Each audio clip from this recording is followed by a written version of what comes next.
Silas Hart and Lance West. Chapter 1. Archie. 20 felt the same as 18, felt the same as 16 and 15. But Mandy's square-cut acrylic nails drawing circles up my arm felt different than they had the year before, different from the month before, the night before. There was a new intent behind her touch, and for as long as I'd been looking forward to the shift, I wasn't sure I wanted it anymore. It felt practiced, premeditated, and, while I didn't know much about sex, I knew it wasn't supposed to be either of those things. "You look distracted, Archer," she whispered, letting her hand fall with a focused purpose onto my lap. "You feel distracted." "It was a big day," I managed to answer. She flexed her fingers against the fly of my jeans, and I closed my eyes, desperately trying to will myself into the right mood for what she had planned. "It's not every day my boyfriend graduates with his bachelor's degree at barely 20. "It's not every day anyone does that," I reminded her. She laughed, a melodic lilt in my ear. Mandy pushed her palm harder against my dick, which would have been content to ignore her for the rest of the night if I didn't fight him about it. Ironic, considering for the past 3 years I'd been borderline desperate for the meal on the table tonight, and now that it was on the agenda, I couldn't have wanted anything less. 3 years I'd been with Mandy. 3 years of hand jobs and blow jobs and eating cunt like it was the key to getting on the dean's list. 3 years of coming all over her stomach while we kissed because I was out of my mind with want for the obsidian-haired woman I'd been obsessed with before my balls had even thought about dropping. I'd wanted her for as long as I'd known what the words even meant. Mandy was my best friend's older sister, the one person I should have only ever fantasized about and never had. But I'd raced through high school and started college early, running into her on campus on my very first day of classes. Mandy had known me as long as I'd known Owen, but she didn't know about how long I'd wanted her. So when she offered to show me around campus, it was an immediate yes. When she asked for help with calculus, I couldn't tell her no. And when she'd asked me to the movies on winter break of my freshman year, I'd kissed her for the first time while the credits rolled, and never looked back. I was 17 then, and she held off like a saint until the day I turned 18, but she hadn't given me everything. Not at first. Not even now. She'd wanted to wait until I'd finished school to fuck, and I'd waited and waited, and now. And now? "Are you nervous?" She popped open the button on my jeans. "I'm here," I lied, forcing a smile. I was distracted, distraught. Mandy took my earlobe into her mouth, swirling her tongue in the way she knew I liked. I sighed, closing my eyes and leaning back against her headboard, willing every drop of blood that existed in my body to head southward, because I didn't want to ruin this for her. Or for me. "You know I've done this before," she said, voice quiet like she was embarrassed about the fact she was 4 years older than me and not a virgin. "I know." I didn't mind.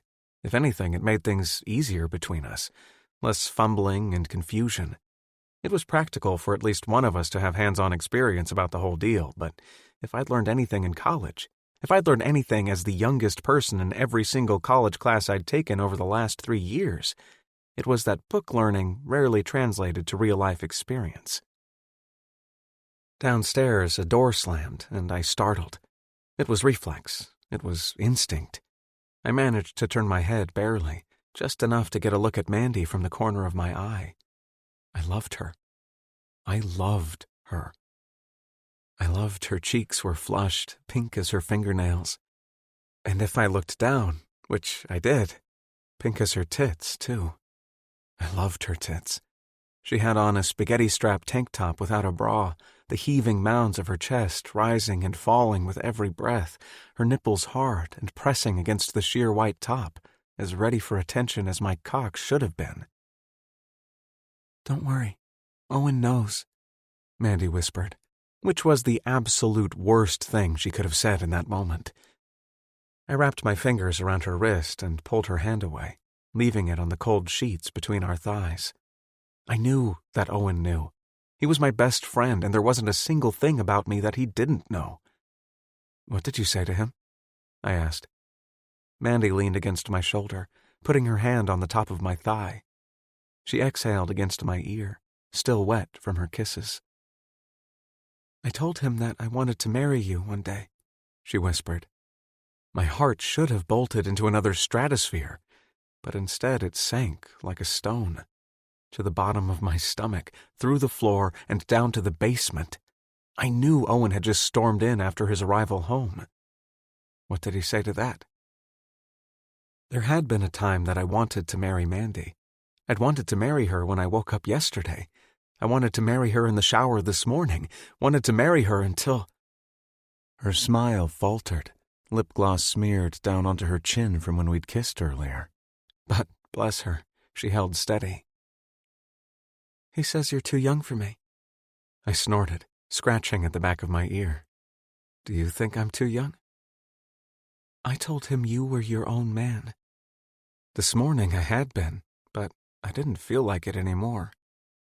Music blared up from the basement, nothing that I could hear the lyrics of, but the bass beat was unmistakable.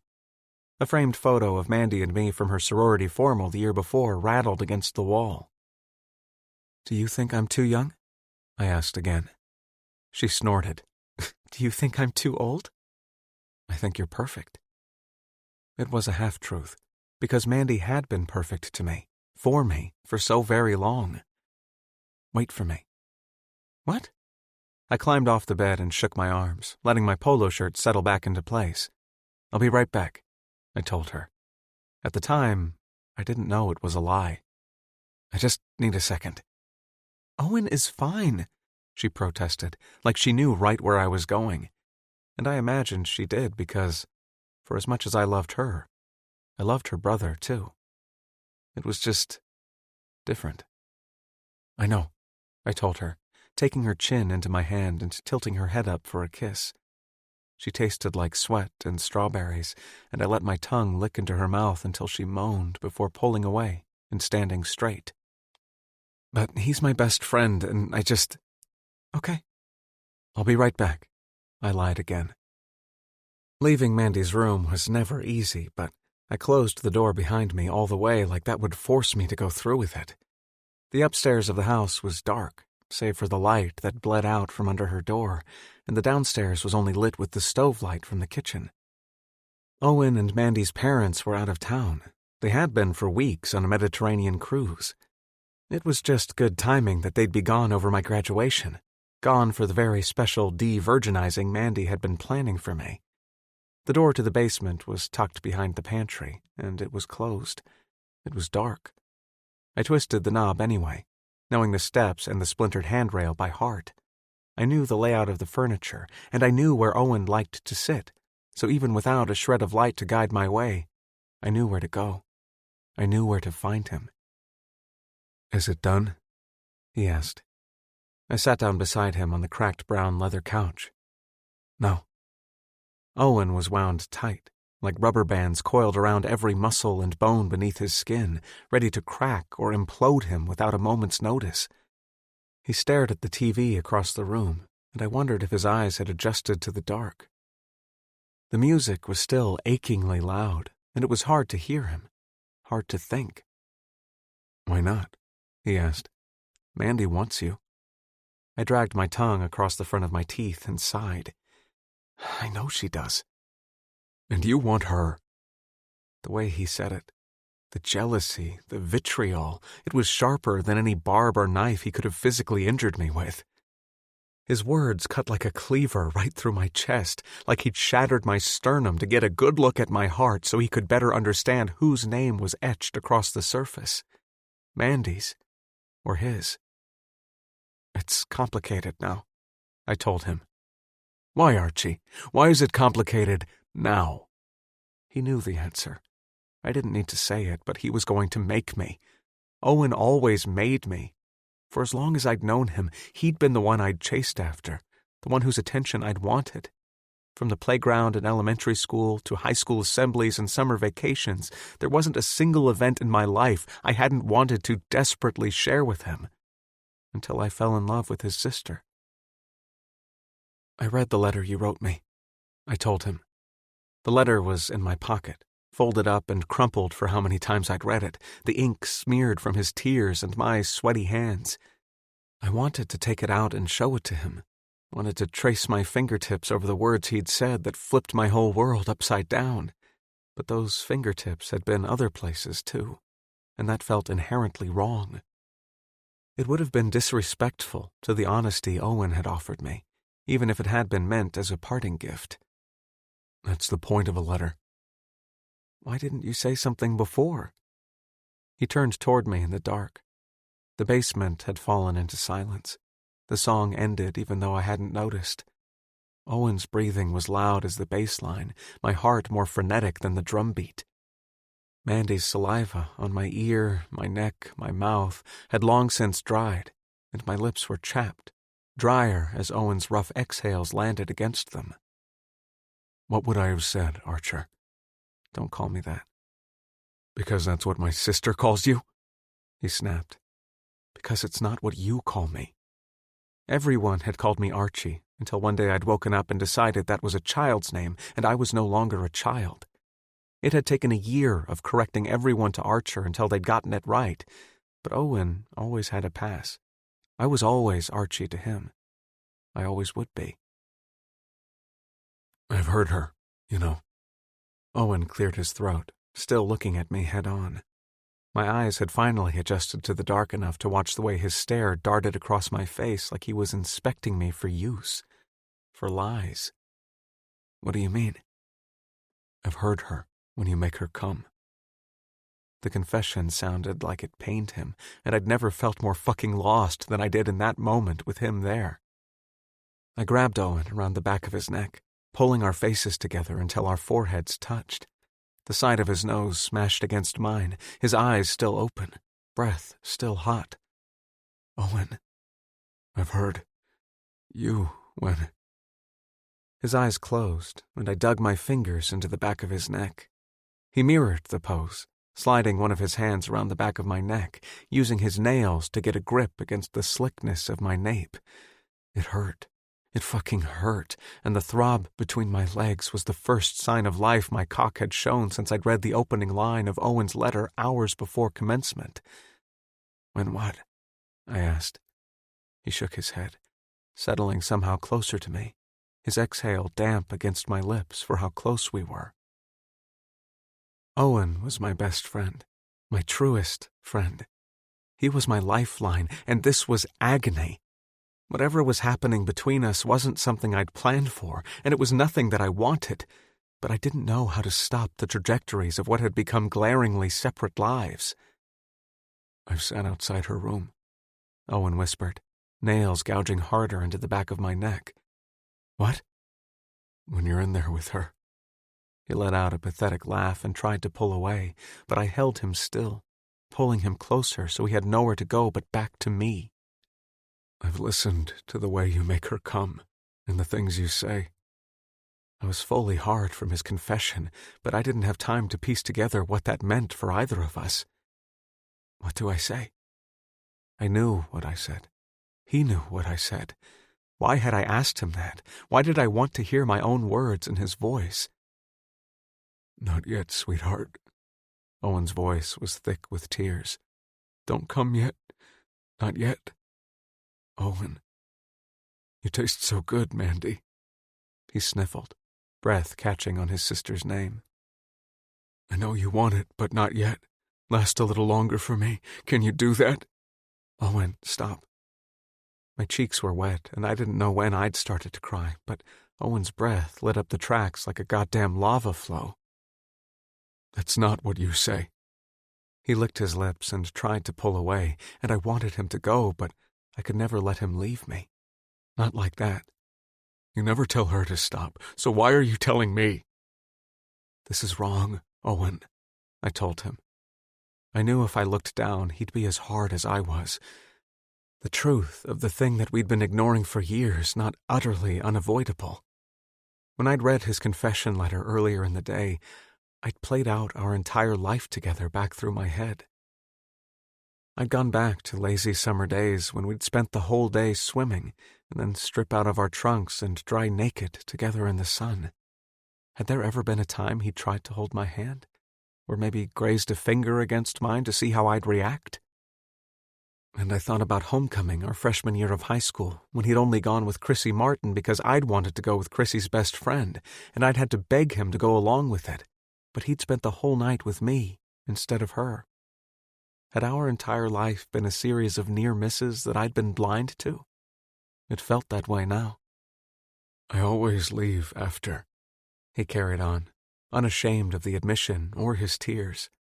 I go back to my room, and He trailed off, but I'd known him long enough to know what he was going to say. I didn't have to ask, but I wanted to hear it in his voice. I wanted to know for sure. Tell me. I pretend you were talking to me, he whispered, words trailing into the softest and most delicate groan I'd ever heard. Not once in my life had I thought about Owen that way, but now that I played back our friendship, it was clear that he'd seen me that way for years and years, and I'd been oblivious or maybe willfully ignorant, and I'd fallen in love with his sister. And I had no idea how he'd stayed my friend, unless he was a glutton for punishment, because I could hear it in his voice that everything about me, about us, was slowly killing him inside. As for me, it was stirring up a whole new series of feelings that I'd never expected or wanted. Owen and I were so close I could smell the salt of his tears, and I wanted to taste them. I wanted to close the mere inches between us and lick them away from his skin. Take him down onto the couch and feel how hot his cock burned against mine. I'd never thought of him that way, but now it was impossible to not. But Mandy, his sister, my girlfriend, the woman who wanted to marry me, was upstairs in her room, probably with her hand down her shorts, just waiting for me to come back and fuck her. But I couldn't. I couldn't fuck her, and I couldn't go back. I know that's pathetic, Owen whispered. I know I ruined everything. You haven't ruined anything. But I'm pathetic? He sniffled, a choked-off laugh in the back of his throat. I shook my head, readjusting my grip on the back of his neck.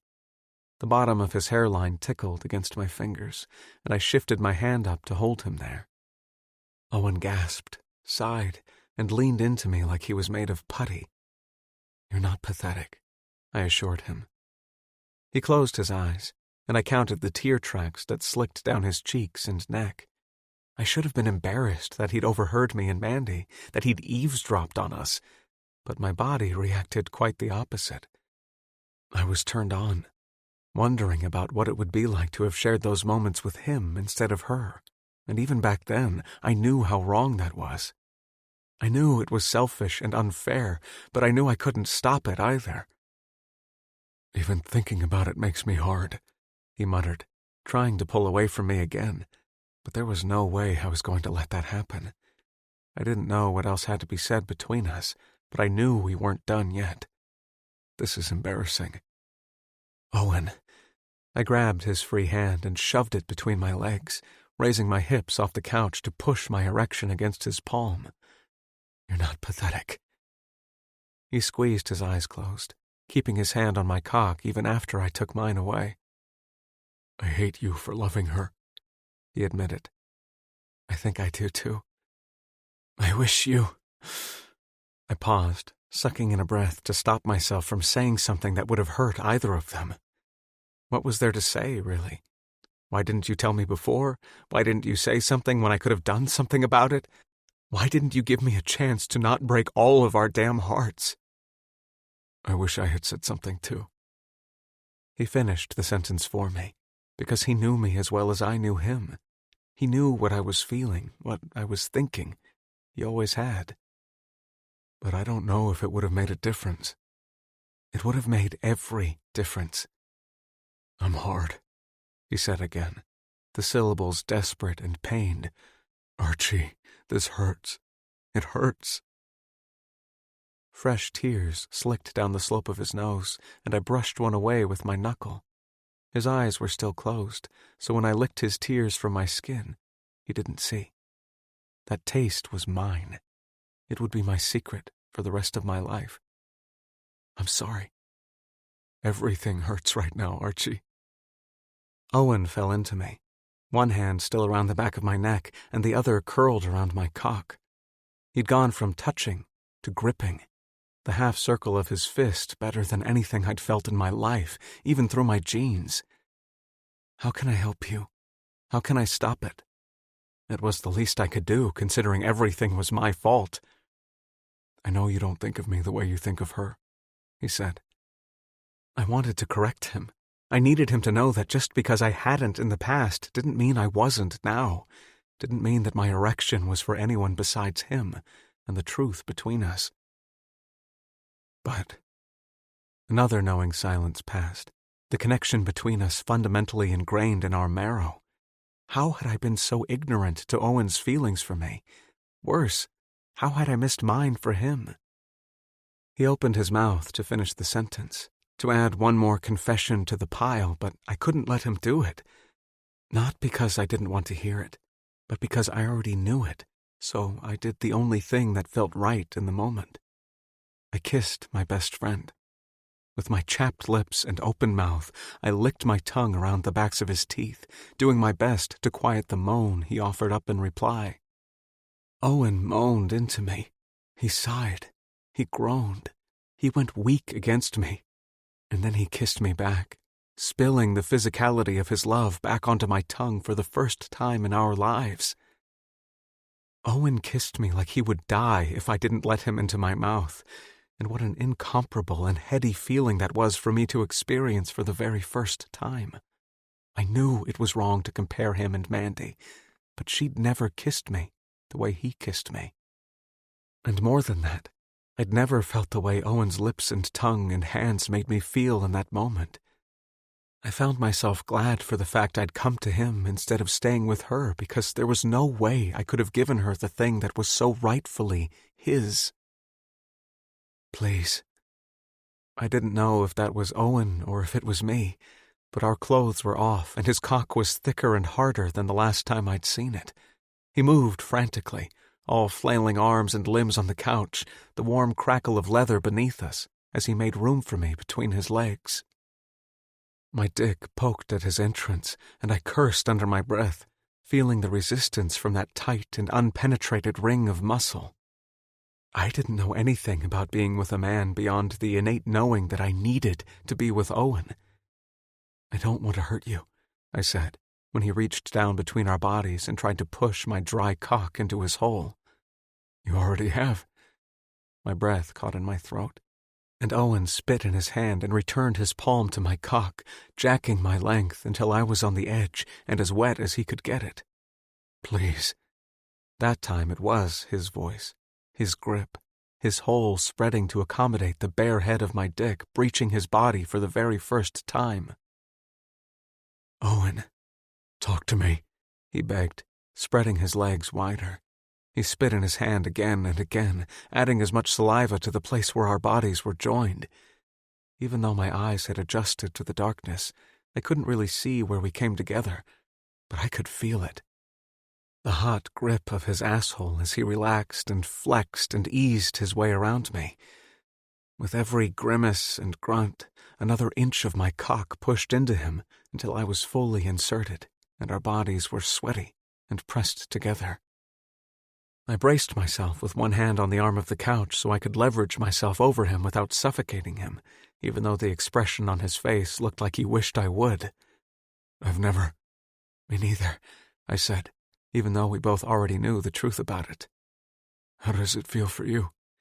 Owen swiped at his eyes, keeping them tightly closed. I don't think I have words. The honest-to-God truth, because I hadn't ever felt anything as good as being inside of him. But the pain of how I'd hurt him was enough to make me want to dig my lungs out of my chest and never breathe again. Find them, he begged, for me. There were some things that I'd known about myself from a very young age, and for as well as Owen knew me, I wondered if he was privy to those secrets too. That the way I talked behind closed doors, the way he'd overheard and taken to make his own, those words were as much for me as they'd been for Mandy. and I worried that if I opened my mouth and gave them to him, I'd make more of a fool of myself than I already had. "I'm close already," I warned him, finding a slow enough pace so I didn't spill into him on my next breath. Between us, he jerked his cock with long and rough twists of his wrist, head falling back off the arm of the couch with a whimper. "I'm close too," he told me. My lashes fluttered, eyes rolling back. "Not yet," I warned him. The muscles of his channel convulsed around me and I shuddered, going still. "Not yet, Owen. Make it last a little longer for me." "For you?" He snorted, but slowed his hand. "For you," I corrected. "Don't come yet because I don't want this to end." "It's already over." I shifted back onto my heels and pulled him off the couch. It brought us face to face, his hand still moving between us. I answered him with short pumps of my hips, the weight of him against my balls the most delicious thing I'd ever felt in my life. "No," I corrected him, even though the fear of his meaning had already taken root at the base of my spine. Tangled up with the treat of my orgasm, it was menacing and angry. "Archie, don't come yet," I repeated, even as my balls churned with their release. "I can't just stop it." He dropped his forehead against mine. "Can't stop this." "Go slower then," I pleaded. I demanded. "Archie, fuck." Owen's entire body seized violently, hot spurts of cum splattering against my stomach as he spilled all over his hand. He let out a sob, which he silenced by sinking his teeth into the meat of my shoulder. I gritted my teeth, bucking up and, with one last snap of my hips, shooting my load right into him. I wrapped my arms around Owen, and he held on to me with the same sort of clinging desperation that had never been ours until then. With his teeth still lodged in my shoulder, I smoothed my hands down his spine until the tremors of his orgasm and his crying had stilled. Still inside of him, my cock pulsed, the beat of my heart battering out against the inside of Owen's body. And what a wild concept! What a sensation! What had we done? Shit. Owen was the first to feel the gravity tear us back down to earth, but I kept my arms around him, wanting to stay half drunk on whatever had happened between us for as long as I could. I knew once I was out of his body and he wasn't on my lap, we'd have to turn the lights on. We'd have to face what we'd done. But worse than that, I'd have to face his sister. "I'm sorry," I whispered. Sorry to him, and to her, and to me. To us, to everyone. "You have to go," he said, fighting out of my arms, but that time I didn't stop him. Owen climbed off my lap and got dressed without looking at me, then threw my clothes onto my lap. My cock was still stained with my own cum and his spit, and it had all been a mistake. "I'm sorry," I said again. But he was dressed and halfway up the stairs by the time I got turned around on the couch. He stopped, hand on the rail, and I wanted him to turn around and look at me. I wanted him to see how much I meant what had just happened between us, but he didn't. I could see the guilt as a tangible thing around us, wrapped around his shoulders and curled tight around my heart. He didn't turn back, though, because the confession in his letter had said everything there was left to share between us. Or so I'd thought, because the last words Owen said to me that night were new ones, but I believed them as much as I knew the sky to be blue and my heart to be broken on the floor between us. "I hate you, Archer." And he left me alone in the basement, no doubt to fix the mess I'd found us in. But I was 20, and I was stupid. I was still a child then, so I got dressed, walked out their front door, and never, ever looked back. Chapter 2. Archie. My bedroom at home was dark, pitch black until I wanted the sun to break through the blackout curtains, until I was ready to face the day. I'd never been a morning person, something my parents hoped I would someday grow out of, but as I careened toward the start of my 30s, there was no change in sight. It wasn't their problem anymore, as they'd both passed away while I was across the country in grad school, but wholly mine. Rather, my actual current problem was that I wasn't in my bedroom. It was Sunday morning. It was early, and I was in a guest room in the house of one of my closest friends. Rob and I were thick as thieves, but he had horrible taste in architecture. His home was a modern monstrosity made almost entirely out of willpower and plate glass. "What kind of prick puts his guest room on an east-facing wall?" My very good friend and current bedmate Flynn groaned, rolling away from me and tugging the blankets so hard he left half of my body uncovered. We'd gone out the night before and followed Rob home like puppies because, at the time, it had felt like a better option than watching our other friends Dalton and Barkley take turns trying their fuck friend Val on like a glove. "Robert McAvoy, that's who," I answered, scrubbing my hand down my face. "The kind of prick who lets people stay the night even though he doesn't really want them to." "He wanted us to." "To fuck that submissive little dominant of his into the floor is what he wanted," I said, thinking briefly of Rob's new boyfriend, Grayson, a man closer to my age whom I imagined myself becoming friends with, if the circumstances allowed.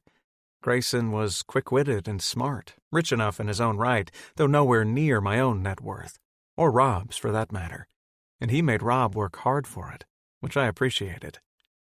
"I don't blame him." Flynn rolled onto his back, dark eyes blinking open. "Grayson is a good-looking kid." "He's not a kid. He's my age." "You're a kid," Flynn offered. I balled the bedding into my hand and stood, tearing the blanket off of him and dropping them onto the floor. He wasn't wrong that I was the youngest of the lot of us, but they'd never treated me any different than each other, which counted for more than they knew. I wasn't arrogant enough to say I was a genius, but on paper, I was. I graduated high school at 17, accepted my bachelor's degree at 20, finished my second master's before 25. That was when I met Flynn, when I met Rob, when I met the rest of Rob's inner circle, Dalton and Barkley, and back then, for the first time in what felt like a lifetime, I knew what it meant to have friends of my own again.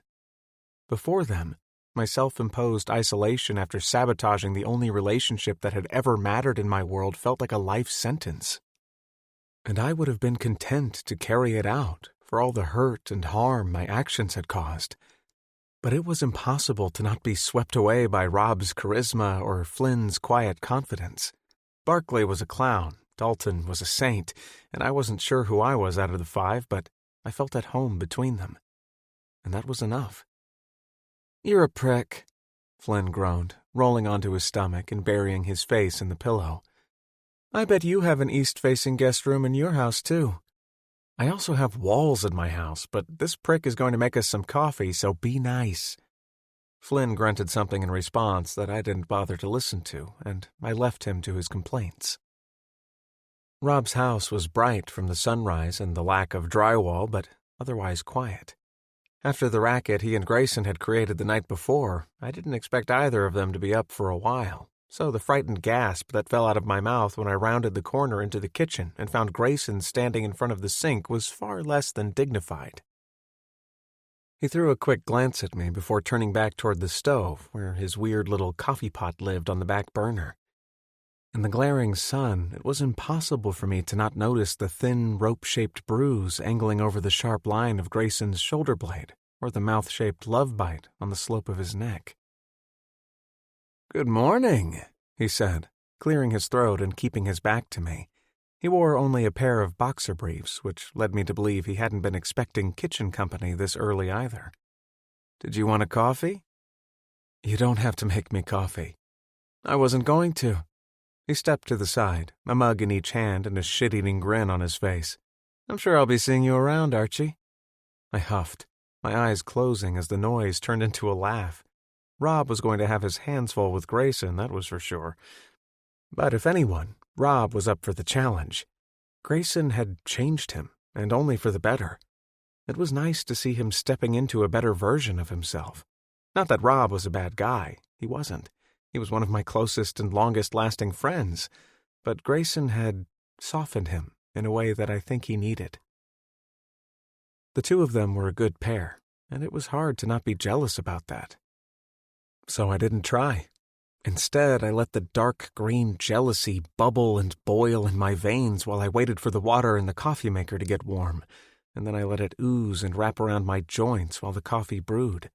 By the time the machine beeped its completion at me, I was damn near ready to crawl out of my skin because I knew exactly how Grayson made Rob feel, and it had been years since I'd experienced that for myself.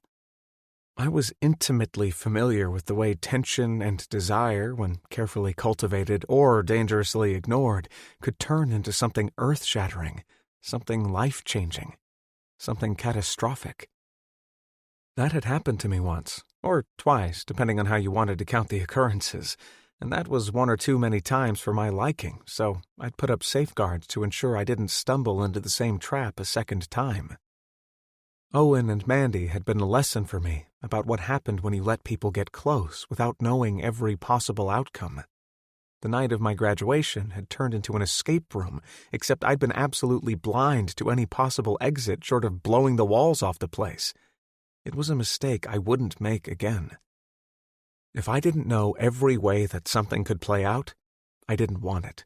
I wasn't going to open myself up to that kind of disaster ever again. I'd made sure of it by leaving them both behind, deleting phone numbers and changing my grad school acceptance from a local school to one in California. But half a country wasn't far enough, it seemed. The memories of them both haunted me more than I'd ever admit. I hadn't even told my friends about them because what really was there to say? "Harvesting the beans yourself?" Flynn's sleepy voice from behind me was the second jump scare of the day, and I straightened up, schooling my features in the reflection of the window over the sink before turning and rolling my eyes at him. "You know, he has one of these fancy things." I waved my hand dismissively toward Grayson's coffee contraption. "It's a mocha pot. What's the point of it?" I myself liked coffee too much to bother with one-cup disasters or boiling it a little bit at a time and whisking it into submission the way Grayson did. I wanted ready access as soon as I drank the last drops. So basically, strike two for Rob's house. But I imagined our nights here were numbered anyway, with Rob getting wifed up by Grayson and all that. "Are you finished?" I was, and Flynn took one of the coffees from the counter and shuffled past me and right into the backyard.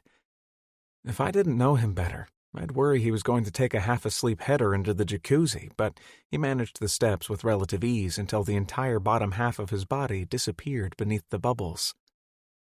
"You look positively adrift," Grayson said softly from beside me, startling me again. Unmoored, as it were. I would love if you could stop sneaking up on me, you know? "You were the one who scared yourself the first time," he mused, setting to work making another cup of coffee on the stove. "I'm not used to people who aren't me spending the night." Grayson turned the burner on, then rested his ass against the counter, folding his arms over his chest. He had on sleep pants this time, which felt courteous, even though the night before I was fairly certain I'd heard what he sounded like when he came. "You favor the guest room more than the rest of the trophy doms?" I snorted, never-endingly amused at the ridiculous nickname he'd come up with for our tight-knit friend group. "Flynn is here." I pointed toward the hot tub. "Do you two sleep together?" "Not in the way you and Rob do." Grayson smirked, and the pot on the stove started to boil, so he poured some into a mug and whisked it quickly with some sugar, then returned it to the flame.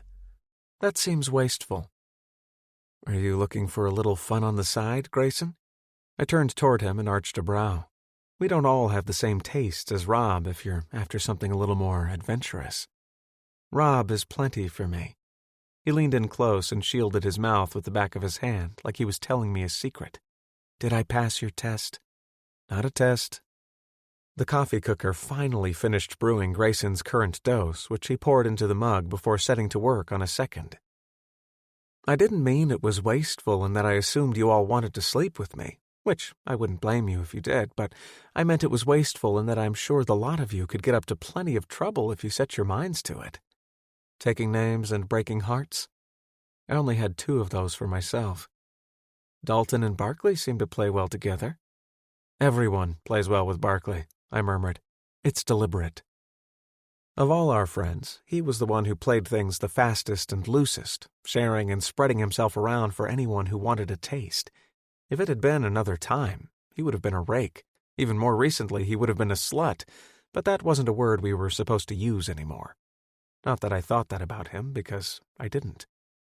I'd taken my own fair share of people to bed over the course of my life, whether for fucking or for playing. There was no harm in chasing after the high that came with the intimacy from a new partner. Except I didn't think that was what I was chasing at all. "I think I like you the most," Grayson said, giving me a fleeting but honest smile. "You don't have to make me coffee," I said, a callback to our first encounter that morning.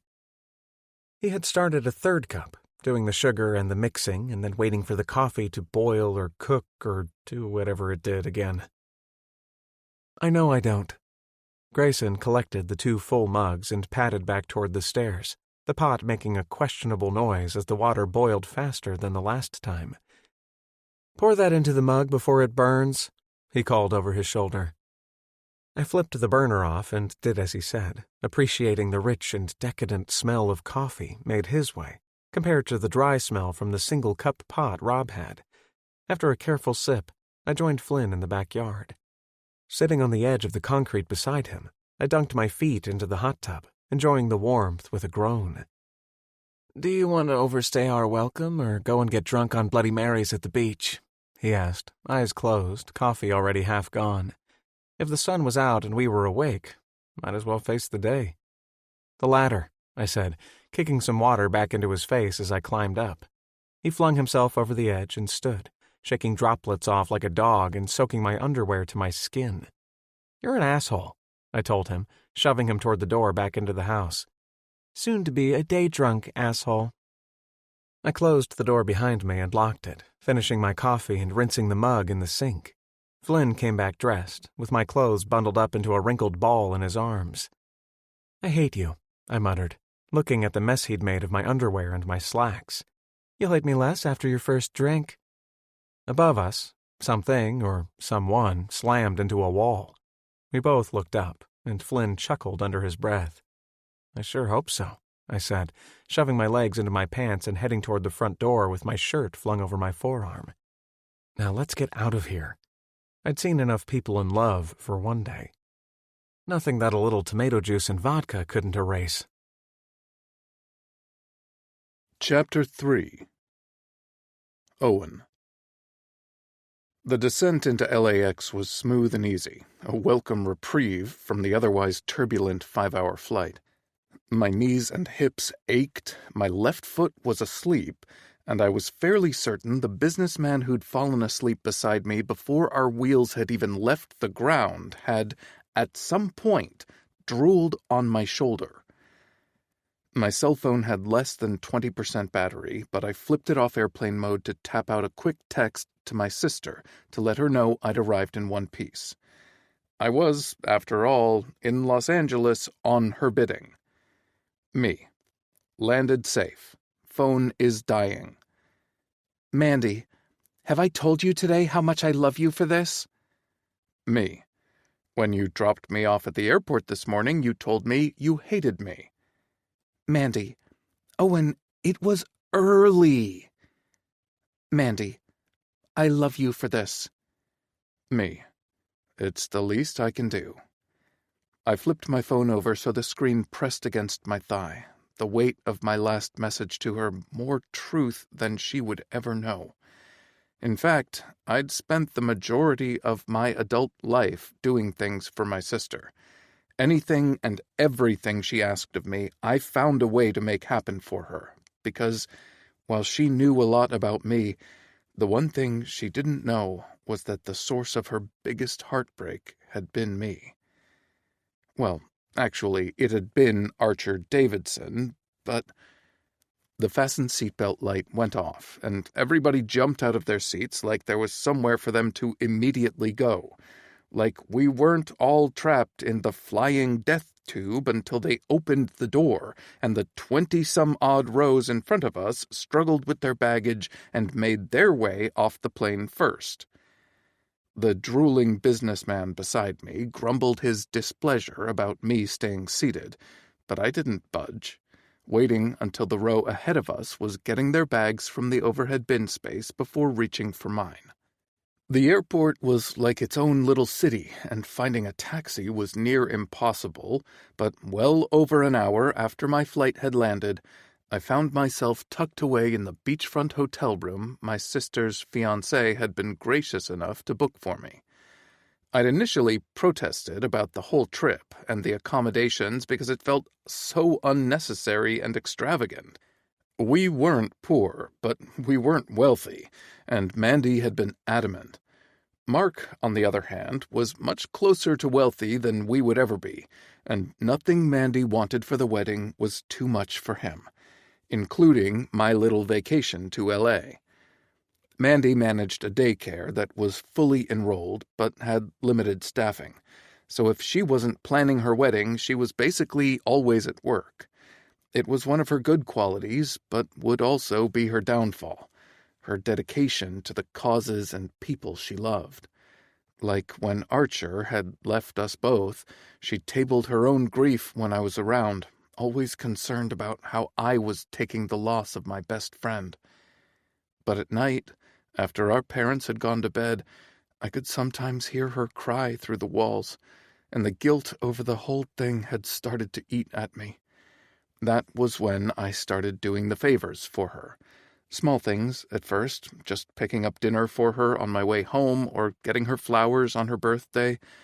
I turned into the perfect brother, and eventually things went back to normal. When Mark proposed to her, and he asked our dad and me for permission first, and that spoke volumes about how important I was to her, even if I didn't deserve the ranking. Mark and Mandy were a better couple than she and Archer would have been, even better than he and I would have been, so it was an easy thing to tell him yes. As soon as she got the ring on her finger, she went into full wedding planner mode, and that was how I ended up in California. "If I'm thinking of getting married at that hotel, I want to know what the rooms are like," she had said. And from the stern set of her mouth, I knew fighting would have meant a losing battle. I was just honestly happy that Mandy had a ring on her finger. Archer's betrayal long forgotten. At least, I imagined it was as forgotten as that kind of thing could be. I knew that I hadn't forgotten it at all. But it wasn't just his behavior, the way he ghosted us both without even a shred of regret, that had stuck with me. It was my own actions. It was the things I'd asked of him. I'd lost sleep over the way I'd begged him, the way I'd forced him to give me something neither of us had a right to offer or to take. We'd been so young and stupid, but there were still some nights when I laid awake thinking about the way he'd licked my heartbreak off my skin before he came. I was so helplessly in love with my best friend back then. And my sister had loved him too. Thankfully, after Archer, I'd met Frankie, and while things with him had come to a natural and easy end, I learned that it wasn't always hard and it didn't always have to hurt. The years I'd spent with Frankie had shown me it was possible to move on and find happiness in things like sharing takeout and watching documentaries until 3 a.m. Everything had not been lost when my best friend turned his back on me.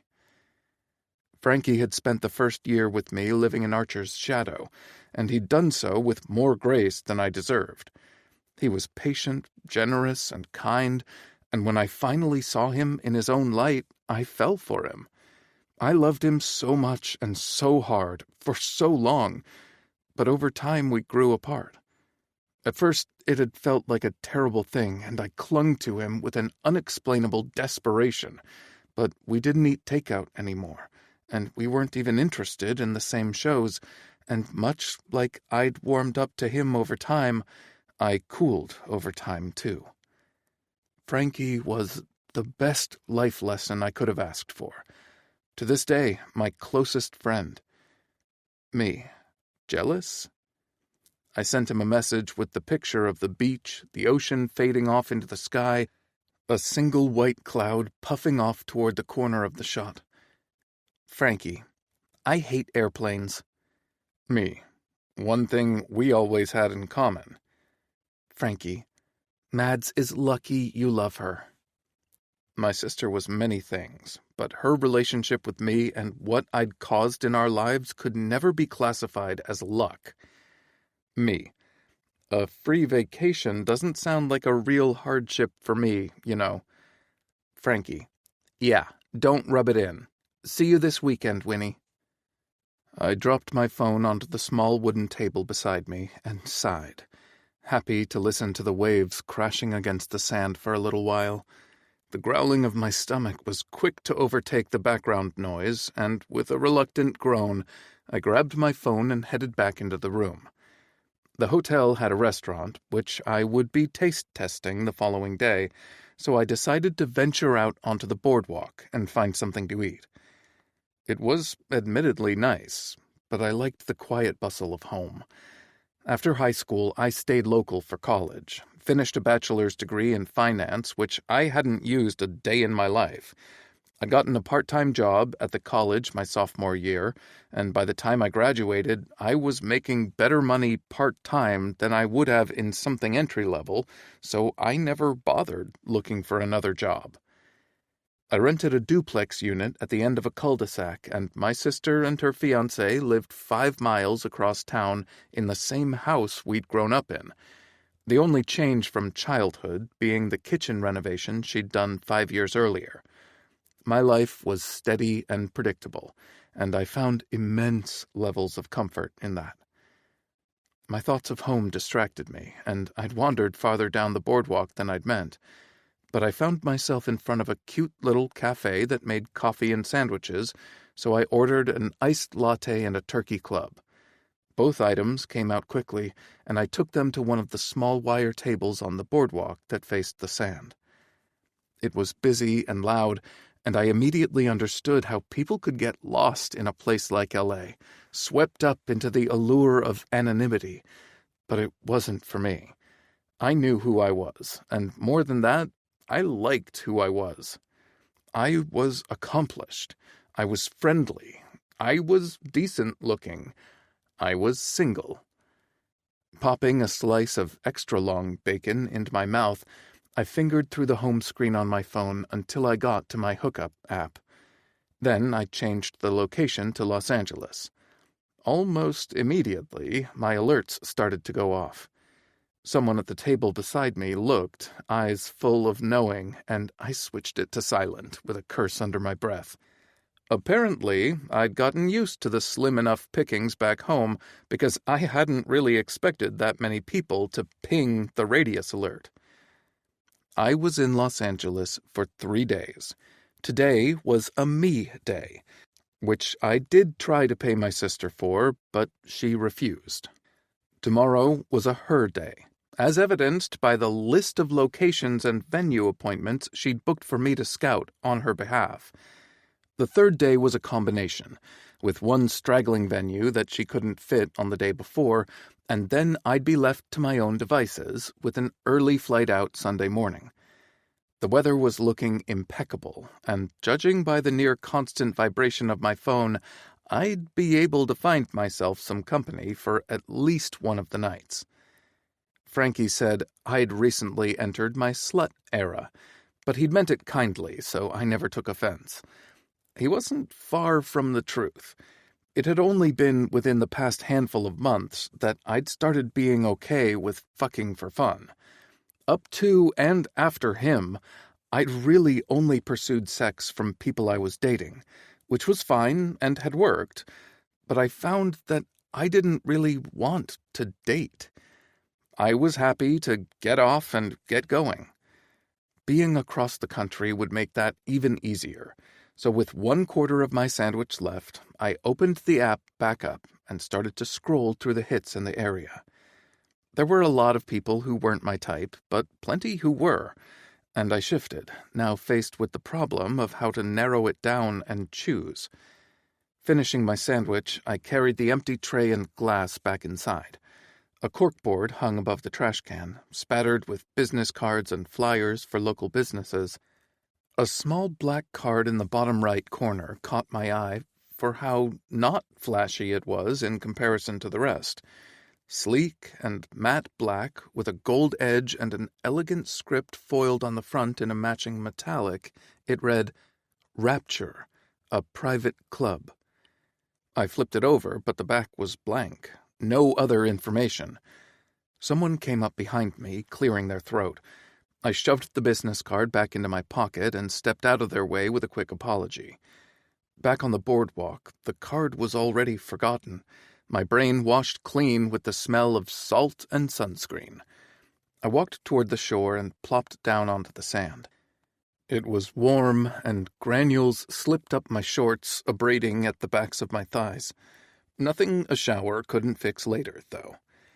I sent another picture to Frankie and one to my sister. She answered me back with a crying emoji and a middle finger. Laughing at her, I unlaced my sneakers and set them to the side, digging my toes into the sand and falling onto my back with a huff. The sky above me was as blue as the ocean, the birds and the laughter playing a nice little soundtrack that was almost enough to lull me to sleep. I would have napped there on the beach were it not for the incessantly vibrating phone in my pocket, a constant and welcome reminder that Los Angeles had more than one kind of view to offer, and I was going to see as many of the sights as I could. Chapter 4. Archie.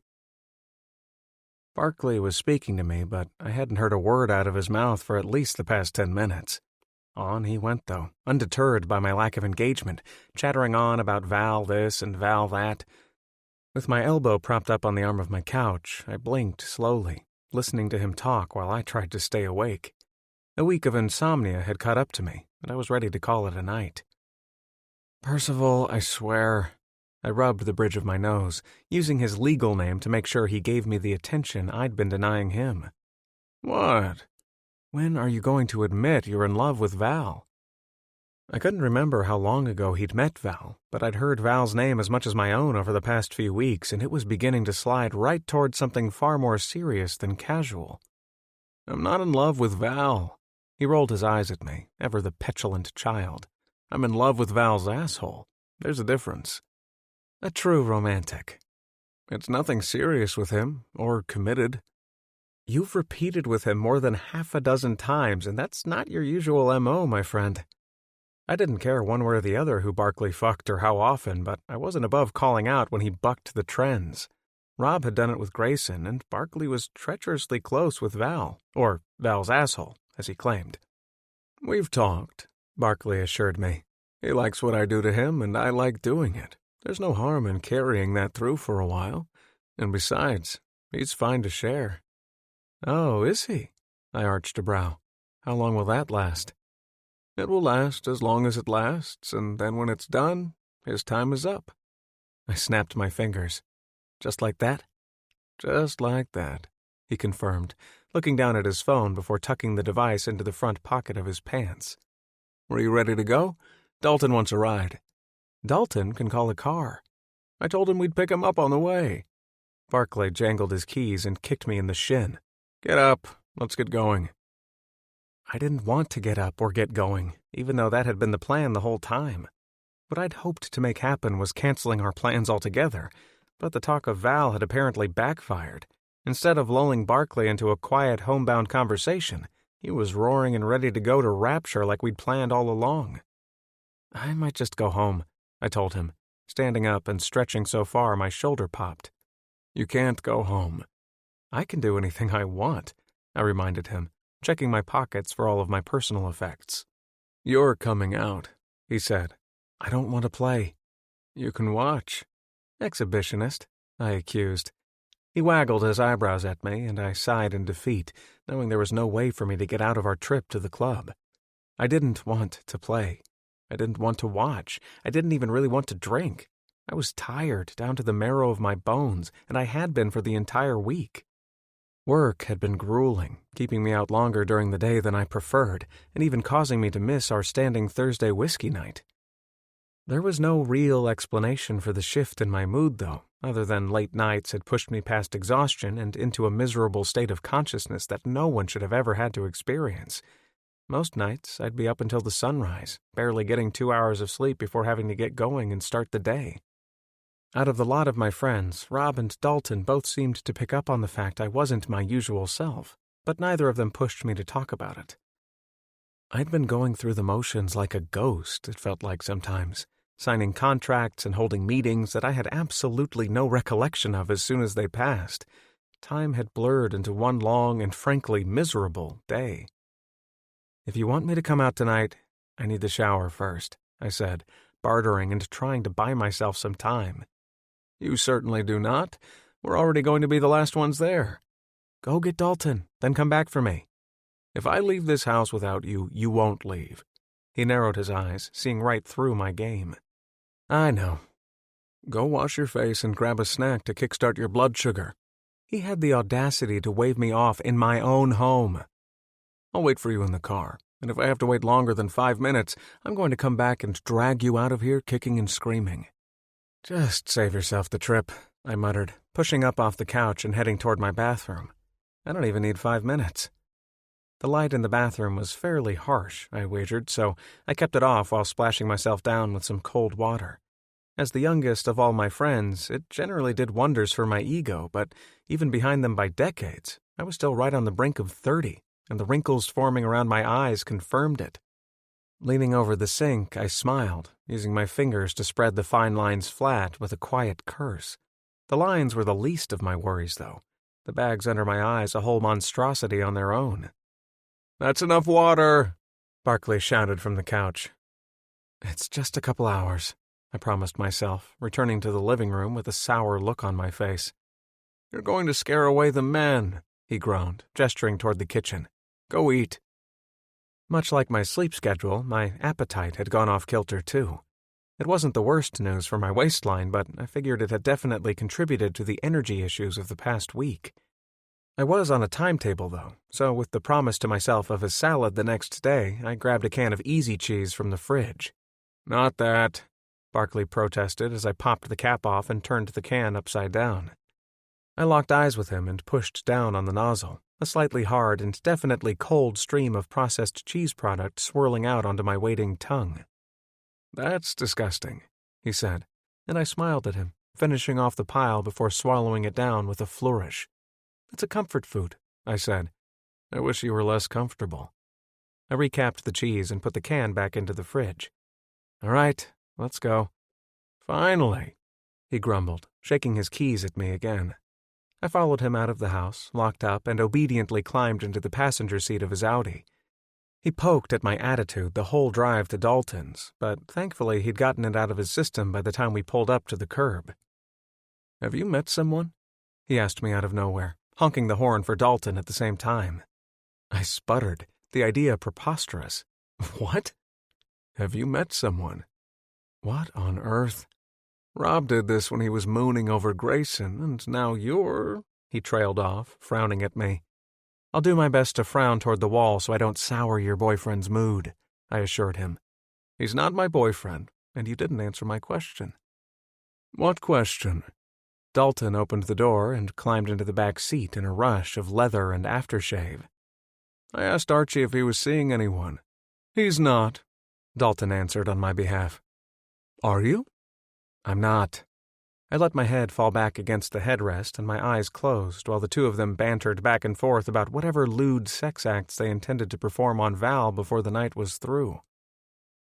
We arrived at Rapture before I felt it necessary to throw myself out of the car, and I quietly followed the two of them up the stairs. Rapture was a place I loved, that we all loved. An old church converted into a BDSM club. It was almost like a home away from home. There was dancing if you wanted, private playrooms if that was your style, and plenty of partners to choose from. When we came out, we spent most of the time in the upstairs playloft, which had recently been renovated again to offer more of a sleek and modern feel. With exposed brick walls, a stained glass rose window high up toward the top of the vaulted ceiling, the loft was never short on entertainment or pleasure. I showed the doorman my membership card, and by the time I returned it to my wallet, Dalton and Barkley had already disappeared into the massive bodies on the main dance floor. The last thing I wanted to do was drink, and the first thing I wanted to do was leave, but I knew that there had to be a middle in there somewhere. And the middle probably involved making my way up the stairs in search of Rob, Grayson, and Flynn. They were easy enough to find, sprawled out on a black leather couch tucked into one of the darkest corners of the space. Flynn's shock of blonde hair was unmistakable, even in the dim lighting, and when he saw me, He slid over to make room on the couch. "You look miserable," Rob said in greeting. I gave him the finger and leaned back to get comfortable. "He's eating canned cheese again," Barclay said, coming up with a drink in hand and Dalton beside him. "I always eat canned cheese." "But rarely in front of anyone else," Flynn said. I pointed at Barclay. "This prick told me to eat before we left, so I ate." "You could literally have cheese flown in from Wisconsin if you felt like it," Grayson chided, smile mischievous and bold as ever. "But canned cheese? It's an old habit," I muttered, waving them all off. "Are you all right?" Rob asked, leaning across Grayson to get a better look at me. "Do we need to be worried?" "Just a bit of a slump," I assured them all, pushing back to my feet. "I haven't been sleeping well, but it'll pass." "You better not be sneaking home already," Barclay warned when I stood. "I'm going to get a drink." "Something with a Red Bull chaser," Dalton suggested. "Thank you, Dad. I'll keep that in mind." I left them in the loft and went to the main bar, which took me down the stairs and across the whole dance floor. I was trying to buy myself some time, hoping that if I took enough steps I could will myself to get my act together. Flynn hadn't been wrong about my spray cheese tendencies. Even though it truly was a comfort food, something that I'd eaten my entire life, it was something I leaned more heavily on when I was distressed or distraught. Because the spray cheese had been Owen's thing, and while the taste and the texture of the processed shit spray in my mouth did make me feel better overall, it was definitely always laced with memories of him. But Owen was a whole lifetime ago, and my friends were upstairs and they were all worried about me, and I needed to get it together before they staged some kind of intervention. "Just a Red Bull and lime," I told Raph, the bartender. He poured me a glass and added a maraschino cherry for show, which I appreciated. "You can tell them it's a 7 and 7 if you don't want 20 questions," he said, sliding it toward me. "Thank you." I raised the glass and toast to him, pushed a 5 across the bar top, and turned back toward the stairs. Taking a slow path through the dance floor, I didn't argue when people tried to dance up on me, letting myself get almost swept up in the beat of the music and the desperately horny kind of undercurrent that pulsed through the air. By the time I reached the stairs, I was feeling a little more like myself, and at the top of the landing, I let my feet come to a stop outside of the first playroom door. It was cracked open, and my first thought went to Barclay, assuming Val had already showed up with a pre-lubed asshole, which was his norm. A low moan fell out of someone's mouth, and I knew it wasn't Barclay or Val, so I dared a quick glance inside the room. What I found wasn't anything out of the ordinary for a Friday night at Rapture. Someone with their back pressed against the wall, their attention turned down, and the other person on their knees, mouth full of cock. The person getting sucked off had a mop of curls, half dark, half bleached, and their fingers dug hard into the shorter strands of whoever was on the floor.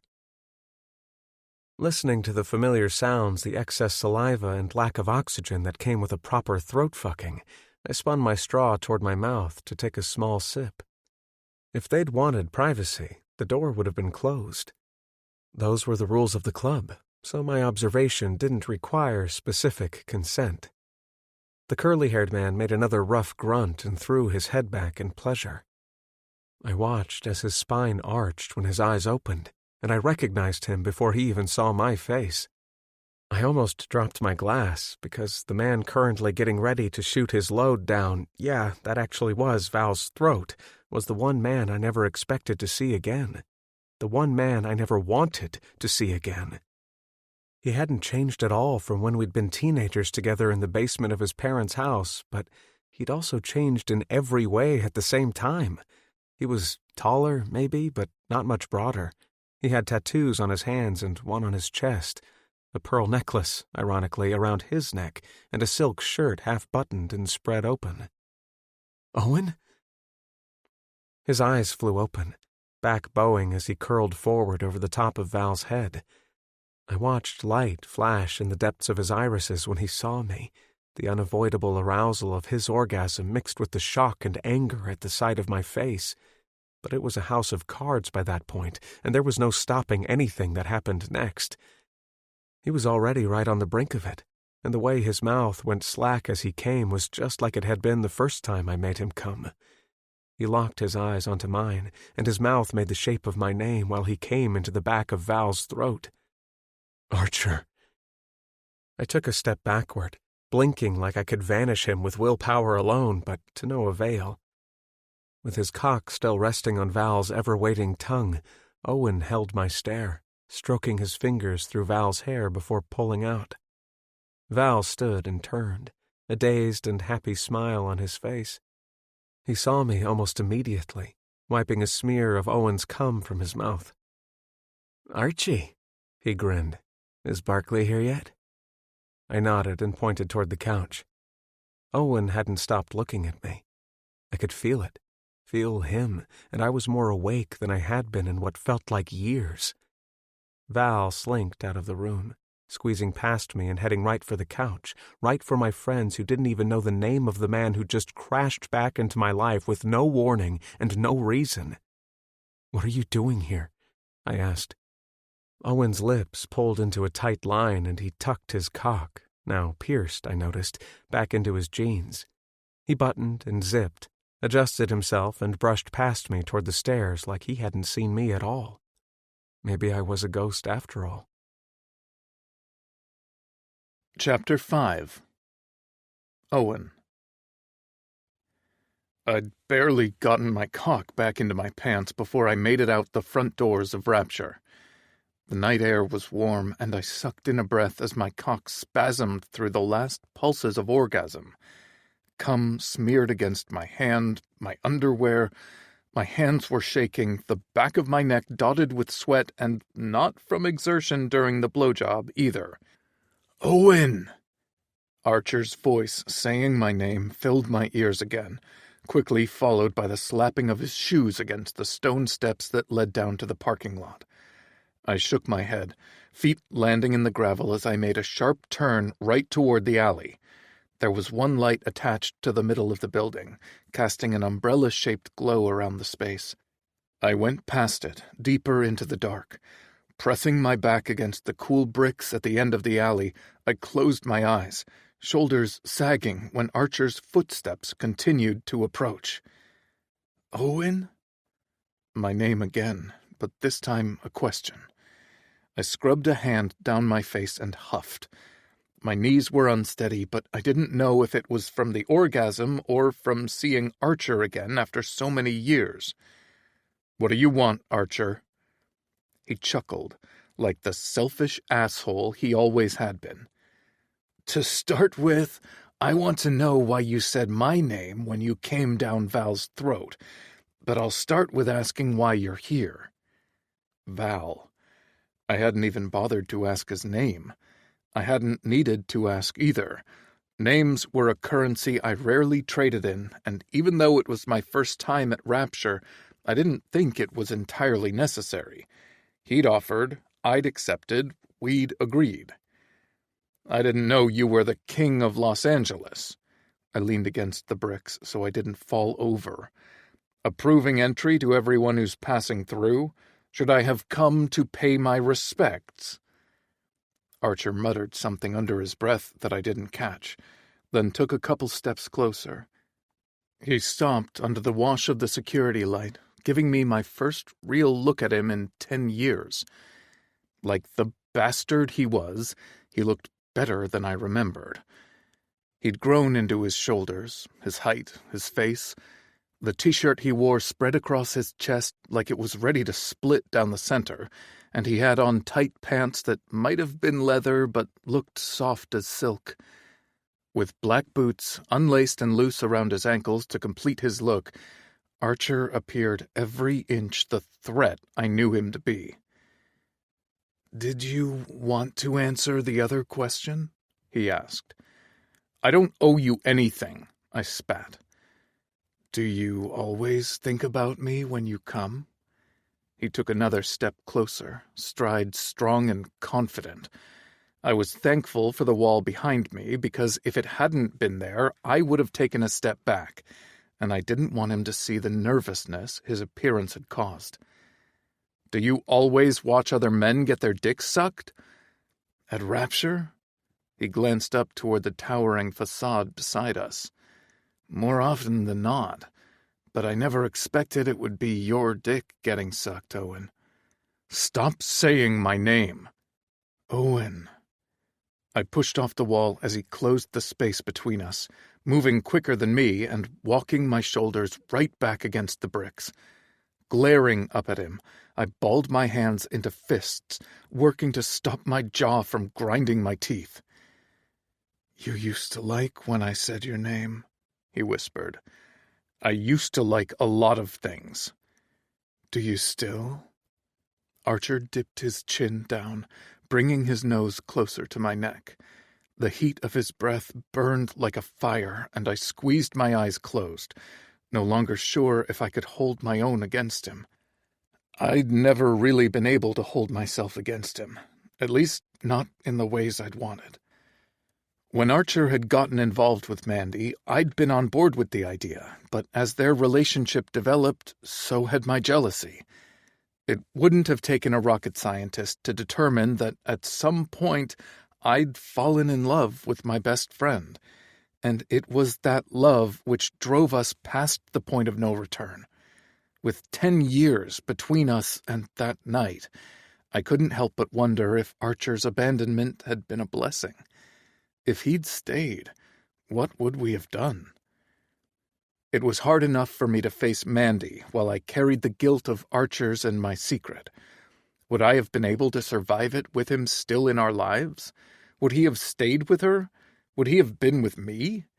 1,000 questions and could-have-beens raced through my head, clouding what minimal judgment I had left. There was too much blood left in my cock for me to give him the answer he deserved, so I bit my lips to keep them closed.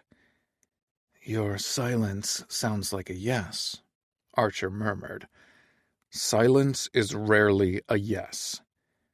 "Is it a no, then?" His body went still, and I knew he was asking something more than the 4 minuscule words let on. "Are you telling me no?" His lips were warm and wet, grazing over my pulse like butterfly wings. "No," I rasped. I hadn't even finished getting my pants up before I'd turned into the alley, and Archer made quick work of my fly. He shoved his hand down my pants and fisted my cock like his fingers were made for my thickness, and when he curled them all the way around me, he smiled against my neck. "I didn't realize that I missed the way you feel," he whispered. "Don't say things like that." "It's true." He stroked his hand toward the still sensitive crown of my dick. "Yellow, Archer." Again his body went still. His grip loosened but didn't go away. "I said, don't say things like that," I repeated. "Yes, sir." He mocked me. The tease in his voice was louder than the words themselves, and Archer tightened his hand around me again on the downstroke. With his chest pressed into mine, he worked my cock better than I ever had, and what gave him the right? 10 years later, after everything we'd done, after everything he'd caused, and he could still touch me better than I could touch myself? The audacity of this man. The nerve. "Don't come again," he warned, and I rolled my eyes, letting my head fall back against the wall. "I can't control it." "You could before." Archer kissed my neck, tongue darting out and swirling over the erratic way my heartbeat pulsed in every touch point of our skin. My body was a traitor, so hard and soft for him after all this time, after no apologies and no warnings. I didn't know what to say to him, though, because he wasn't wrong. I swallowed, opening my mouth to get air because my nose wasn't cutting it. Archer against me, in my space, in my pants, it felt like he'd sucked all the oxygen off the whole damn planet. "I'm close," I muttered. "And I told you, don't come." "King of Los Angeles," I grumbled, gritting my teeth in a half-hearted attempt to push off my orgasm. "Does everyone do your fucking bidding, Archer?" "I think King has a better ring to it, if we're being honest." "You've never been honest with me." The pace of his hand faltered. It couldn't have been more than a millisecond of hesitation, but I was so primed and ready for another orgasm, my body definitely took notice of it. Archer's hand was hot, his skin smooth against mine, pre-cum smearing down my shaft and around his fingers as he teased me toward the edge and back again. Another orgasm so soon after Val had sucked my balls dry should have been impossible, or at the very least painful, but my body was registering anything but. "You're not being honest now," he said, tongue sliding out to tease the shell of my ear. "Why are you in Los Angeles?" I knew he wouldn't like the answer, so I ignored him, focusing instead on the way he touched me like he deserved to have my cock in his hand. More skilled than he'd been when we were teenagers, Archer made quick work of drawing another orgasm out of me. My breath caught in my throat, shoulders straightening and digging into the bricks as it crested over me. "Not yet, Owen," he whispered, shoving his thigh under my balls and hiking my body farther up the wall. "Don't come yet. Not yet." "Fuck you, Archer." I forced the curse out as I came, jets of cum spilling over the curl of his fist like a fountain. He didn't stop touching me as the throbbing of my cock subsided. He didn't move away as my balls ached from overuse and my shaft burned from the friction. "Why are you here?" he asked again. "A favor." My eyes rolled back, lashes fluttering. His hand felt good, too good, and I needed him to stop touching me, but I didn't want him to. How fucked up was that? With one hand around my cock, he reached behind with the other, fumbling around in his back pocket. For what? I couldn't have cared less because I was too focused on the way my body was priming itself for another go. "For who?" "None of your business," I said. "How long are you here for?" He squeezed the tip of my cock in his fist, drawing a needy and strained moan from the back of my throat. "Why does it matter?" I choked the question out, still trying to decide how much of a pushover it would make me to let Archer make me come for a second time. Worried about running into me if it's your cock down someone's throat? "I don't care if you get off on watching other men make me come, Owen." "That's not—" I shook my head, grunting in annoyance. He was such an asshole, such a fucking prick. "I'm here until Sunday," I told him. "Good." "Good, because I'll be out of your hair soon?" I was still hard, still hot in his hand. I didn't care that there was much cum left in my body, but Archer hadn't fucking stopped touching me since he'd gotten his hand down my pants. He stroked me like it was a leisurely activity and we had all the time in the world to get off, not like we were against a dark wall in a Los Angeles alley in the back of a BDSM club. "Just good," he murmured, dragging his nose from my ear toward my mouth. His lips hovered over mine, breath ghosting out across my lips, my cheek, my chin. I angled my face toward the sky to get away from him, to get some air, even though there was none. Archer was a fucking black hole, sucking up everything that dared to get close. I'd already done it once. There was no way I'd make the same mistake a second time. I couldn't do that to my sister. I wouldn't do that to myself. "Do you have another one in the tank, Owen?" Archer asked, smiling against my mouth, hand still twisting up my shaft with every breath. "Not for you." He made an amused sound. Then he did the last thing I expected. He licked me. From my throat to the point of my chin, all of it exposed and on display for him in my attempt to avoid his eyes. It had never been his eyes that were the problem, though. It was always his mouth. The things he did with it, the words he said, the fucking lies he told. Archer nipped my chin between his teeth and groaned, pressing our bodies together and finally stilling his hand. "No?" he asked. "No."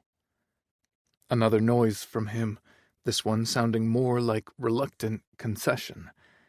After that, he moved efficiently and methodically. Archer's fingers unwound from my traitorously hard cock, and he shuffled away. Not far, but enough to put space between us for him to tuck my cock back into my pants where he'd found it. He zipped me up, managed the button on the first try, then reached for my chin, tugging my head down and waiting for me to look at him.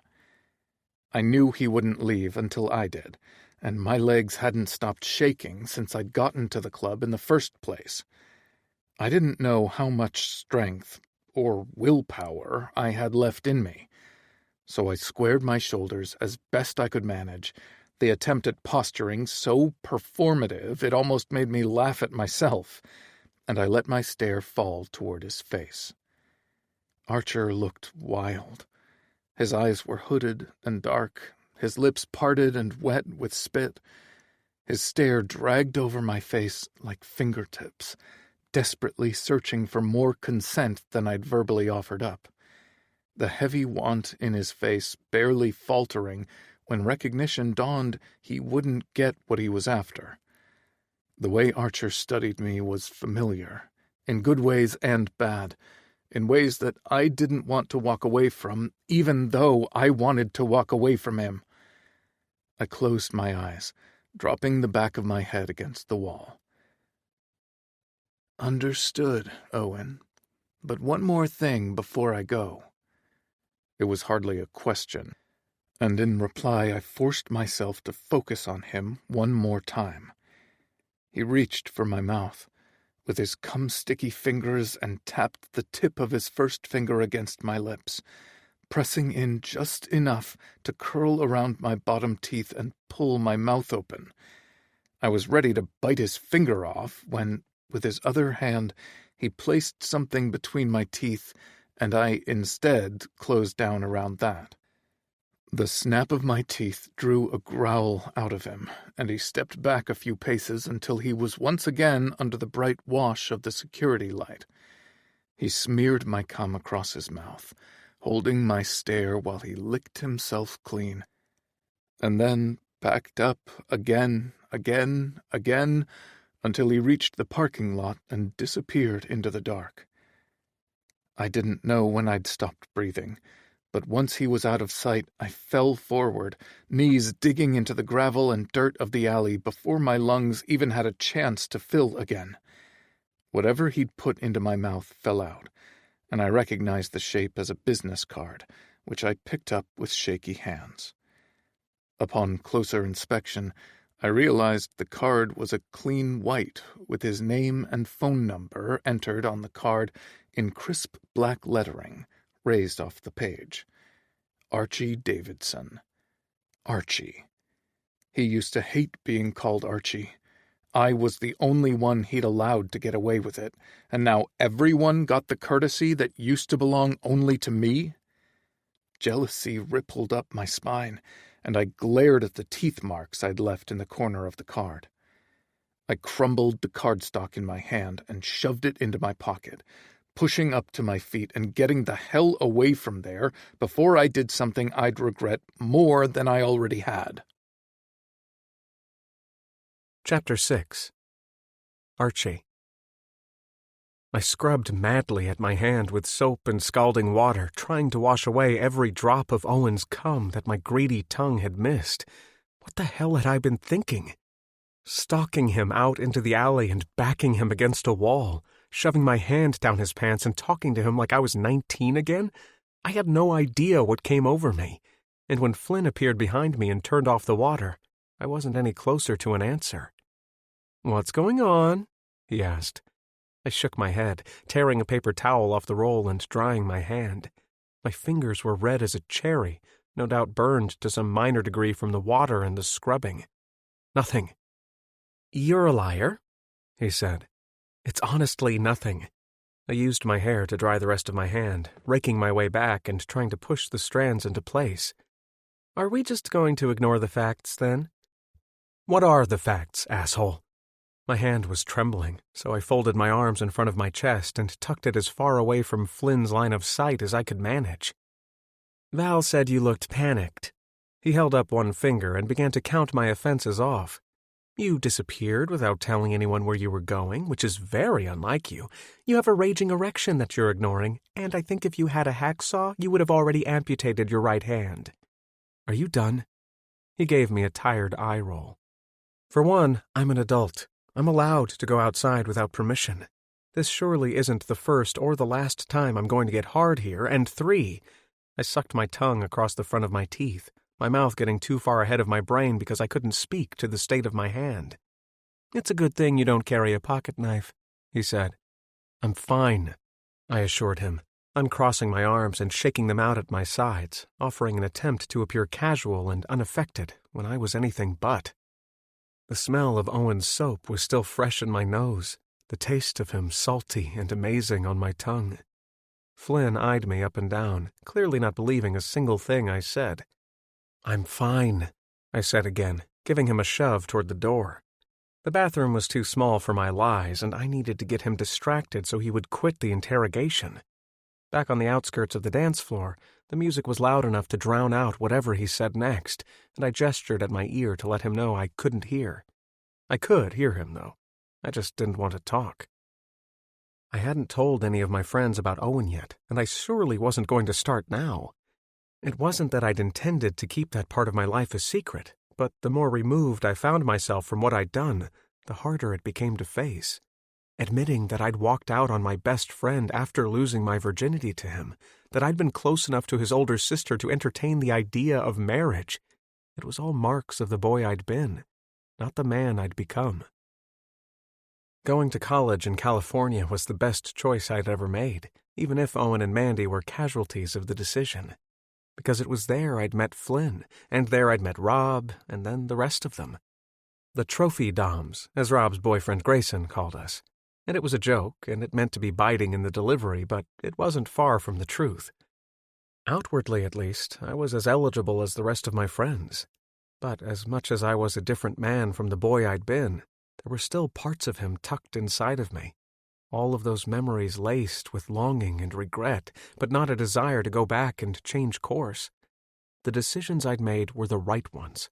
The execution was what had been wrong. "Do you want another drink?" Flynn shouted in my ear. I shook my head. The last thing I needed was more liquor to cloud my already muddled brain. Owen had done a number on me, that was for sure. As soon as I'd seen him, as soon as I'd watched his mouth whisper my name while he came, it was like my brain had flipped to autopilot. There was no stopping anything that happened after that, and in the blink of an eye, he'd reduced me down to the boy I'd been before. Thinking with my cock and my balls instead of my head, or my heart. Flynn smacked the back of my head, and when I turned to glare at him, he gave me the finger before slinking back onto the dance floor, headed for the bar. My hand still ached from the hot water, and I trudged back up to the loft, not realizing my mistake until I recognized Val's white blonde hair in the crowd on the couch. "I told you he'd be back." Rob locked eyes with me, a knowing look on his face that I hated. "I'm fine," I told him. I told all of them. "Where did you run off to?" Val asked. "I didn't think you had a problem with watching." Barkley collared a possessive hand around the back of Val's neck, and I gave them both a teasing smile. "The only thing I love more than watching you suck cock, Val, is getting my own cock sucked." "He could if you wanted," Barkley offered. Val's eyes twinkled, but I shook my head. "I'm good for now, boys, but thank you just the same." I found room against the wall and pressed my back against the exposed brick, trying not to think about what it had felt like for Owen, with my knee between his legs, running against him like a horny kid again. Fuck. Come on. Rob grabbed me by the elbow and hauled me off the wall and down the hallway. I didn't even have time to protest. He shoved me into the private playroom that Val and Owen had occupied earlier and pushed the door closed behind us. What's going on? What do you mean? Flynn says you're eating canned cheese again. I clenched my jaw, narrowing my eyes. Why are all of you so obsessed with my eating habits? You eat the canned cheese when you think too hard. I eat it when I think about all the times I should have thought harder, I muttered. You're not yourself, he said. Is this turnabout for all the teasing I sent over when you were ass up over Grayson? Because if so... He cut me off with a stern look and crossed arms. This is because we're your friends and we're worried about you. We? I arched a brow and once again leaned against the wall. Were you elected to come and speak with me about it? I volunteered, Rob responded. I wasn't a fan of the turned tables because while Rob was the oldest out of the group, he wasn't the most dominant. In fact, when he'd been drowning himself in liquor over the ways Grayson was running him around, I was the only one he'd listened to. So the fact he was trying to play my own game against me was far from appreciated. But I could tell by the set of his jaw that he wasn't going to let me out of the room without an answer. It's better shared over kitchen whiskey, I offered, words as weak as Owen had always made my knees. Because it's quieter? I nodded. Then let's go have some kitchen whiskey. He pulled out his phone and fired off a text, to Flynn or Dalton, I assumed. Then he looked to me expectantly. I pulled open the door and stepped into the hallway, putting space between us without looking back. Rob trailed me through the club and into the parking lot, where I searched out the ridiculous shine on his Maserati and waited for him to unlock the doors. Thankfully, he let me sulk in my own misery the whole drive to his house, and he didn't even push me for answers until I was stretched out on a chaise lounge in his backyard with a tumbler of whiskey in my hand. His house was dark, save for the kitchen light, and the yard sparkled a brilliant sapphire blue from the reflections in his pool. "How's the whiskey?" he finally asked after I'd drank half the glass. Unfortunately, it's not enough to erase the shittiest thing I've ever done, but not for lack of trying. I gave the glass a little shake, enjoying the calm way the ice clanked against the edges before resettling in the bottom. "Do you want to tell me about it?" I scoffed. "Do I have a choice?" "Always," Rob answered quickly. He stretched out and kicked my ankle with the toe of his brown Oxford. The night air was quiet and warm, another perk of living as deep in the valley as Rob did. I toed off my boots and finagled my feet out of my socks, trying to find the easiest place to start. The place to start that didn't make me sound like the absolute piece of shit I was. "Did you want to go in?" he asked, toeing off his shoes and kicking them onto the concrete pool deck. "In the pool?" "Sure." "I don't have a bathing suit," I reminded him. "Are you wearing underwear?" Chuckling, I blinked slowly, turning my eyes toward the sky. "Wouldn't you like to know?" "Honestly, not at all." "Another time," I told him. "I think if I went in and told you this story, I'd be likely to drown myself." "I'm sure whatever it isn't that bad," he said, sipping at his drink and staring off toward the tree line on the far edge of his yard. "When I was in college, I dated this girl, Mandy." "College when?" Rob asked. "Bachelor's degree?" I cleared my throat, washing away the itchiness with some whiskey. "I was 19 when I graduated." "All right. Mandy." "She was my best friend's older sister." "How trite," Rob teased. If only that had been the case. The night I graduated, we were supposed to, "Fuck," he supplied, for the first time. Rob made a knowing sound in the back of his throat, and I took another drink of whiskey.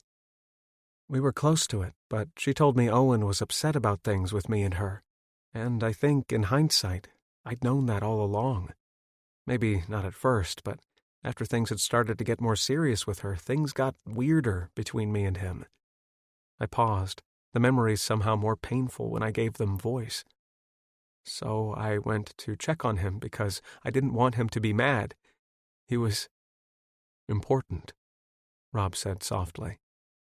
The truth of that stuck like a glob of tar in the back of my throat. I nodded. the rest of the night as clear in my mind as if it had just happened. Owen had written me a letter earlier that day, and he'd come clean.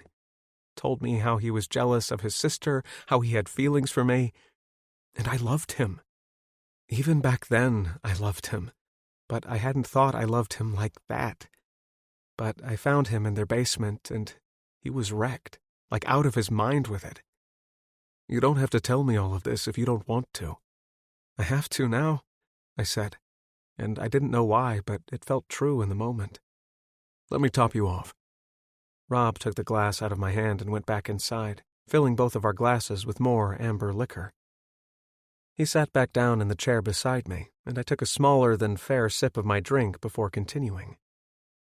Long story short, Owen and I slept together. Rob choked, whiskey sputtering out all over his shirt and his lap. He sat up straight, coughing, more whiskey sloshing over the edge of the glass and down his hand. I gave him a dubious look, mouth twisted in the corner. Not what you were expecting? I asked. Rob switched his drink from one hand to the other, shaking the drops of booze off as best he could. I figured that you were going to say you dumped Mandy and dated Owen, and then it all went wrong when you left for grad school in California. I never did either of those things. I slept with Owen and then left both of them without so much as another word. I stopped answering their calls, changed my plans for school, and moved to California without saying goodbye. Jesus, Archie. I shrugged helplessly. I know. And what's brought all this back around the front of your mind? He asked.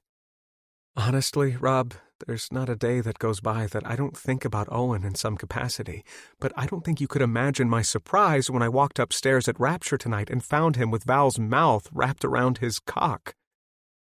Rob choked a second time, and I reached over, taking the drink from his hand so he didn't spill the rest of his expensive liquor all over the concrete. Archie, come on, warn a guy. I took a large swallow of my drink and set it on the small table next to Rob's. Consider yourself warned, then, because after that I followed him into the alley and jacked him off, made him come for good measure, then ran away from him. Again.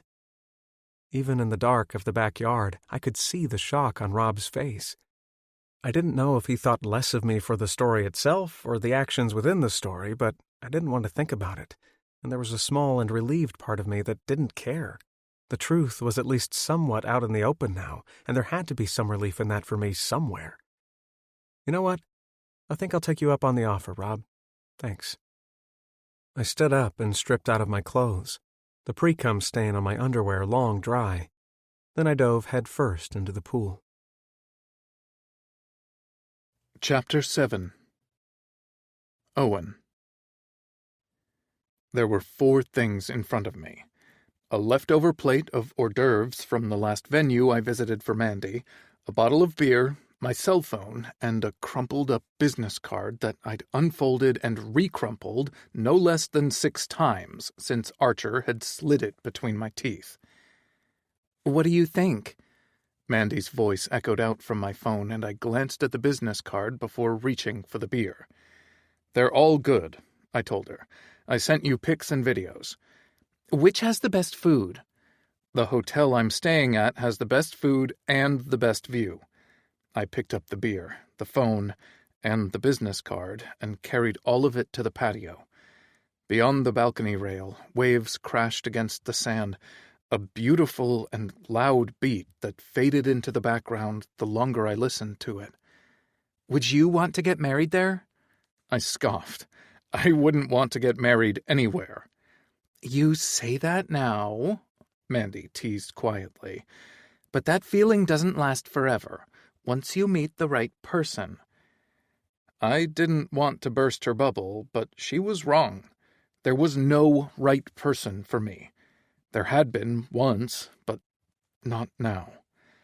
I was so glad Mandy had been able to get over her heartbreak about what Archer had done, but I didn't know if I ever could. The fact that I let him corner me against an alley wall and make me come had no bearing on the way I felt about him. Sure, Mandy.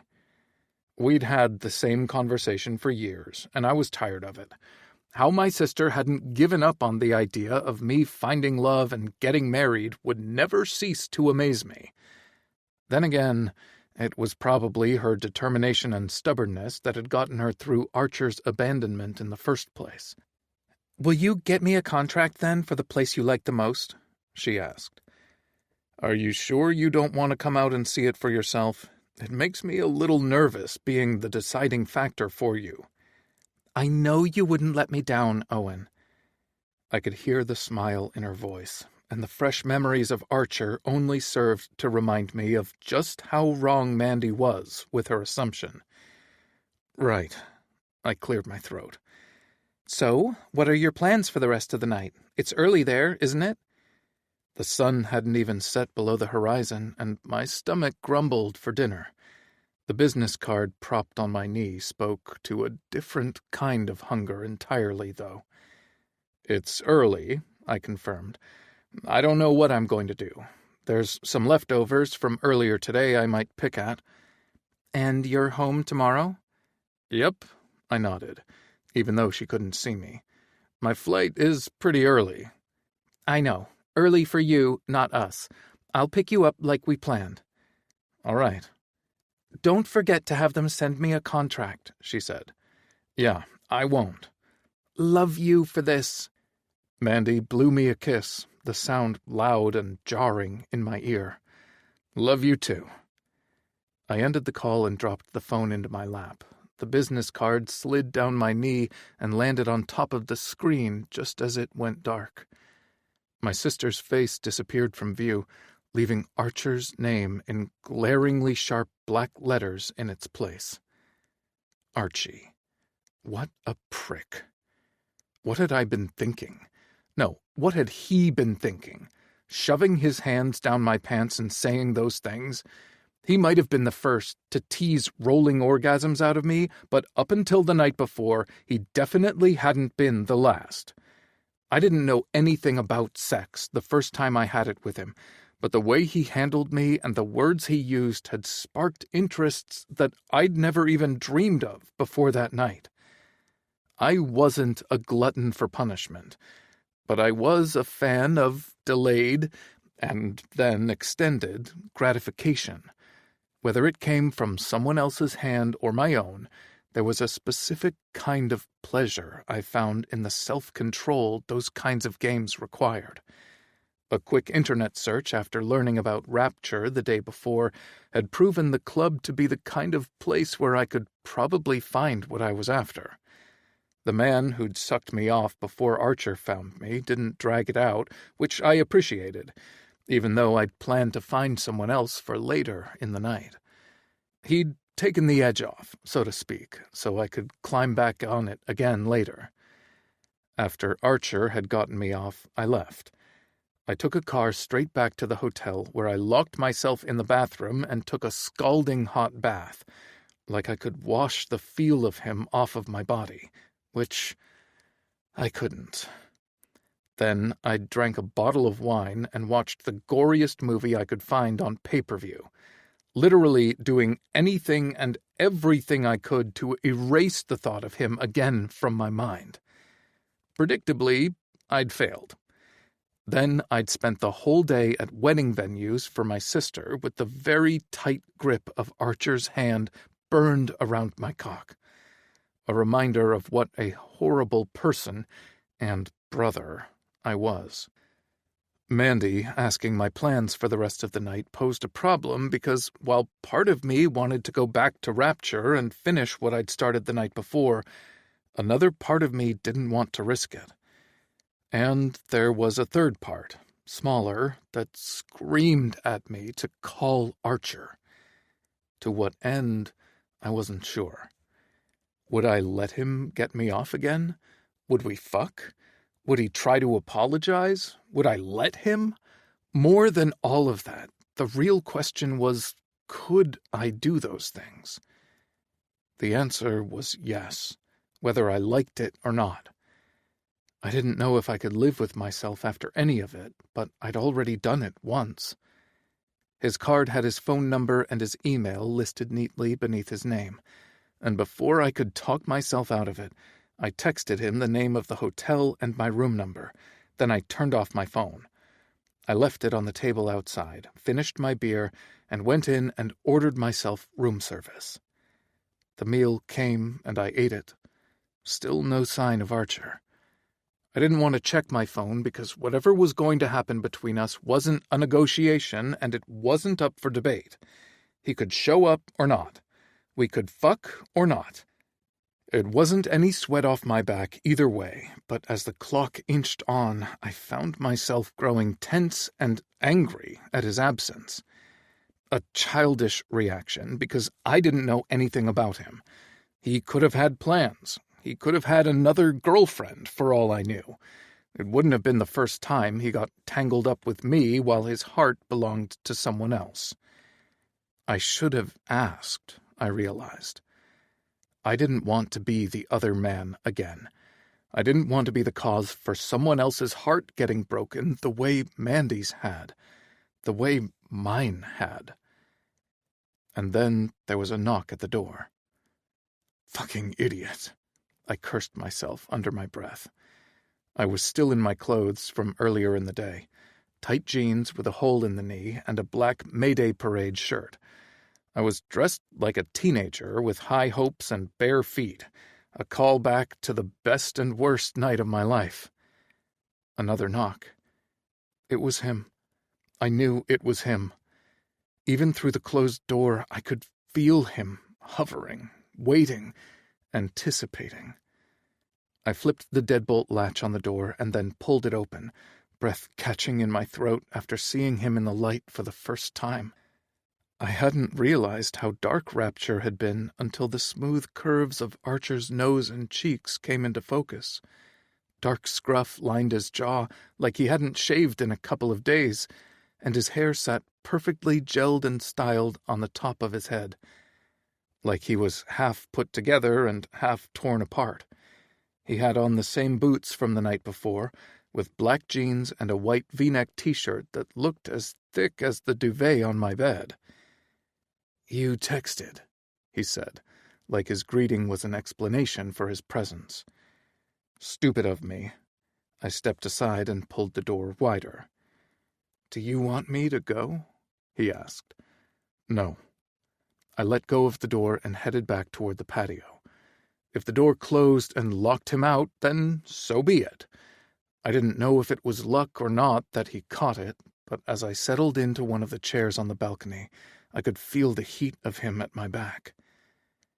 "Do you have anything to drink?" "There's beer in the mini-fridge," I told him. "You can get me one, too." I finished off the one I'd been drinking while I talked to Mandy, and quietly accepted the fresh one when Archer sank into the second chair to my left. "How have you been?" He asked the question like we were old friends, like it had just been a few weeks since we'd seen each other, not 10 years. He asked the question like we were anyone besides who we were. "Since when, Archer? Since you took my virginity and ghosted me and your girlfriend? Or since last night when you shoved your hand down my pants in an alley behind a BDSM club?" "Are you finished?" "Oh, I'm just getting started." He chuckled like an arrogant piece of shit. I watched the way his throat worked as he swallowed, the way his hands flexed around the bottle, already condensated because the fridge in the hotel room was garbage. He sat in the chair like he owned it, and I bristled, which only earned a deeper laugh out of him. "Calm down, Owen. Fuck you." I shoved the chair back, grunting when it clattered against the glass slider. "I don't even know why I called you." I stormed back into the hotel room, hands fisted at my sides. Honestly, what had I been thinking? There was a reason for the decade of silence between him and me, and one good handjob wasn't enough to erase the history between us. But much like a man who'd never been told no, Archer followed me inside, closing the slider behind him like we'd agreed to breathe the same air. "You didn't call," he corrected. "You texted." "I hate you as much as I did the last time I saw you." "You didn't hate me at all last night." The corner of his mouth twitched toward a smirk, and I wanted to swing at him, put him through the glass, maybe even send him over the balcony entirely. Any of the three would have been satisfying. Before that, I reminded him. Oh. Archer licked his lips, that sly smirk settling onto his mouth like an expression he'd tailored just for me. Back when I gave you my virginity. When you took mine, I retorted, even though either statement held true. You gave it, he said. If anything, you took mine. And we both know that I'm telling the truth here. The first and last time you've been honest about anything, I snapped, taking a step toward him out of anger, hands still tight at my sides. No. I turned my back on him, but there was nowhere to go. The room was nice, but it wasn't huge. Besides the balcony, the only places to escape him were the bathroom and the bedroom, neither of which felt like a place where I wanted him to follow. He closed the space between us, stopping inches away from my back.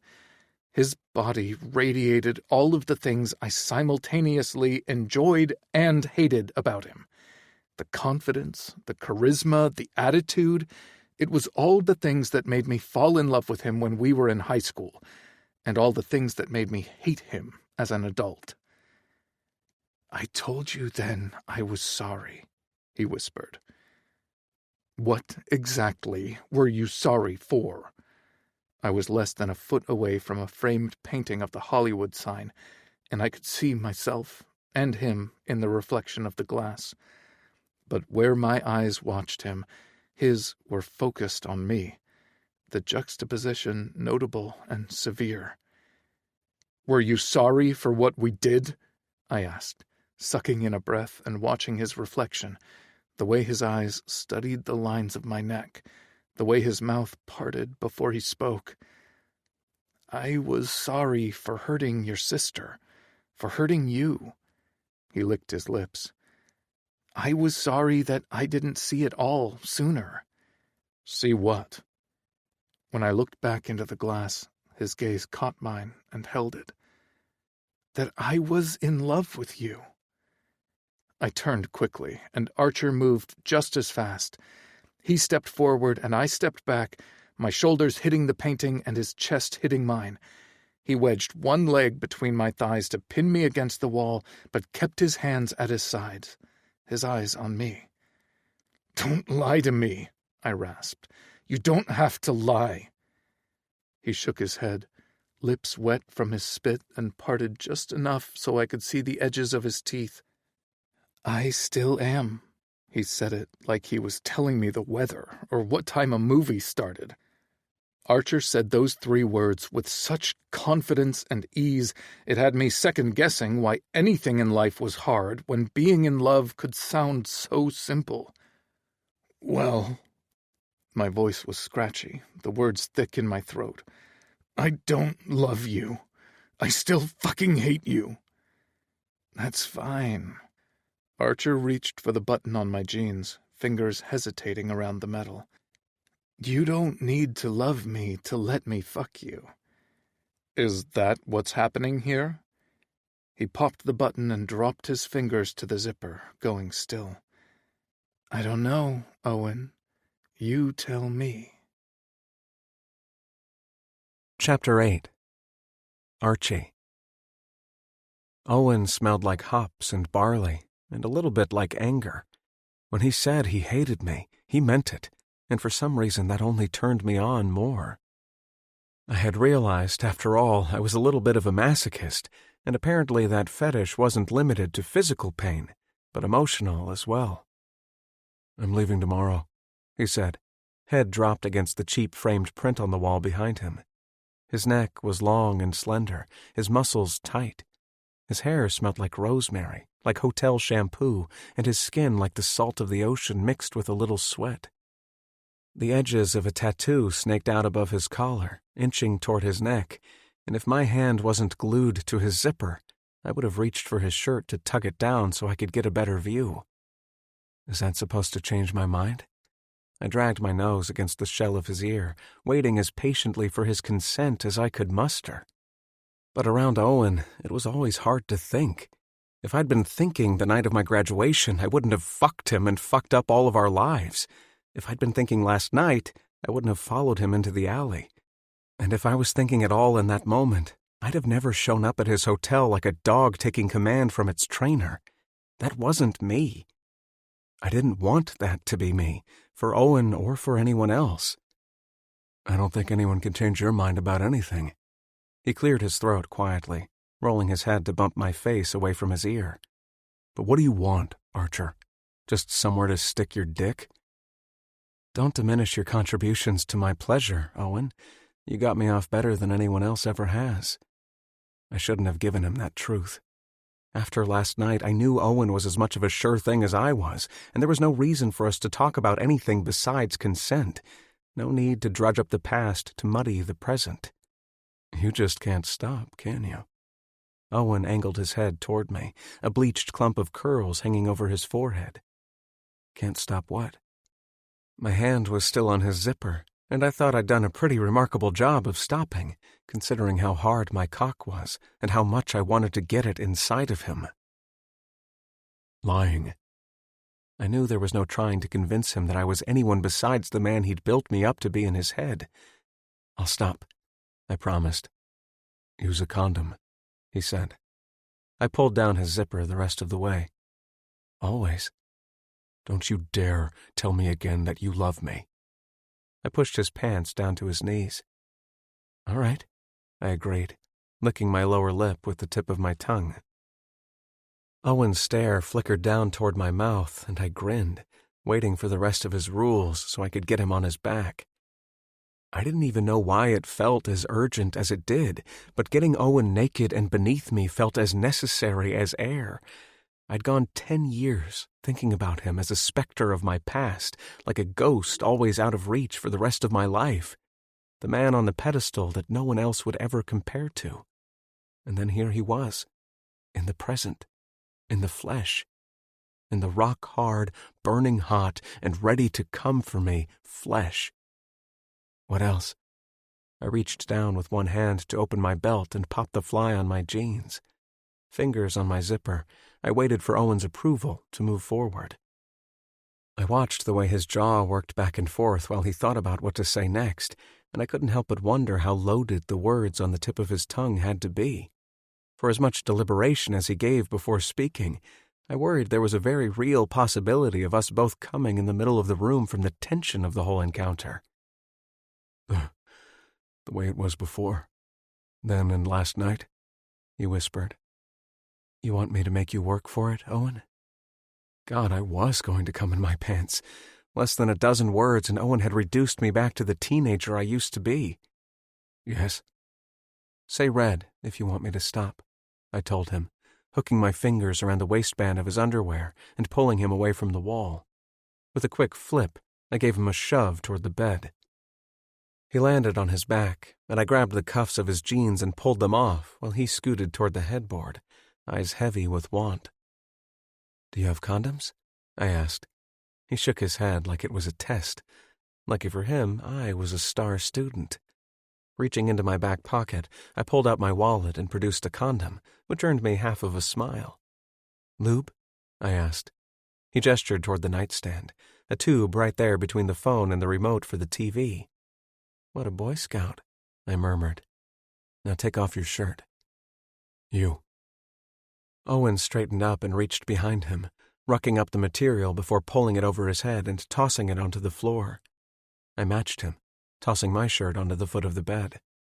My pants were undone enough for me to get my cock out, and I crawled up between his legs. Red to stop.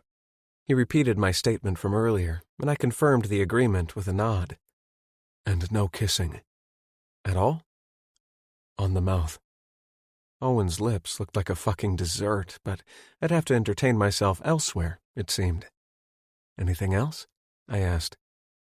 This is not the start of a thing, Archer. Owen folded one arm behind his head, half propped and half naked against the white bedding. He looked like a nightmare that I never wanted to wake up from. It's just for right now, I said back to him. Just for tonight. And last night. And 10 years ago, he murmured.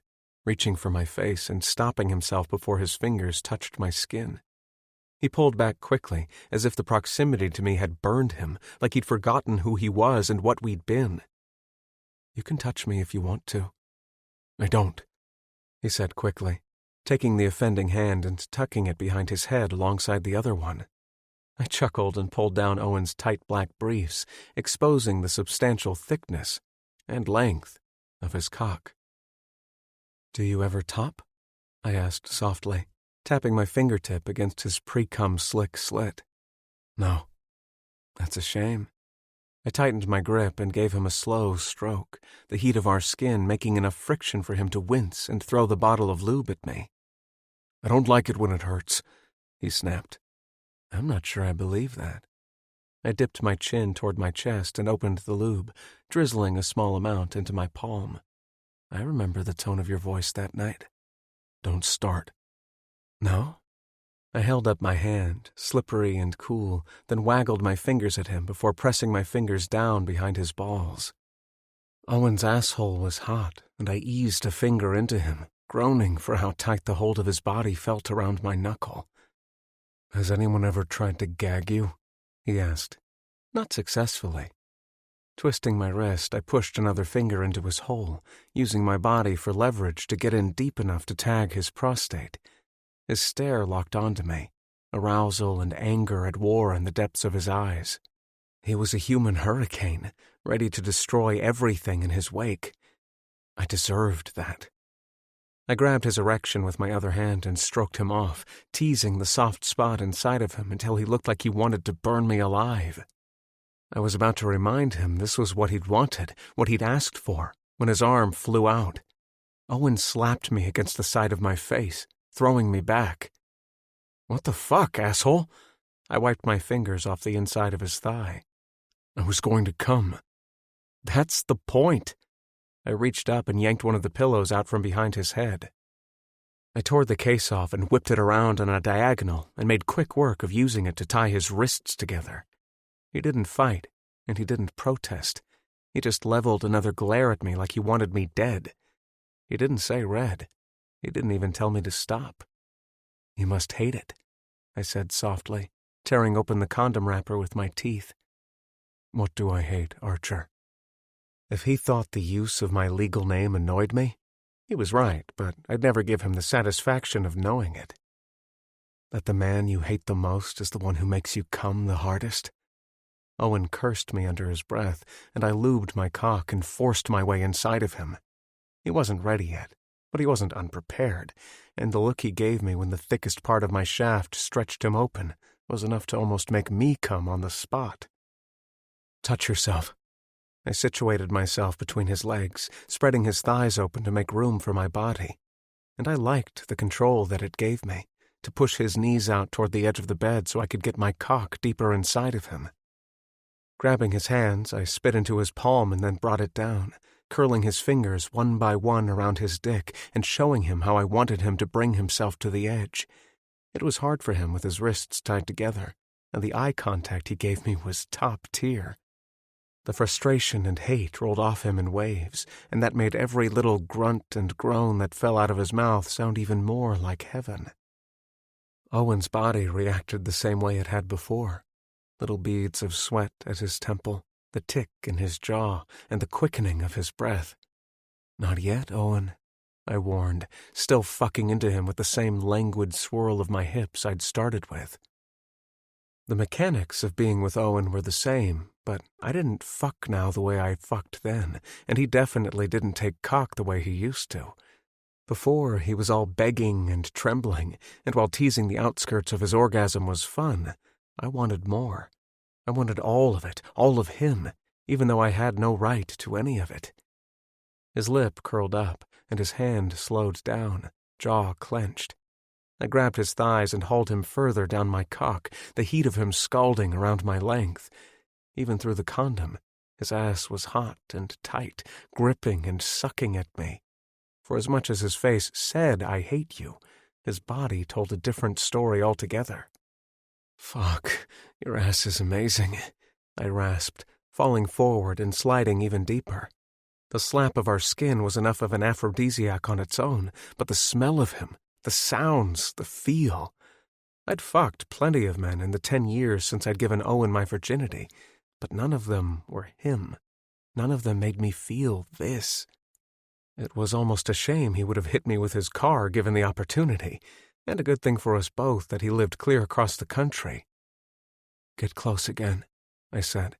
"When you're on the edge, you clench my cock like a fucking vice grip." "I hate you." He fisted his cock and jacked himself off again.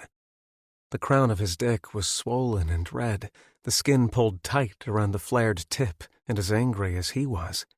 I know. I hated me too. Pulling out, I ripped off the condom and fisted my length, jerking off for less than a minute before spraying cum all over his dick and his hand. His eyes went wide, and his mouth fell open, and I pried his fingers loose before he reached his own end. His hips jerked off the bed, chasing after the friction I'd taken away. Pre-cum poured out of his slit like a fountain, and his balls were high and tight against his body. His hole still offered a small gape from where I'd been inside of him, and I pushed 2 of my lube-slick fingers back into his hole. Intent to put him out of his misery, I took his cock into my other hand and brought him right up to the edge a 3rd time before loosening my grip and pushing harder against his prostate at the same time. Owen flew off the bed, screaming and cursing, his chest crashing right into mine and taking us both onto the floor. I was still half-dressed, cock out and jeans around my thighs. Owen was naked, covered in my cum and his own sweat, which he smeared all over me as he fought to regain his balance. He was quick, but I was quicker. I pushed up and over, shoving him onto the hotel carpet and digging my knee between his legs so his balls rested on the top of my thigh. He moaned, and he sighed, and he begged. He begged me. "I need to come, please." "You're just here for tonight?" I asked, even though I already knew the answer. "Archer, yes, please. It hurts. It hurts." "If tonight is all I get, Owen, then I've got bad news." I circled my finger and thumb around the base of his shaft, admiring the way his erection throbbed and strained for release. "I need you to make me come," he pleaded, the fight leaving him quicker than my orgasm had just minutes before. "I will," I promised. "Just not yet." Chapter 9. Owen. There was no decision I'd ever made around Archer that had turned out to be a good one. That was how I found myself, covered in sweat, my wrists bound by a pillowcase, on the floor of a hotel room my sister had paid for, with Archer between my legs looking like he wanted to eat me alive. "You don't need to show off." I'd meant for the words to come out sounding detached and collected. I'd wanted him to think that even though I was physically affected by him, I wasn't emotional about it. But the commentary earned me a treacherously sadistic grin. I barely had time to debate the merits of calling my safe word when Archer folded me in half like a pretzel and buried his face between my cheeks. I hadn't been far off with the assertion that he wanted to eat me alive. Unable to stop the groan that tumbled out of my throat when his tongue speared into my asshole, I flung my arms around his neck, using the restraints to hold him in place. Archer may have been content to play the role of dominant partner, but I was no submissive. Begging and pleading for release didn't give him any power over me, and I hoped he knew that. I needed him to remember that. Hell, I needed a reminder too, because I'd never been with a man who ate ass with the focused intensity Archer was currently delivering to my body. And it was only a matter of minutes until the familiar heat had once again begun to pool between my legs. "You're going to make me come," I warned, using my wrists and the pillowcase to pull him closer to my body. He made a pleased little humming noise, which vibrated up the length of my spine and propelled me closer toward the edge. But he shook his head until I released my hands from around his neck. Then he leaned back enough for me to see his face. His eyes were hooded, dark, and the entire lower half of his face shined with spit and lube from how into my ass he'd been. Archer rocked back onto his heels and took himself in hand, ready to go again after his orgasm. He didn't need to touch me. The heat and weight of his stare was enough to feel like a strong hand curled around my achingly hard and cruelly deprived erection. I brought my feet back to the ground, moving into a less revealing pose. "Stay longer," Archer whispered. "What?" "Stay here longer. Let me get my fill of you." His lashes fluttered, dick shiny with pre-cum. "My flight is in the morning. I'm leaving tomorrow at 5. Archer looked at his wristwatch and frowned. "I'm giving you the courtesy of making sure you know that I'm not going to be here when you wake up. We agreed on this. Nothing that matters, just tonight." "Are you ever going to let me live it down?" He pulled his hand down the length of his cock, letting it slap up against his stomach. "It doesn't mean anything to me anymore," I lied, and he pulled another condom out of his wallet, face laced with frustration. "This is the only thing that matters between us now." Archer grimaced, rolling the condom down his length before returning to his place between my thighs. "Always like this," he said under his breath, the head of his cock breaching my hole again. The burn and stretch felt the same, and when the tip of his cock dragged past my prostate, I whimpered, fingers scrabbling at the carpet above my head. "Like what?" "It doesn't matter." Archer bottomed out and went still, throwing his head back in what I assumed was pleasure. I hoped it was pleasure, but I also wanted it to hurt him a little. I'd hurt so much for him. A little denial couldn't have been a bad thing for him to deal with, at least for a little while. I realized then, in those moments of stillness, Archer was anything but still. His hands around my waist trembled, and the vein in his neck pulsed frantically. Was his heart beating that fast? Was he bothered or overcome by the things we were doing together? I didn't want to ask, and there were parts of me that didn't want to know. Archer's lower lip quivered, and he rolled his head around, cracking it once before refocusing his attention on my face. "You still with me?" I whispered. The corner of his upper lip twitched, and he answered with a rough drag and snap of his hips. "I wish I could put your cock in a cage," he said. "Tease you so you couldn't get hard, so this thick, gorgeous cock of yours had nowhere to go." My lashes fluttered, and I shifted my arms to my front so I could get a manageable grip on my dick. "What else?" I asked. "1,000 things." He shook his head. "It doesn't matter." "Tell me." I didn't understand why I said that. I didn't want to know, because every word from Archer's mouth was a lie, a promise of a future that didn't belong to either of us. It wasn't even worth pretending. My mind served me with a flashback I'd never asked for, a memory that I'd buried so deep I was surprised it still existed. A fantasy, the first real one I'd ever had, leaning against Mandy's bedroom door and listening to him talk while he fingered her cunt. The things he said made my cock so hard I could have broken down her doorframe with it, and I'd pretended he'd been talking to me. He knew that now. The day he graduated college, I'd written him a letter, confessing my feelings for him.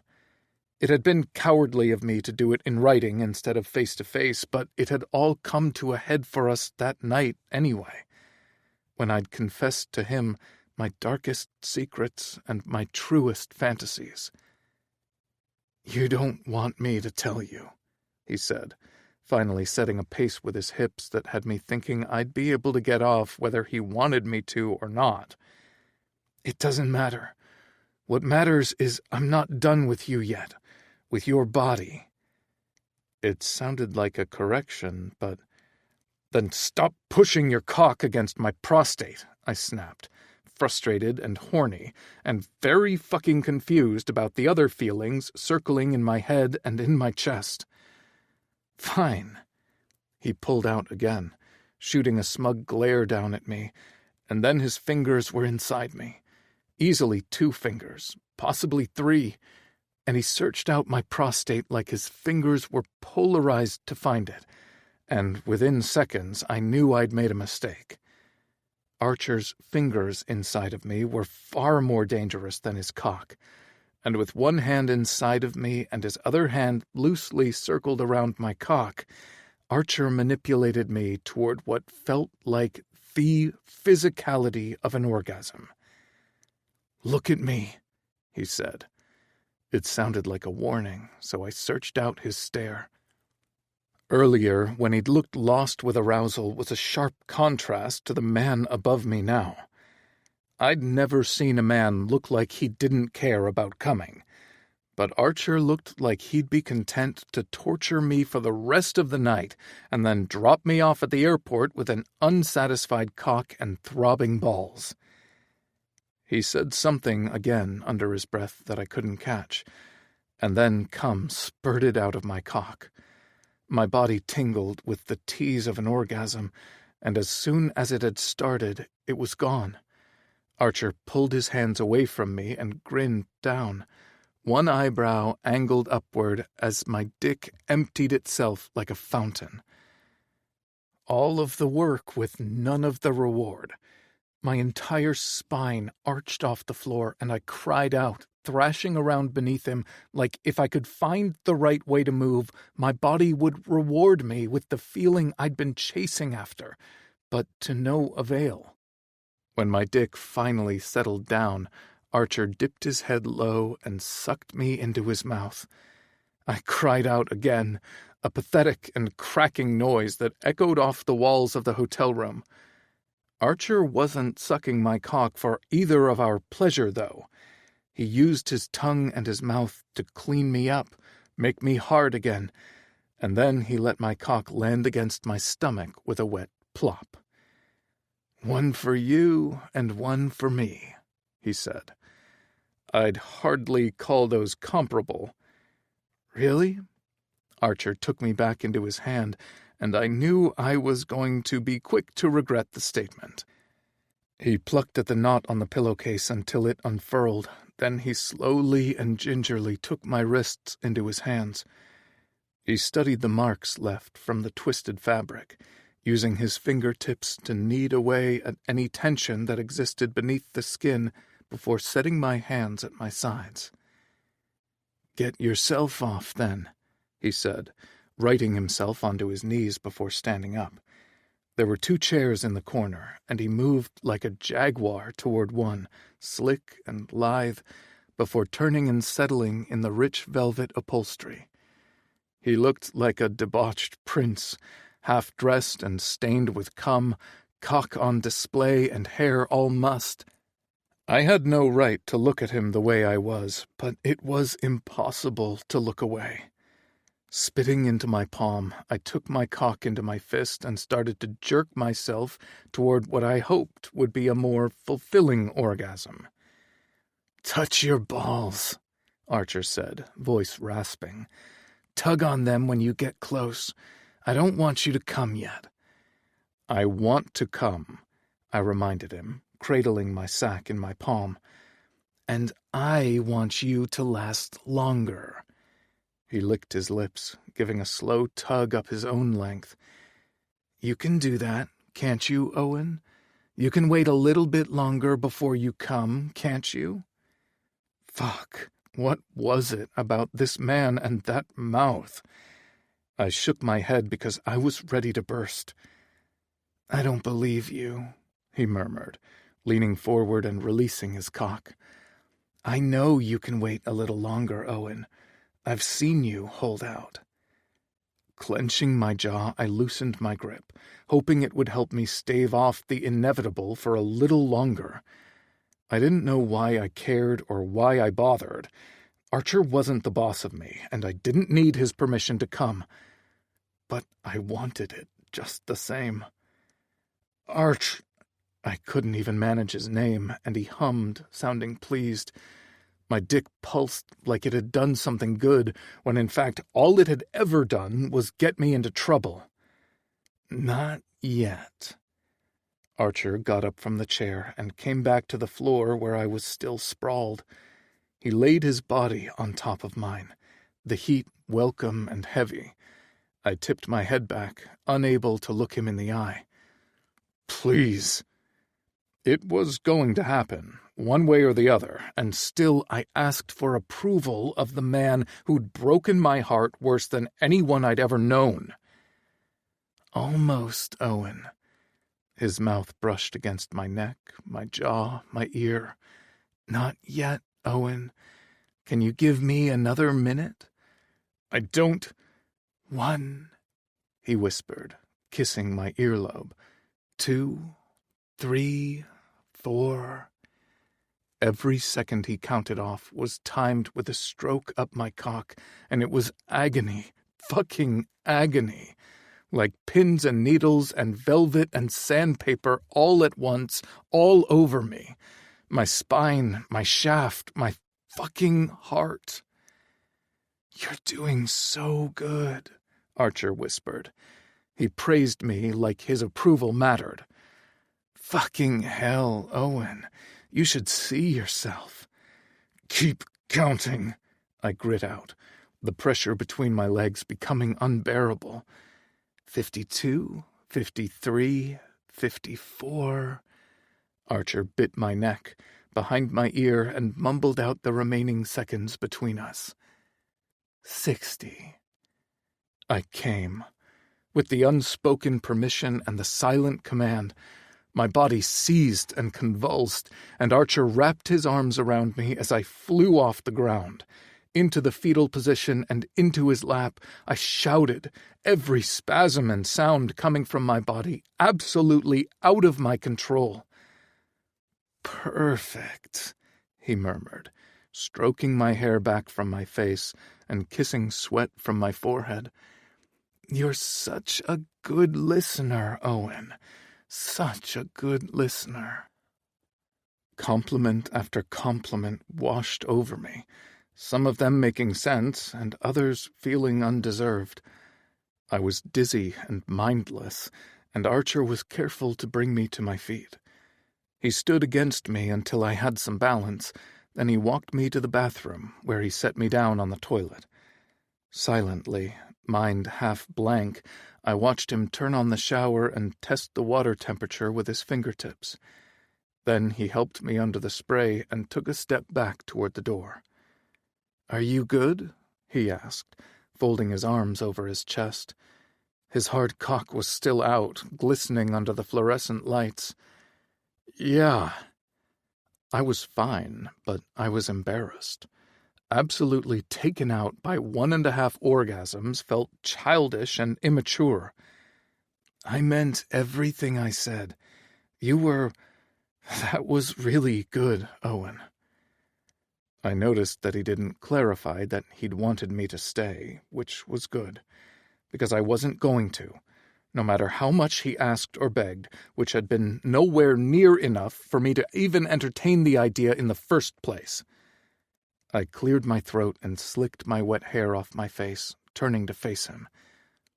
"I'll go get you some water," he said. "I'm in the shower, Archer. I'm fine." "To drink." He let himself out of the bathroom, and when he came back, he'd zipped up his pants. Archer passed me one of the small water bottles from the mini-fridge, and I emptied it in 2 swallows. I hated that he was right, that I'd needed the drink. "Are you going to stand there and watch?" I asked, maybe a little harsher than was fair, but that was the way of things between us. Our decision-making was once more clouded with sex, and then, when everything was said and done, when the lights were on, that was when the regret set in. Archer regarded me carefully, even as the steam of the shower started to fog up the glass and obscure him from my view. "I'll leave you to it," he said, again slipping out of the bathroom. The door closed behind him with a soft snick, and I busied myself with everything that I meant to do in a post-sex shower. And, as expected, when I was finished, Archer was gone.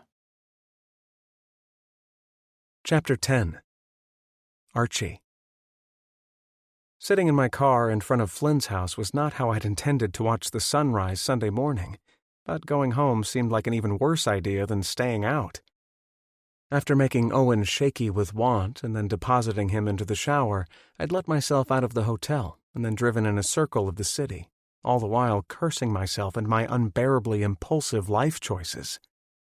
Driving up PCH, I reminded myself I was lucky, that I could count the regrettable decisions of my life on one hand.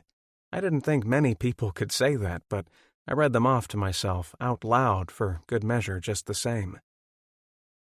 1, sleeping with Owen the night I graduated. 2, jerking Owen off in an alley behind a BDSM club 10 years after that. 3, going to Owen's hotel and doing it again less than 24 hours later. Yeah, that was pretty much the entirety of my bad decisions. Sure, I could argue that ghosting him and Mandy after point 1 was also something that should warrant regret, but they were basically the same thing, and 3 mistakes felt more manageable than 4. 3 felt like I wasn't a huge fuck-up, even though the sleepless nights I'd experienced in my 20s when I'd been missing my best friend, while also fantasizing far too many times about coming inside of him, often led me to believe otherwise about myself.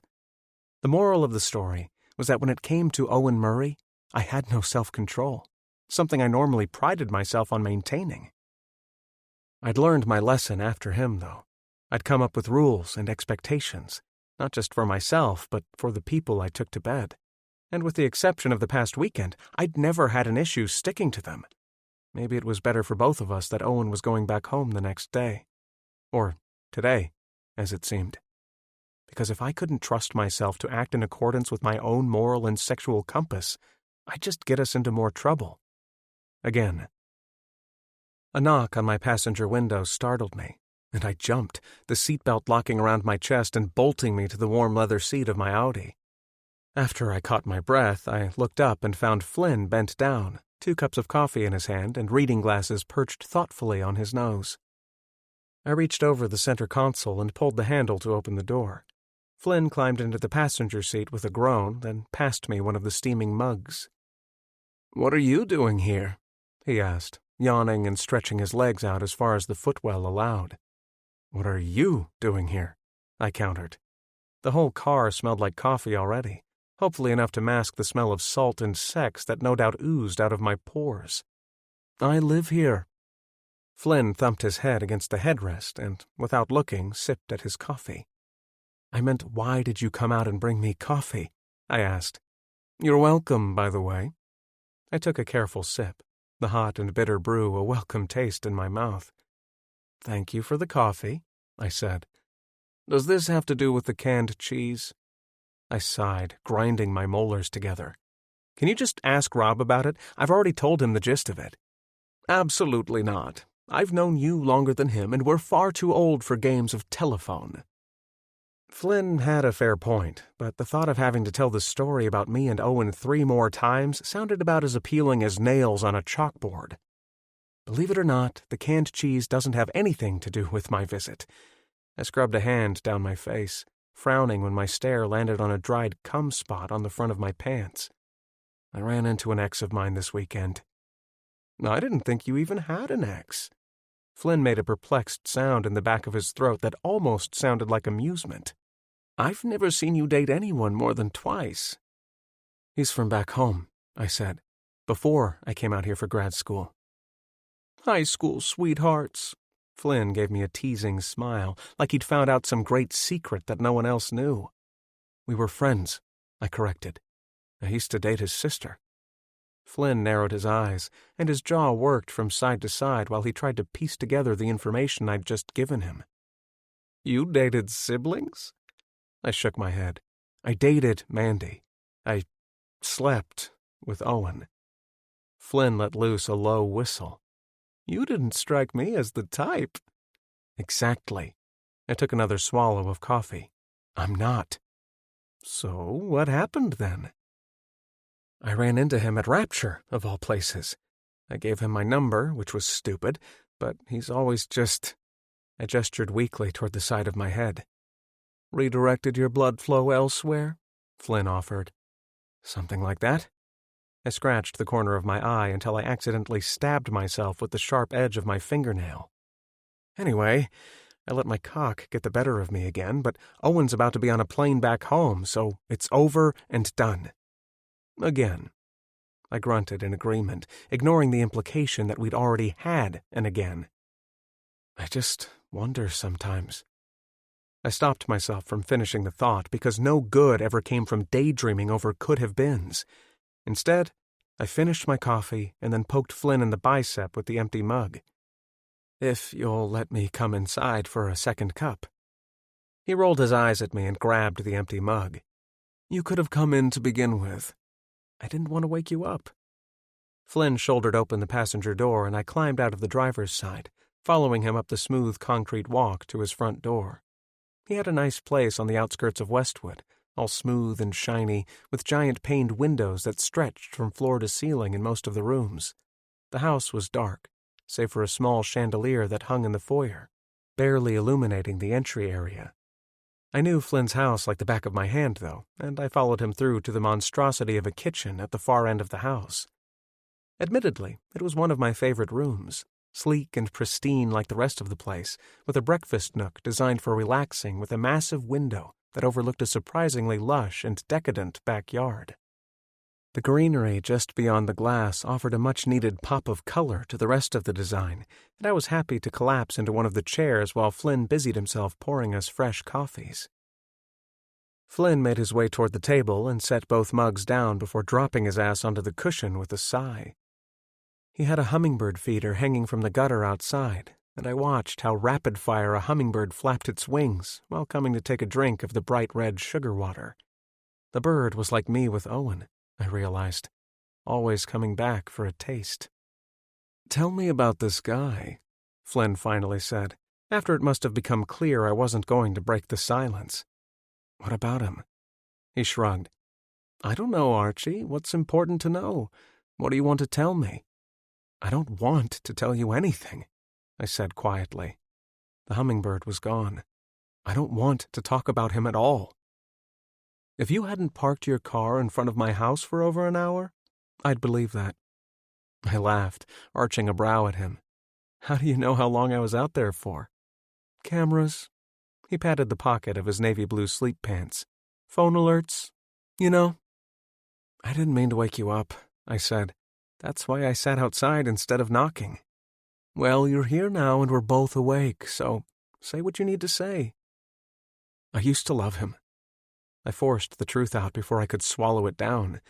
It wasn't like I felt better about saying it, but Owen deserved my honesty, even if he wasn't around to hear it.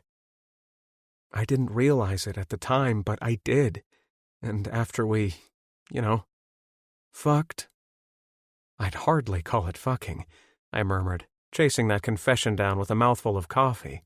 But what's done is done, and he and I are done. Don't lie. Back then, the last thing he said to me, after we gave up our virginities, or whatever you want to call it, the last thing he told me was that he hated me. What was the last thing he said this time? Flynn prompted. He asked me if I wanted to watch him shower. I covered my face with my hands and flung my head back, letting out a frustrated, tired, and somewhat still horny shout. Beside me, Flynn just laughed and stared out the window at his yard, while I struggled to muffle myself and regain my composure. And? He didn't mean it in a nice way. He was being short and snappy, as mad at himself about what we'd done as I was, I think. Replaying the encounter with Owen back in my head, it was easy to see where things had gone right and things had gone wrong. The teasing, the edging, the denial, it was the physical manifestation of what the relationship between us had always been. And just like before, I told him no when it suited me to tell him no, when it pleased me to tell him no. But it pleased him, too. He loved it, just as he had our very first time. He said that he'd listened to the way I talked to Mandy, and I didn't think there was any real way to tell if how I clearly got off on denial was what spurned his attraction to the kink, or if he'd liked it from the start. That thought left an unwelcome idea in my head, a dream of a life that could have been so different for the two of us, a future that would have seen us together instead of apart. But that was a pipe dream, because there was no world where I could have broken up with Mandy and then moved on to Owen without there being the same number of casualties. No matter how you sliced it, all three of us would have been ruined. At least the way things had gone, I'd given them something to push them out of the heartbreak. I'd given them anger, which, in hindsight, felt like a gift. Anger was more manageable than sadness, than guilt, even regret. "Why are you mad about it?" Flynn asked. I bit the tip of my tongue while I thought about an answer. "Because it's safer to be mad," I said, the truth of that feeling like a bulletproof vest I could wear. "Because it shouldn't have happened, but it's hard to think right around him." "Are you mad that he's gone?" "I'm used to him being gone. I'm mad that he left." I closed my eyes and pressed my fingertips against my eyelids, groaning at how childish and stupid I felt. I sounded like a lovesick teenager, like someone whose world had gotten thrown into a blender after getting his dick wet for the first time. "But you knew he was going." "I asked him not to go." I raised my voice even though I didn't mean to. With a loud exhale, I brought myself back to normal as much as I could manage. "I asked him not to go, and he left." Flynn eyed me over the rim of his coffee mug, eyes a little too bright for how early it was, and how early I'd woken him up, and he asked me, "Well, did you give him a reason to stay?" Chapter 11. Owen. In the 3 days since I'd gotten home, Archer had called me on all 3 of them. I hadn't spoken to him once, making a point of sending his calls to voicemail before they even reached the 3rd ring. But in the 4 days since I'd gotten home, I'd also jerked off thinking about him way more than 4 times.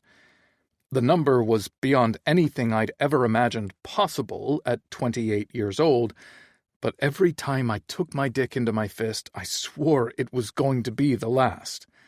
Not the last ever, just the last for him. Not that it was even for him, just I needed it to be enough. "Do you think gold or silver is better?" Mandy asked, reminding me of exactly how badly it had to be enough. I was in the middle of helping her mood board her wedding, my mind fresh with another replay of Archer's fingers up my asshole. "For what?" I tried to blink her into focus, but there were so many pictures and magazine clippings on it, I had no idea what part of it she'd been talking about. "Silverware, Owen?" "I figured the hotel would handle that." I gave my sister an awkward shrug and fished my phone out of my pocket. "Sorry, gotta take this." My phone wasn't ringing, thankfully, but I needed to get out of the house and clear my head. Once outside, I hopped off Mandy's porch and headed toward the field at the back of our neighborhood. My sister and her fiancé lived in the house Mandy and I had grown up in as kids. Our parents had long ago downsized to an apartment on the edge of town, and that suited them fine. Less money on living, they'd said, more money to enjoy being old. I didn't think either of them was old, but early retirement served them well. They only agreed to let her move in if I signed off, and I had no interest in depriving my sister of anything more than I already had. Though it was hard to say whether or not missing out on a life with Archer by her side would have been a loss or not. It was clear he'd done well for himself, staying in LA after college and making more money than I'd ever seen in my life. I didn't know anything about him, really, and I couldn't back that up, but his clothes felt nice against my skin, and he smelled expensive. He smelled like everything I'd ever wanted. But no. The field wasn't a great place to go because Archer and I had spent more nights out there than I could count. Back when he was Archie to me. back before things had turned into whatever they'd become. I wondered sometimes if I'd not written him the letter, if I'd not been so sullen, would it have ever happened between us? Would he have ever realized I had feelings for him? Or would he have married my sister and tortured me in a completely different way? I headed the rest of the way through the field and past the tree line. Not terribly far into the woods, but enough to be hidden from view. That was where the fort Archer and I had built still stood to that day. It was worse for wear, the boards weather-stripped and splintered, nails long since rusted. But the summer before, I'd hauled a lawn chair out into the structure so I didn't have to worry about getting scratched or hurt. Or worse, spiders. Throwing myself into the chair, I stretched my legs out and let my head fall back. There were gaps between the beams on the roof now, shrunken from the years of abuse they'd taken from the weather, and the sun peeked through, casting long shadows over my feet and the floor. It was impossible to be there without thinking about Archer, especially how fresh the memories of him were in my brain and on my skin. I rolled my cell phone around in my hand, knowing the right thing to do was probably the last thing I would. Archer answered on the fourth ring. "Owen?" He asked my name like it would be anyone else calling him from my number, like anyone else was as foolish as I was. "Yeah." "Hi." I could picture him shoving his hair out of his face the way he used to do when we were kids and he was nervous. He wasn't nervous that night in the basement, and he wasn't nervous at the hotel. Or rather, if he was, he'd leaned into different tells. The only time his hair had shown even a strand out of place was after he'd gotten off. And I hated how good disheveled looked on him. I'd never tell him that. "What's up?" he asked, when I didn't say anything back in response to his greeting. "I don't know, Archer. You're the one who's been calling me." A butterfly floated in through one of the cracks in the roof, clearly on accident. He flittered around the four walls, not able to find a way back out, and if butterfly wings could feel exasperated, I'm sure his did. His pace across the fort turned frenzied, and I knew how he was feeling. Safe and trapped and exhilarated all at the same time. With a sigh, I stood and used the cup of my hand to urge him toward the door so he could escape. "I don't like when you call me Archer," he said. "It's your name," I reminded him. "You used to call me Archie." It almost sounded like longing in his voice, but as soon as I'd registered it, it was gone. "You used to be Archie," I whispered. "Am I not now?" "Not to me," I said softly. "Not for a long time." For years it had been Archie and Owen, Owen and Archie. And then he'd become Archer and me. I was still Owen, just without him. Besides, I cleared my throat and settled back into my seat. "Everyone calls you that now. It's not special." "It was," he countered. "It would be." "Don't do this," I warned. "That's not why I called." "Why did you call, Owen?" I didn't have an answer, and he knew it. "To tell you to stop calling me," I lied. "Are you sure?" "I'd like to be." That earned me half of a laugh, which had me closing my eyes and scrubbing a hand down my face in shame. The sensation coursed through my body like some kind of tangled and electrified web that paralyzed me with every inch it crept up my spine, rooting me in place, forcing me to sit with the way Archer made me feel, the things I wanted from him. Hell, from anyone. "If you tell me to stop calling, I will," he said. "If you tell me to get on a plane and come home, I will." "Your home isn't here." He answered that with silence. I sighed, letting all the breath out of my lungs until it felt like my shoulders were going to sink through the chair. "Don't say anything else to me that you don't mean, Archer." I've never lied to you." "Are you sure?" I threw his earlier question back at him, and he chuckled again, a low laugh that almost sounded like an exhalation. "You don't really want the answer to that question." I did want the answer, but I knew a deflection when I heard one. Whatever Archer thought his truth to be, it was his, and he wasn't going to share it. At least, not with me, and not on this phone call. Talking to him was agony, because my brain battled between wanting to tell him all the horrible things I thought about him, while also aching for all the devilish things my body wanted him to do to me. "What do you want, Archer?" "I don't think I have a good answer for that," he said after a pause. "But I was serious. I'd get on a plane, Owen." "You can't come here." I had to be quick to cut that idea off before it turned into something tangible. "Mandy is here, and she's getting married soon, and I won't let you ruin her life again." "How is your sister?"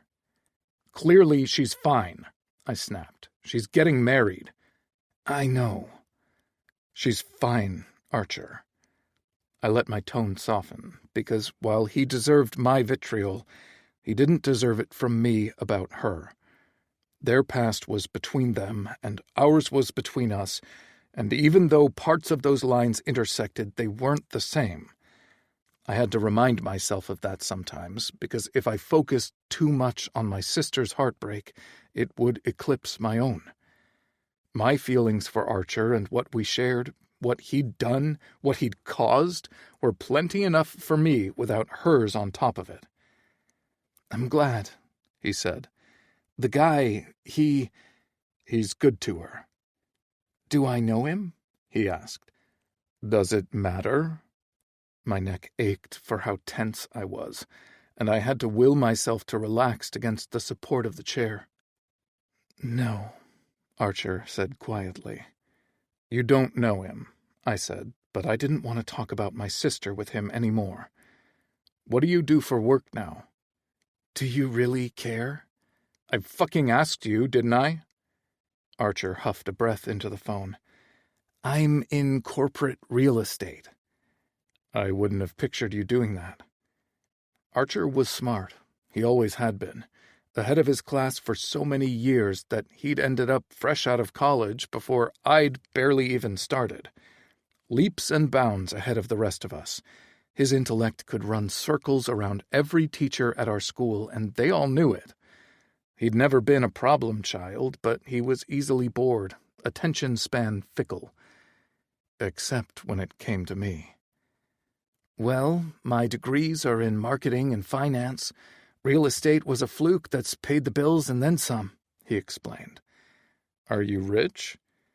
He laughed again, like the question was part of an inside joke I didn't know about. "Yeah, Owen, you could say that." "Well, if you want to see me again, then you can afford to put me on a plane, right?" As soon as the question left my mouth, I regretted it.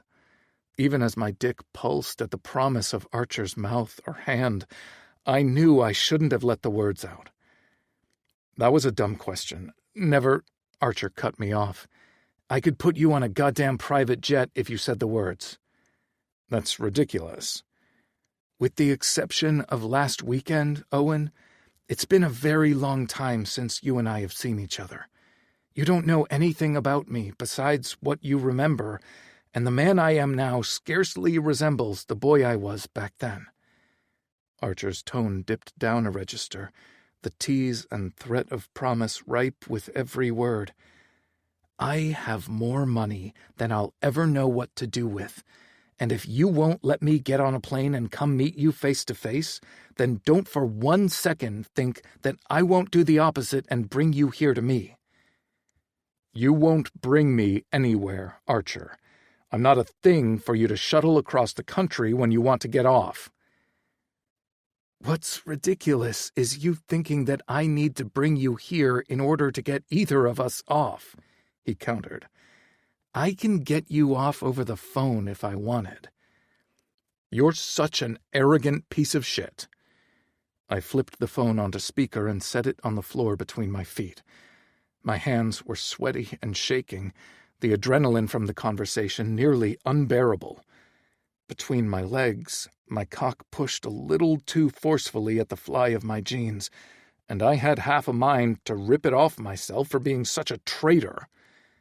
But this is what I wanted, wasn't it? This is what I knew would happen if I called him back.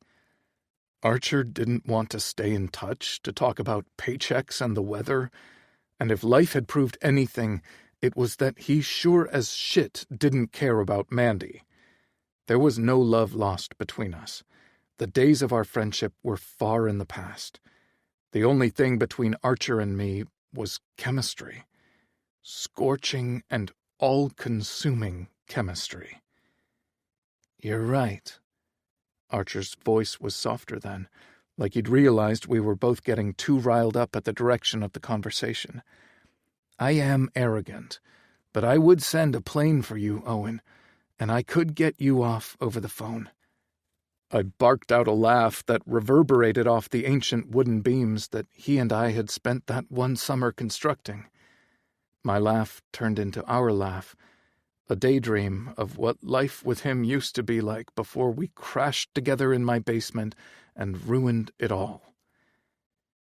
"Tell me that you'll come," he whispered. "I'm not having phone sex with you," I said, the fight long gone. "You know that's not what I meant." I swallowed, shaking my head even though he couldn't see me. "Goodbye, Archer." I leaned over and scooped my phone off the floor, poking the disconnect button before setting the device down on my lap. My heart was so loud I could hear it in my ears, and my fingers drummed a staccato beat against my thigh, even though I wasn't trying to move. My breathing hadn't even returned to normal when my phone pinged with a text message. I knew without looking what it was, but I checked the screen just the same to confirm. The text from Archer was short and to the point, and attached to it was an itinerary with a flight that left Brixton tomorrow afternoon, non-stop to Los Angeles. Chapter 12. Archie. Just because I could charter a jet didn't mean that I often chartered jets, and I realized, buckled into an oversized and dangerously comfortable leather seat, that the offer to Owen might have come off sounding a little ostentatious. Maybe it had been, but I wanted him to know I was serious about the invitation, that the things I said to him when we were together were honest and true. My past with Owen wasn't a good one, but having him back in my present narrowed everything down to a new perspective. Like our lives were a snow globe that his arrival in California had shaken up, and only then, 37,000 feet above the ground, had the flakes began to settle and fall. I'm still in love with him, I'd finally admitted to Flynn, who pursed his lips and swallowed thickly, looking at me like I'd sprouted another head or 5. The confession felt like the truest words that had ever left my mouth, and I'd said a lot of things in my life that I'd meant in the moment. I'd told men they were the best fuck I'd ever had, and maybe when I was balls deep inside of them, my brain had tricked me into thinking that, but I knew now it hadn't been true. Time had dulled the memory of how good it felt to bury myself in the tight heat of Owen's body, and I was thankful for that. If my body and heart had remembered for even a millisecond how perfect and good and whole it had felt to be with him, I would have had to join the clergy, because there'd have been no point in fucking anyone else for the whole of time if he wouldn't have me. Fortunately for me, the other thing time had done was show me the importance of being goal-oriented and focused. That was how I'd made my money, how I'd met my friends, and that was also how I was going to convince Owen to give me a second chance. I hadn't told Owen I was coming, just that I would send a plane for him, and I wasn't sure how my presence would be received. But if he was coming to California to see me, to be with me, even if temporarily, then it really couldn't be a bad thing. At least, that's what I hoped as the plane made a smooth landing on the runway and taxied over to the private hangar. After the engines were powered off, I unbuckled and waited for the steward to open the door. Fresh air was always welcome, even if it was the humid East Coast air I'd fled from a decade before. The hangar was air-conditioned, and I was getting ready to take a lap and check my messages when the messy tuft of Owen's bleached hair caught my eye. Tucked against the far wall of the hangar sat a cluster of black leather couches, and he sat on the edge of one, alone and nervous. His shoulders hunched. His lips were pulled into a tight line that looked like it wanted to be a frown, even if it wasn't sure how to make it the rest of the way down. But when my shoes hit the polished concrete floor and echoed around the empty space, his head snapped up and his posture and expression completely changed. He didn't want me to know he was uncomfortable, and that was fair because I wasn't ready to show my hand either. I wanted Owen to think I had things under control, that I wasn't drowning in my feelings for him after all this time. That would have been very uncool and not put together of me. I watched him slowly, coolly, try to give off the air that he was put together. He stood, shoulders and back straight, even with a bag slung over one shoulder. He shoved his hair out of his face, even though the blonde curls fell right back toward his eye. The roots were a few inches long, dark like mine. Dark like I remembered. "You didn't need to come and collect me," Owen said in lieu of a hello. "I would have come on my own." "I prefer you coming with me," I said under my breath. He rolled his eyes and brushed past me, up the steps and onto the plane. I heard him mutter a curse and drop his bag on one of the seats. I turned on my heel and climbed the stairs, the plane feeling noticeably smaller with both of us on board. Owen looked around, counting the seats and the couches and the wood-grained surfaces with a pinched expression. "If you can afford this, you have too much money," he said. "I don't own it, Owen." "You rent it?" I plucked the button of my blazer open before easing back down into one of the seats and stretching out my legs. "I reserve it when I need it," I said. "And you needed it?" Owen practically threw himself into the seat across from me, his sneakers rubbing against the edges of my Oxfords while he settled. "Do you really want me to answer that?" I would have told him the truth. I didn't need the plane, but I needed him. But he didn't ask. He just studied me with that steely gaze he'd adopted since he saw me in the hangar. "When do we take off?" he asked. I checked my watch. "We have 20 minutes. He was up faster than I could blink, halfway down the stairs before I even got my ass out of my seat. My first instinct was to chase after him and drag him back, but he'd left his bag, so I knew he wasn't going far or for long. Instead, I pulled my phone out of my pocket and set to checking my messages like I'd planned to do before I set my eyes on him again. A flurry had come through as soon as we'd landed, and I wasn't sure who was so concerned about me, but a quick look confirmed it was less worry and more entertainment. Flynn. "This calls for a group text." Flynn added you to the group. Rob to the group. Flynn added Dalton to the group. Flynn added Percival to the group. Barclay. "Am I really in your phone as Percival? You're the hugest piece of shit, Flynn." Flynn. "It's your name, isn't it?" Barclay.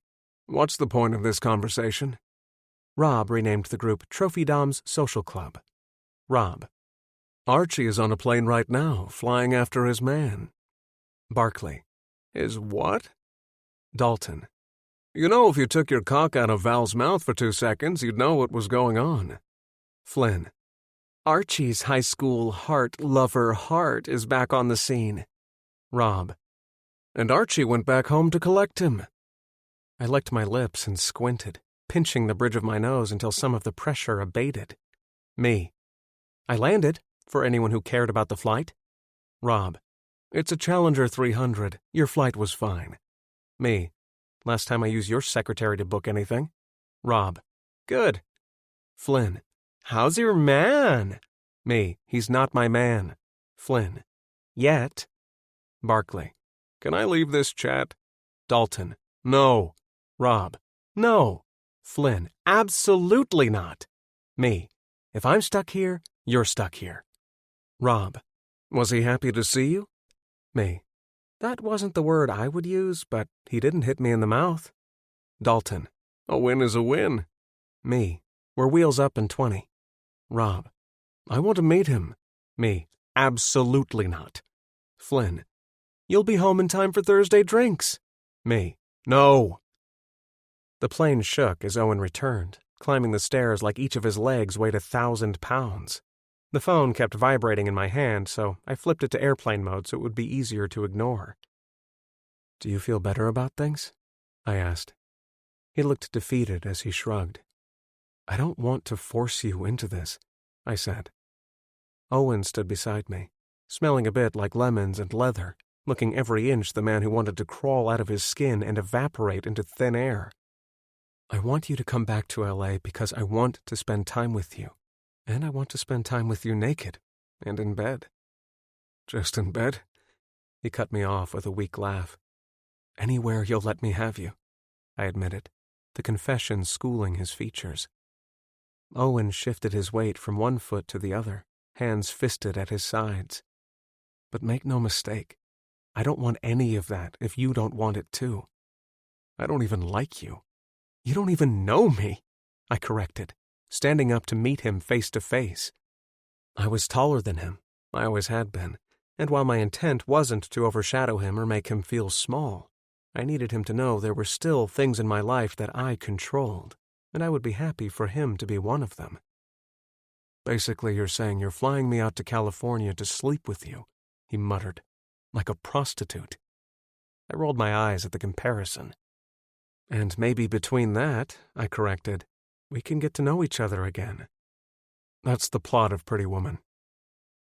I'm no knight in shining armor, Owen. I can't erase the past between us, and I can't erase how much I haven't been able to stop thinking about you either.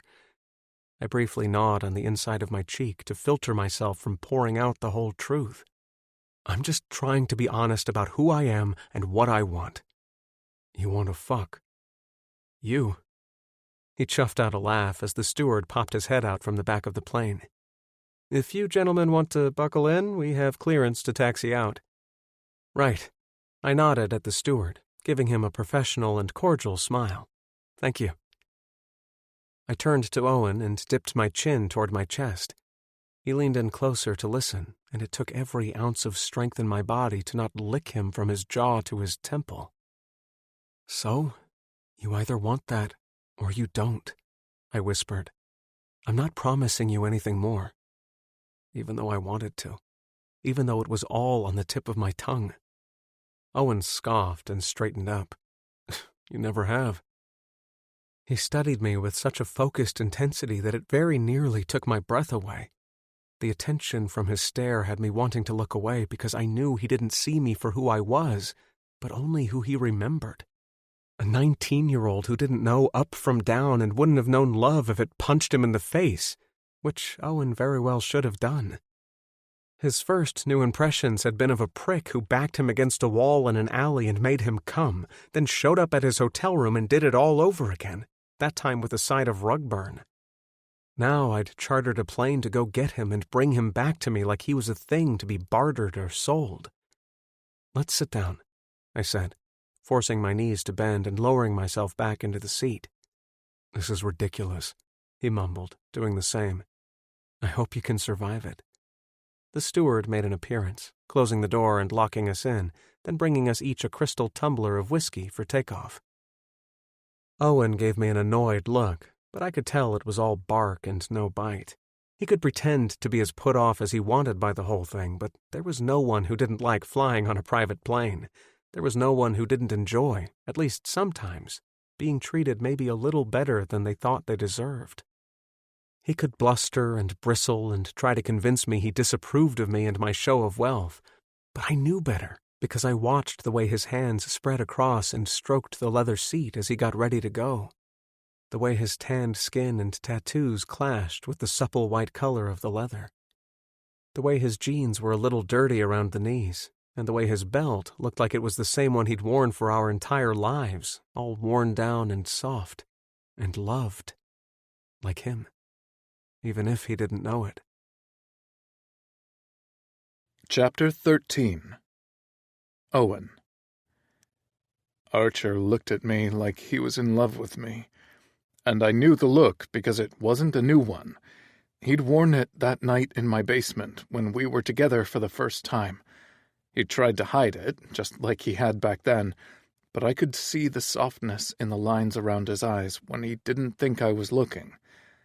All of that washed away once the plane reached cruising altitude.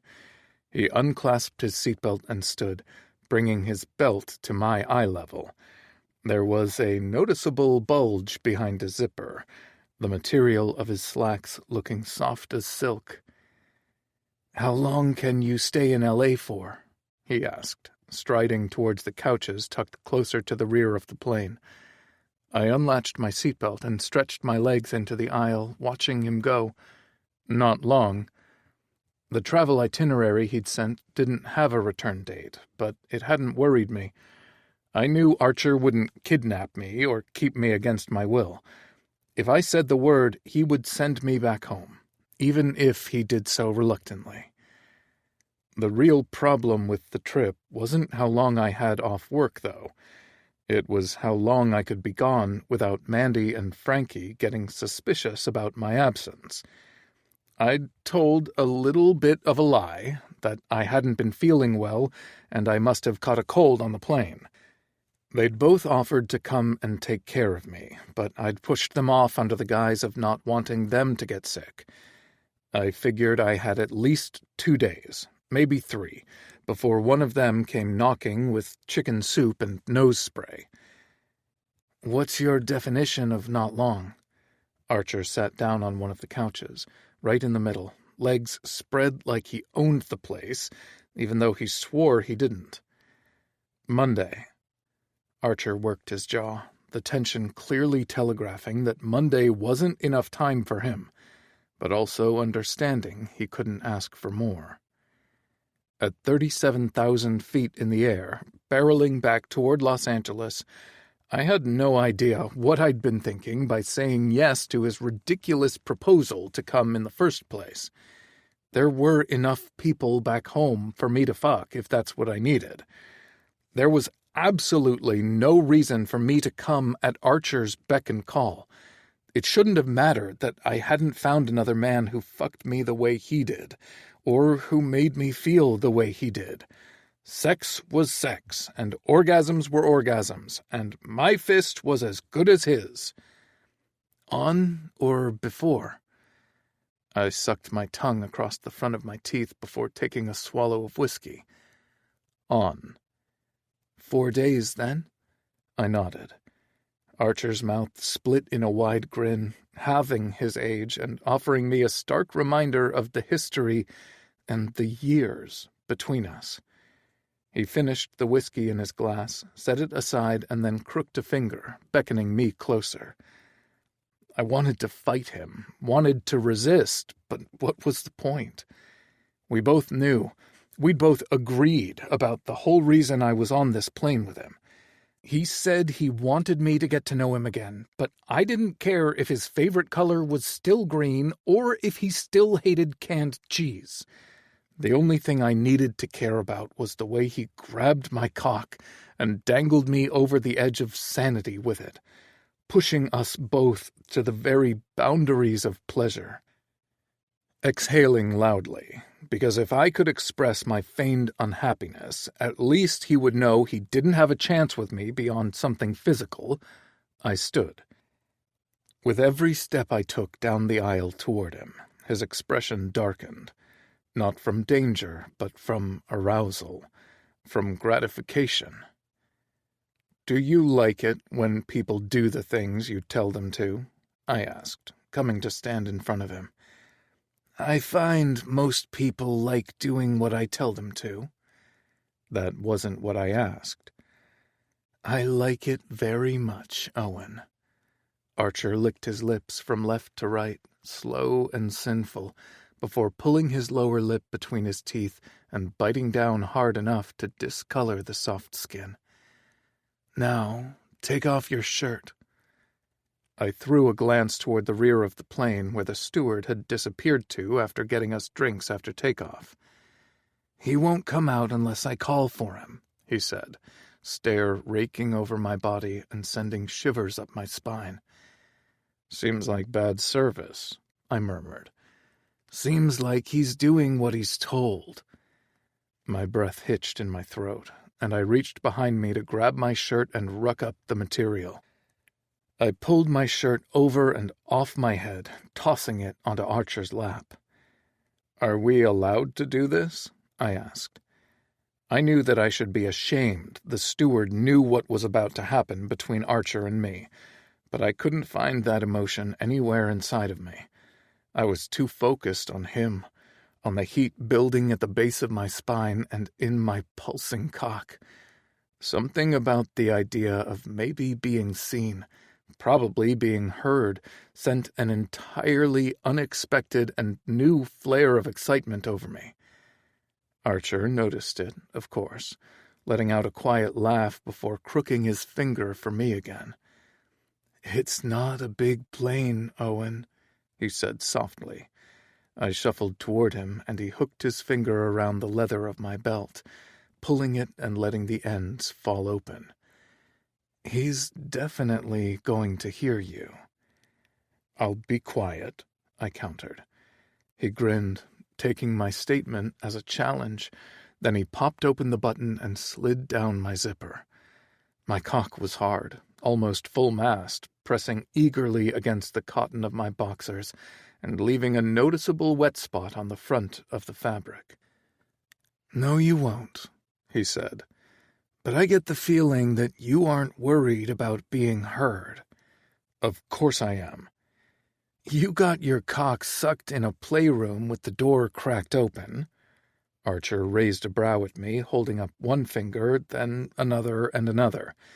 "You let me jerk you off in an alley, and now here you are on a very small airplane with your cock waving around in the breeze.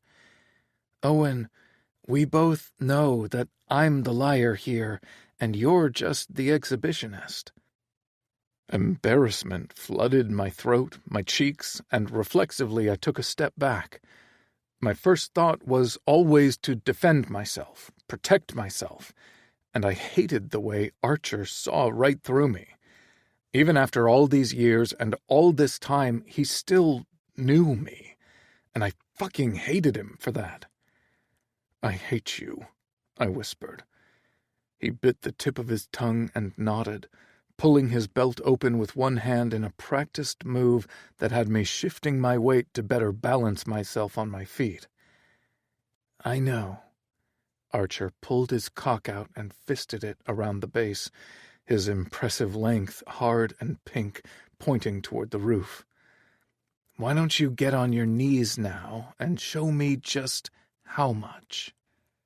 I mirrored the position of his hand, taking my own dick into my fist and giving my erection a rough pull.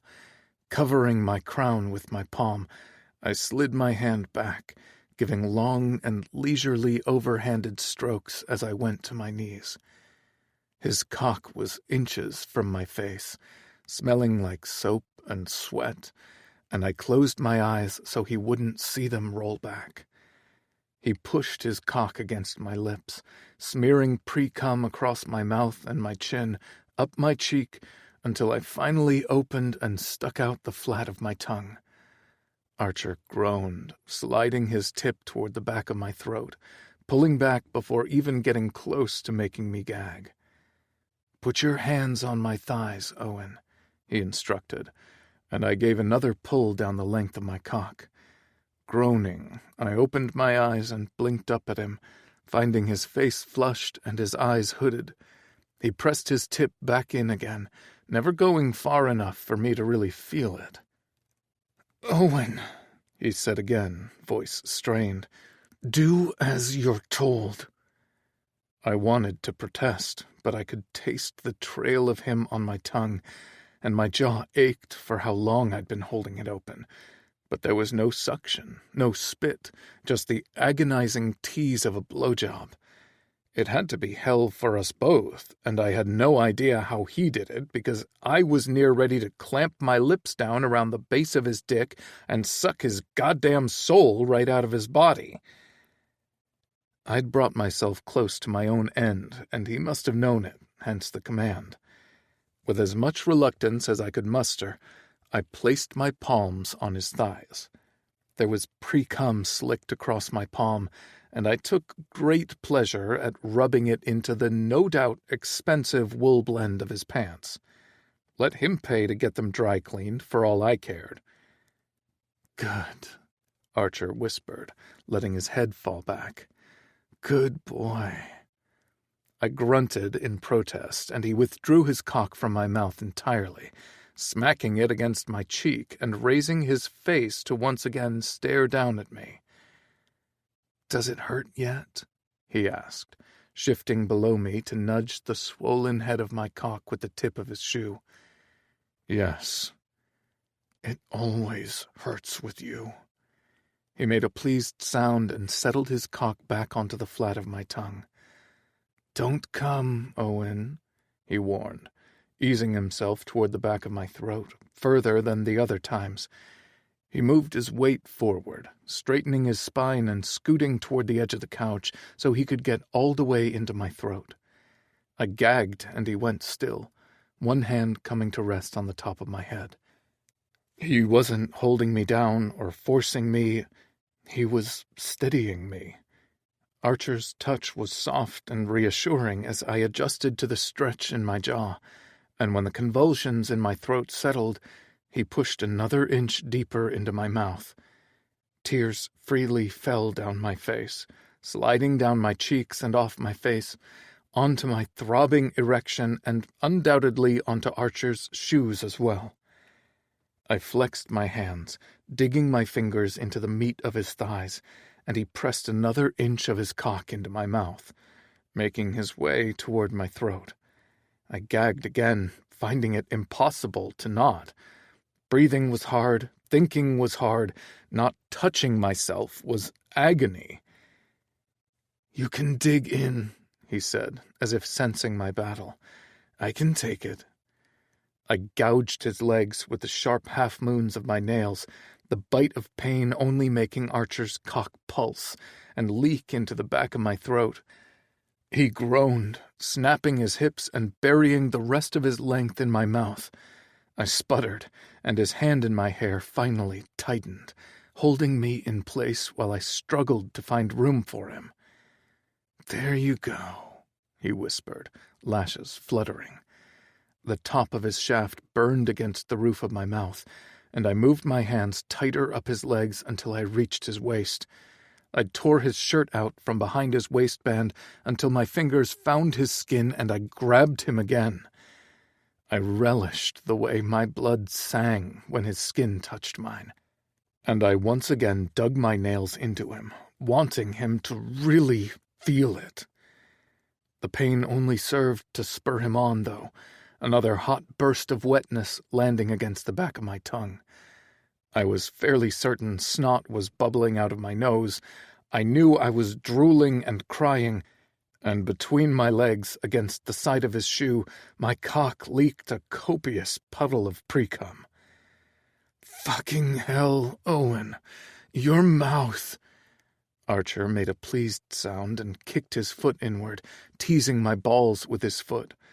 I groaned, gyrating against his shoe and closer to coming than I realized. Your mouth is what my dreams are made of. How did he fucking do that? Why did my body respond to his torment like it was pleasure? But worse, why did I like it? What was it about the things Archer said or the way he did them that brought me off better, harder, and faster than anyone else after him? Are you close? He nudged me again with the tip of his shoe, and I managed a nod. He hummed, tugging my head just barely to the side, somehow making more room for his swollen erection to fill my mouth. Me too. I can't wait to come right into your stomach, Owen. I groaned, raising off my knees and trying to rub my cock against the couch, his shoe, the floor, anything that would give me friction. Archer made a tutting sound with his tongue against the roof of his mouth, drawing his hips back just enough for air to flood my throat and my lungs. I choked and gagged, the response purely reflexive after having my airflow constricted for so long. Does your dick ache? He asked, fucking my mouth with short and shallow thrusts. I curled my fingers around the waistband of his pants and grunted confirmation. "Not like that," he said. "Put your hands back on me." I narrowed my eyes, managing to get my fingers half around his waist before digging my nails back into his skin. Archer groaned, lifting off the seat, the steady thrust of his hips faltering. I wasn't certain, but I was 99% sure that I wasn't the only one who chased a bit of pain with their pleasure. "Fuck, yes, just like that." Archer thrust his length back into my mouth, the crown of his cock kissing the back of my throat. I sealed my lips around the base of his erection, and when he came, hot jets of his release splattered against the roof of my mouth and the curve of my tongue before sliding right down my throat. I didn't even have to suck, and I barely had to swallow. Archer's hold on my hair tightened, and he cursed my name under his breath, filling my mouth and my throat with the taste and feel of him until he'd had enough. I didn't even realize I'd started humping myself against his leg, and he let me. He let me pump my cock against his ankle, writhing madly like I was chasing after the fountain of youth and not something as mindlessly simple as an orgasm. But in that moment, it didn't feel easy, and it didn't feel thoughtless. Everything that he'd done and that I'd felt since stepping onto that plane had been calculated and directed in order to get me right where he wanted me. I hated him for it, but I couldn't tell him no. I didn't want him to stop. With his cock still in my mouth, Archer released his hold on my head and smoothed the strands of my hair back. He reached down and swiped his fingertips below my eye, wiping tears. My cheeks flamed with heat, but I didn't move, save for my cock, which by that point had a mind of its own. "Owen," he said my name softly, the syllables scratchy in the back of his mouth. He cleared his throat and slowly eased his way out of mine. My jaw hurt from how long it had been open, and Archer waited until he was free of my teeth to finish speaking. "Put your pants back on." "What?" I blinked, disbelief flooding my field of vision. I looked down at my cock, at the slick stains against Archer's slacks and shoes. I bet he paid someone to shine them. I wondered if he'd ever had cum cleaned off the expensive leather before. If not, there was a first time for everything. "Put your pants back on." "I haven't come yet." "I know," he said. I grunted, one eye twitching in the corner as I forced his face into focus. My jaw clicked as I worked it back and forth, every protest right on the tip of my tongue, every bad word I wanted to call him falling flat before even making it that far. "It hurts," I managed to admit, once again covering the head of my dick with my palm. The touch was almost too much for me to handle, and I let my hand fly back to Archer's leg for support. "It really hurts." "Show me."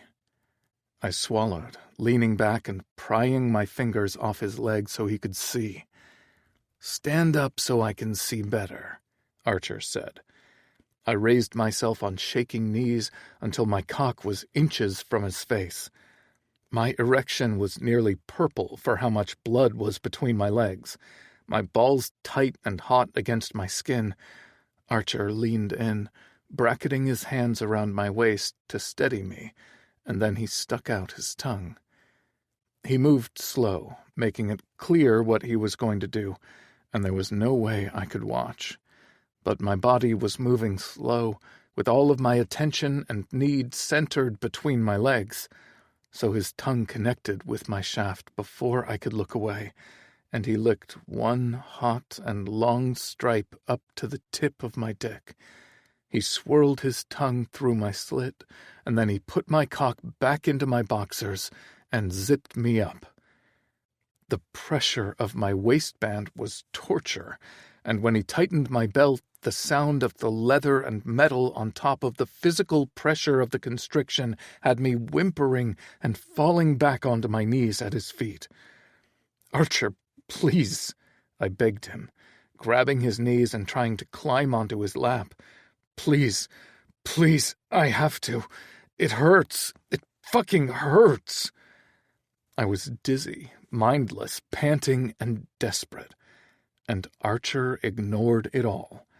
He petted his fingers down my face, through my hair, against my Adam's apple while I begged and whined. He made soft shushing sounds, nodding as I pleaded for release. "Archer, fuck. I let my head fall against his shoulder, defeat washing over me as I realized that he wasn't going to let me come. I knew I didn't need his permission, that I could reach between my legs, even there on his lap, and make myself come. But I could have done that at home. That wasn't what had brought me to the airport, and that wasn't what was taking me back to California. "I know," he soothed, stroking his hands down my back as I found myself settling against his chest on his lap. "I know, Owen. It hurts, but I promise that it won't hurt forever." I wanted to believe he was talking about my cock, but the burst of agony in the center of my chest had me thinking otherwise. Another tear slipped out of my eye, and I was glad he couldn't see it or the things it meant. Chapter 14. Archie. Bringing Owen to California had already made its way on my very short list of regrets. I couldn't just fuck him, so the only thing our days together would do was put my heart on the line before shattering it into pieces when he got back onto the jet to go home. I wasn't foolish enough to think that Owen would give me so much as a second thought after our time together, no matter how good I made it for him. And those were the thoughts I was lost in as I navigated the city streets back toward my house, Owen in the passenger seat beside me, silent and staring out the window. "Do you really like it here?" he asked as the high-rise buildings of the city gave way to sprawling homes and mansions.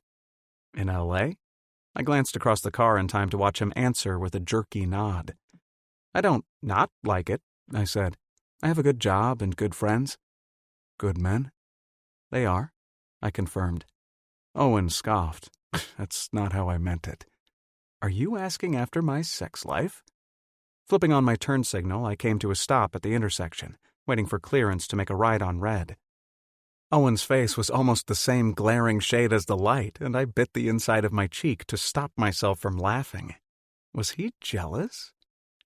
Considering the first time we got reacquainted was at a sex club, Owen, I think you know the answer to that. My statement to him was a non-answer, and if he wanted to think I was pulling more men than I was, that was on him. I wasn't hurting for partners. The emotional connection was what was missing. The cars around me cleared, and I made my turn, only a few blocks from my house and even more unsure of what that meant for us. "Maybe I should have thought twice about letting you come down my throat," he muttered. "I came directly into your stomach," I corrected, pressing the gas. "But I get tested enough to know my status, and I'm offended you would imply otherwise. I don't know a single thing about you, Archer." Fuck, I hated when he called me Archer. Pulling into my driveway, I cut the ignition and let my head drop back against the headrest with a soft thump. "Well," I sighed, shouldering open my door, "I assure you that you won't get anything from me. I don't know if I can say the same about you." It was mean, and I knew it.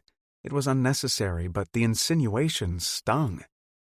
After he'd already let me get off as many times as he pleased, as I had pleased, and he had the audacity to question me like that, it made me angry.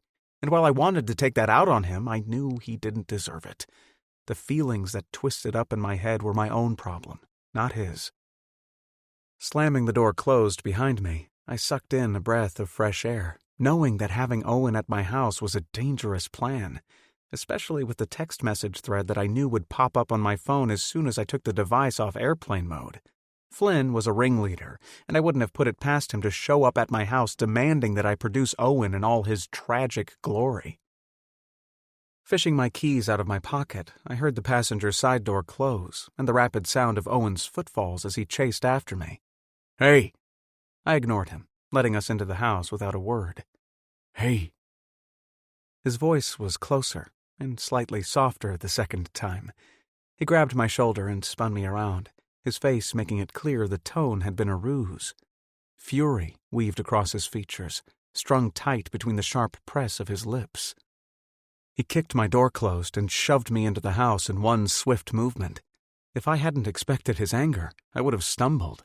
But Owen had always been the emotional one, acting on impulse and not logic.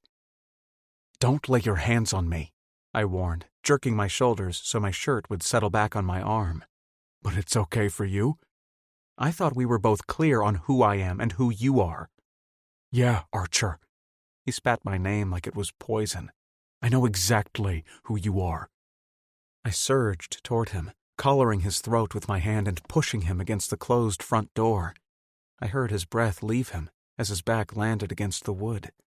His nostrils flared, mouth angling up into a scowl as I reached down with my free hand and tore open his belt. "Who am I?" I asked. I taunted. Shoving his pants down to his knees, I forced my hand behind the waistband of his boxers and took his cock into my fist. He grunted, eyes immediately slamming closed. He'd been hard since the flight because I hadn't let him come. I'd planned on bringing him home, tying him to the bed, and making him come until he begged me to put him back on the plane and send him home. "You're a prick." His cock was hot and slick in my hand. It didn't take much to get him off, and when he came, his knees gave out on him. The only things holding him up were my hands around his dick and his throat, so I tightened them both when I felt him start to slide to the floor. I leaned into him, nipping his earlobe with my teeth before whispering the correct answer. "I'm the man who makes you come harder than anyone ever has or ever will." "Still a prick," he grunted. I gave him a shove against the wall, then released his cock first, followed by his throat. I stepped away and watched Owen's chest inflate with a breath, and I flexed my fist at my side, fingers laced with his sticky and warm release. A flash of shame washed over me, because how ridiculous that I'd just been thinking of Owen as the tempestuous and emotional one when I'd gone and ruined everything I'd planned to do to him because he'd pissed me off with his mouth. "The guest room's that way." I pointed down a long hallway that branched off left of the kitchen. Last door on the left. "No drink, Archer? No washcloth?" Owen stalked after me, pants undone and cock barely tucked back into his pants. "I bet your guest room has a private bathroom, doesn't it? I can't wait to wipe my dick all over everything in there." "You can wipe your cock on everything I own, Owen." I threw a scathing look over my shoulder. "You'd hardly be the first." That comment stopped him in his tracks, and he sucked his tongue across the front of his teeth, expression turning dark. I'd gone too far, but I was so out of my depth with him I didn't know when to go or where to stop. "I'm sorry." I held my hands up in surrender. That was low. He didn't say a word, just worked his jaw back and forth before giving me a slow nod. I gestured toward the hallway. "There is an ensuite in the guest room. Feel free to shower and use whatever surface pleases you to dry your dick off. Then, if you want, you can join me in here for a drink." "What's your most expensive bottle?" he asked. I thought about how much I would have given for a sip of Rob's quiet kitchen whiskey. "I couldn't tell you. I'm hungry, too," he said. "You can eat." He studied me like he didn't trust me not to rub my dick all over a charcuterie board before serving it to him. Then his exhaustion or my persistence got the better of him. Owen gave another nod, then turned on his heel and headed down the hallway. I listened for the telltale latch of the door, then the rushing in the walls as the water turned on. Only when I knew he was safe in the shower did I let out my breath, bracing myself on the counter and the open fridge door to stop myself from falling into a puddle on the floor. Fuck. I pulled the canned spray cheese out of the fridge and shot a healthy serving onto my tongue while finagling my phone out of my pocket and taking it off airplane mode. As expected, my screen filled with notification after notification. Rob. Bring him to drinks. Flynn. You know there's no way he'll do that. Flynn. We aren't even going to see him until his special friend is back on a plane and headed home. Dalton. You know what that means. Barkley. He's going to sell the buildings you live in if you don't get your acts together. Rob. Let us have our fun. Flynn. Spoil sport? What's it mean? Barkley. Don't you dare show up at his house. Dalton. I think it's a great idea. Flynn. I'm inclined to agree. Rob. The lot of you are the worst. I squirted another jet of cheese onto my tongue and tapped out a reply. Me. Don't you dare show up here. Flynn was quick to respond. Flynn. Here? So you're home already? Shit.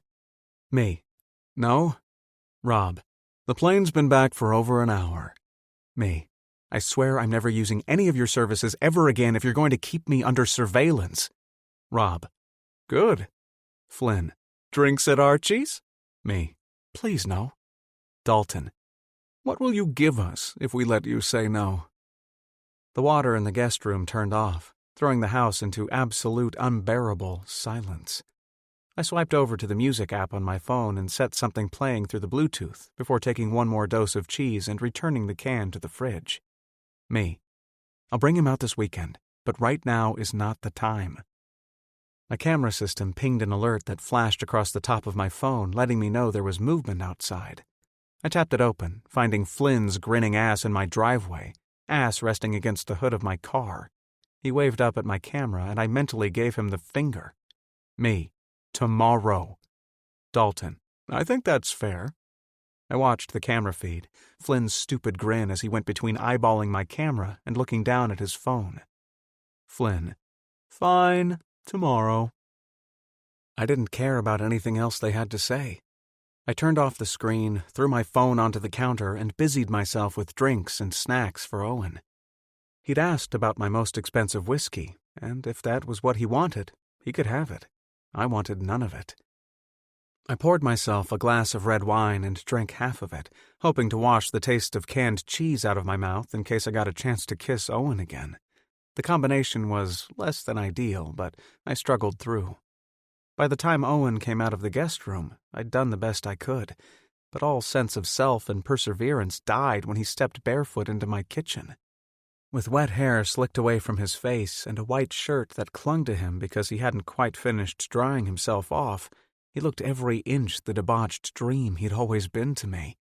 Gray joggers hugged his legs, and for the first time since we'd gotten reacquainted, he looked almost nervous.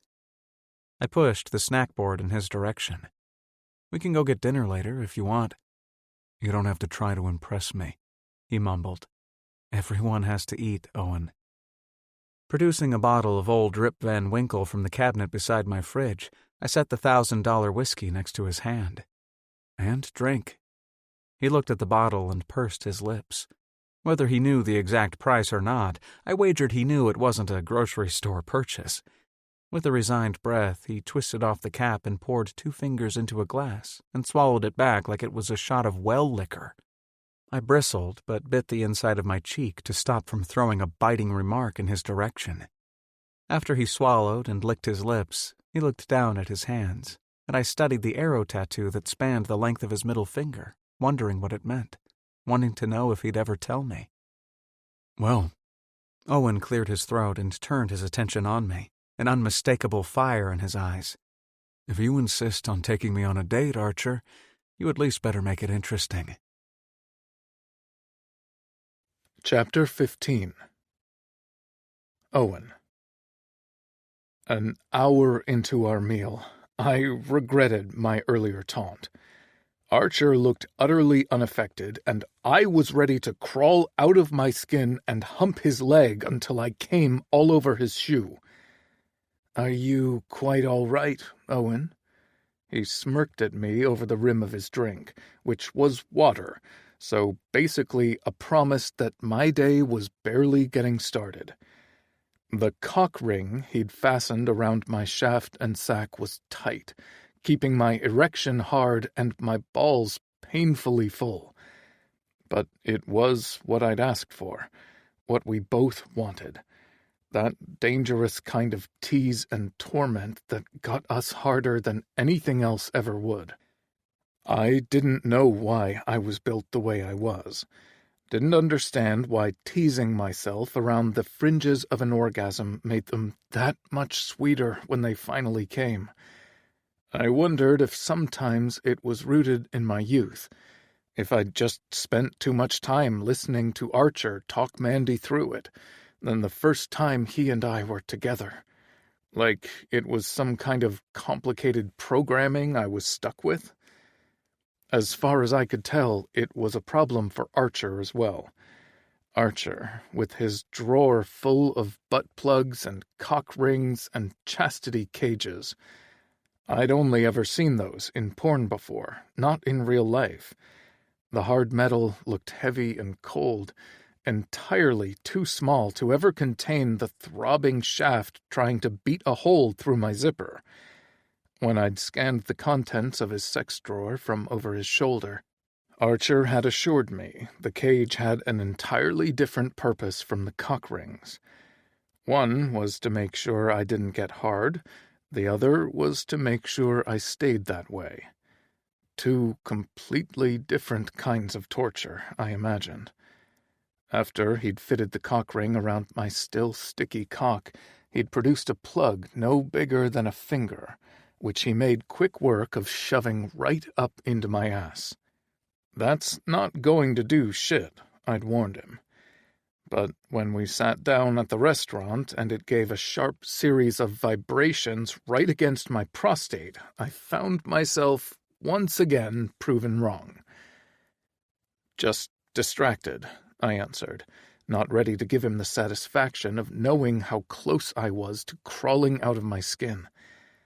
I can tell. Archer grinned and leaned back, comfortably, in his chair. You've hardly listened to a word I've said. I've heard everything. And you're giving me one-word answers when I ask you questions, he said. You're the one who was spouting off about not knowing me earlier. I want to know what kind of man you are these days, Owen. What do you want me to tell you? I asked.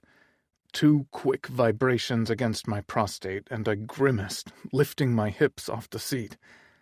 I want to know why you're here, he said. Because you invited me. Archer shook his head, mouth pulled into half of a frown. Another vibration, this one longer. My cock leaked, and I groaned. Why are you here? He asked again. Because I want to be, I snapped, my voice loud enough to draw attention from some of the nearby guests. The vibration died down, and I exhaled a trembling breath. I'm here because I want to be, okay? Why, though? I knew what he was asking of me, and I hated him for it. When I didn't reply, Archer leaned in closer, like we were collaborators in on the same little secret. You can't expect me to believe that I'm the only man who knows how you like to come. Although the idea of that is doing wonders for my ego. The last thing your ego needs is to be bigger than it is. He arched a brow, the earlier frown now a smirk. When I thought about all the things I'd put on the line to be in California with Archer, I didn't have a good reason as to why I'd done any of them. Frankie would hate it because out of everyone in my life, even though he'd come so much later, he was the one who'd borne the brunt of the emotional fallout from Archer's leaving. Mandy's heart would be broken all over again, and when I'd dedicated so much of my life to making sure my sister never shed another tear over Archer Davidson, me being with him behind her back made little to no sense. Maybe it's closure I'm after, I finally answered, unsure of a better resolution. You think a handful of orgasms from me and a return ticket home is going to wrap things up between us with a nice bow? I scoffed. Only a handful? You're missing the point. No. I shook my head, cock pulsing in time with my erratic heartbeat. I got your point. But no, I don't think the orgasms have anything to do with it. Maybe being able to leave you on my terms this time is what I'm after. Archer studied me quietly, jaw working side to side in silence. Maybe, for the first time ever, I'd left him speechless. I can give you that, he said. How gracious. I rolled my eyes, frustrated at the way he was already able to get under my skin with the simplest of comments. What about you, Archer? Why did you fly me all the way out here? I know I have a nice dick, but I'm sure this city is crawling with willing partners for you. I've never had an issue getting laid, if that's what you're insinuating. Then why? I pressed. The tip of his tongue darted out, worrying at the corner of his mouth just long enough for me to realize that I was going to regret whatever he said next. Because I've always liked the way your face looks when you come. I swallowed, and an onslaught of vibrations pounded against my already tender and sensitive prostate. Grabbing the edge of the table for leverage to stop myself from sliding onto the floor, I grit my teeth through as much of the pleasure as I could manage. "Stop it," I whispered, glancing up at him from beneath my lashes. "Didn't you hear me, Owen? I said I like the way your face looks when you come." The vibrations went steady, and I knew I was about to come in my pants. "Not here," I begged, shoving a hand between my legs and pushing down on my engorged and painful shaft. My dick hurt, my balls hurt, my entire body hurt for how much tension had strung through me. "Why not?" "Arch..." I swallowed down the rest of his name when the vibrator went still inside of me. Something indecipherable flashed across his face, and I looked away because the softness in his eyes added another complicated layer to the feelings that had been cycling through me since the weekend before. "Why not here?" he asked again, reaching into his pants and pulling a black leather wallet out. "You're the one who said you wanted to make it fun." I had said that, but I'd clearly had no idea what I was asking for. Archer waved his credit card at the waiter, who was on him in a flash, taking it off to charge whatever ungodly amount of money our meal had cost. "I don't want to come in my pants." "What if I wanted you to?"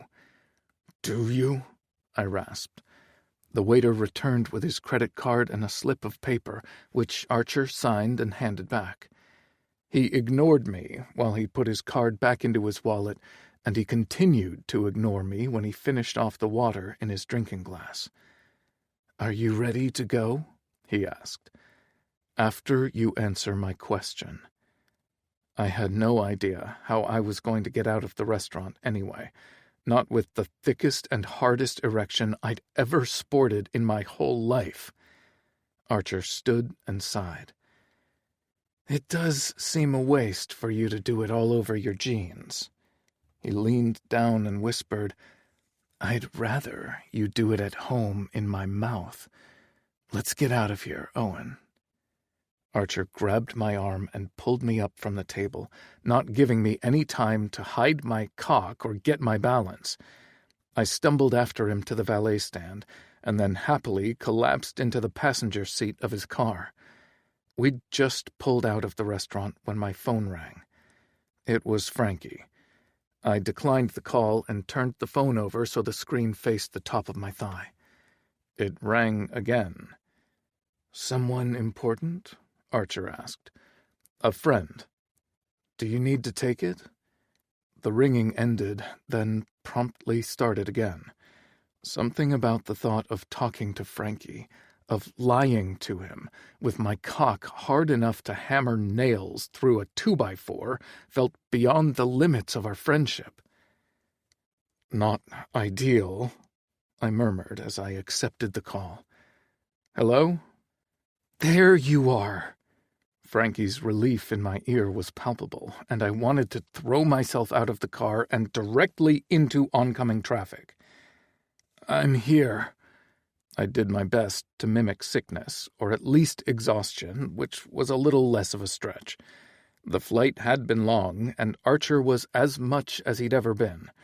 Plus, it was a lot of work to be this devastatingly erect for as long as I had been.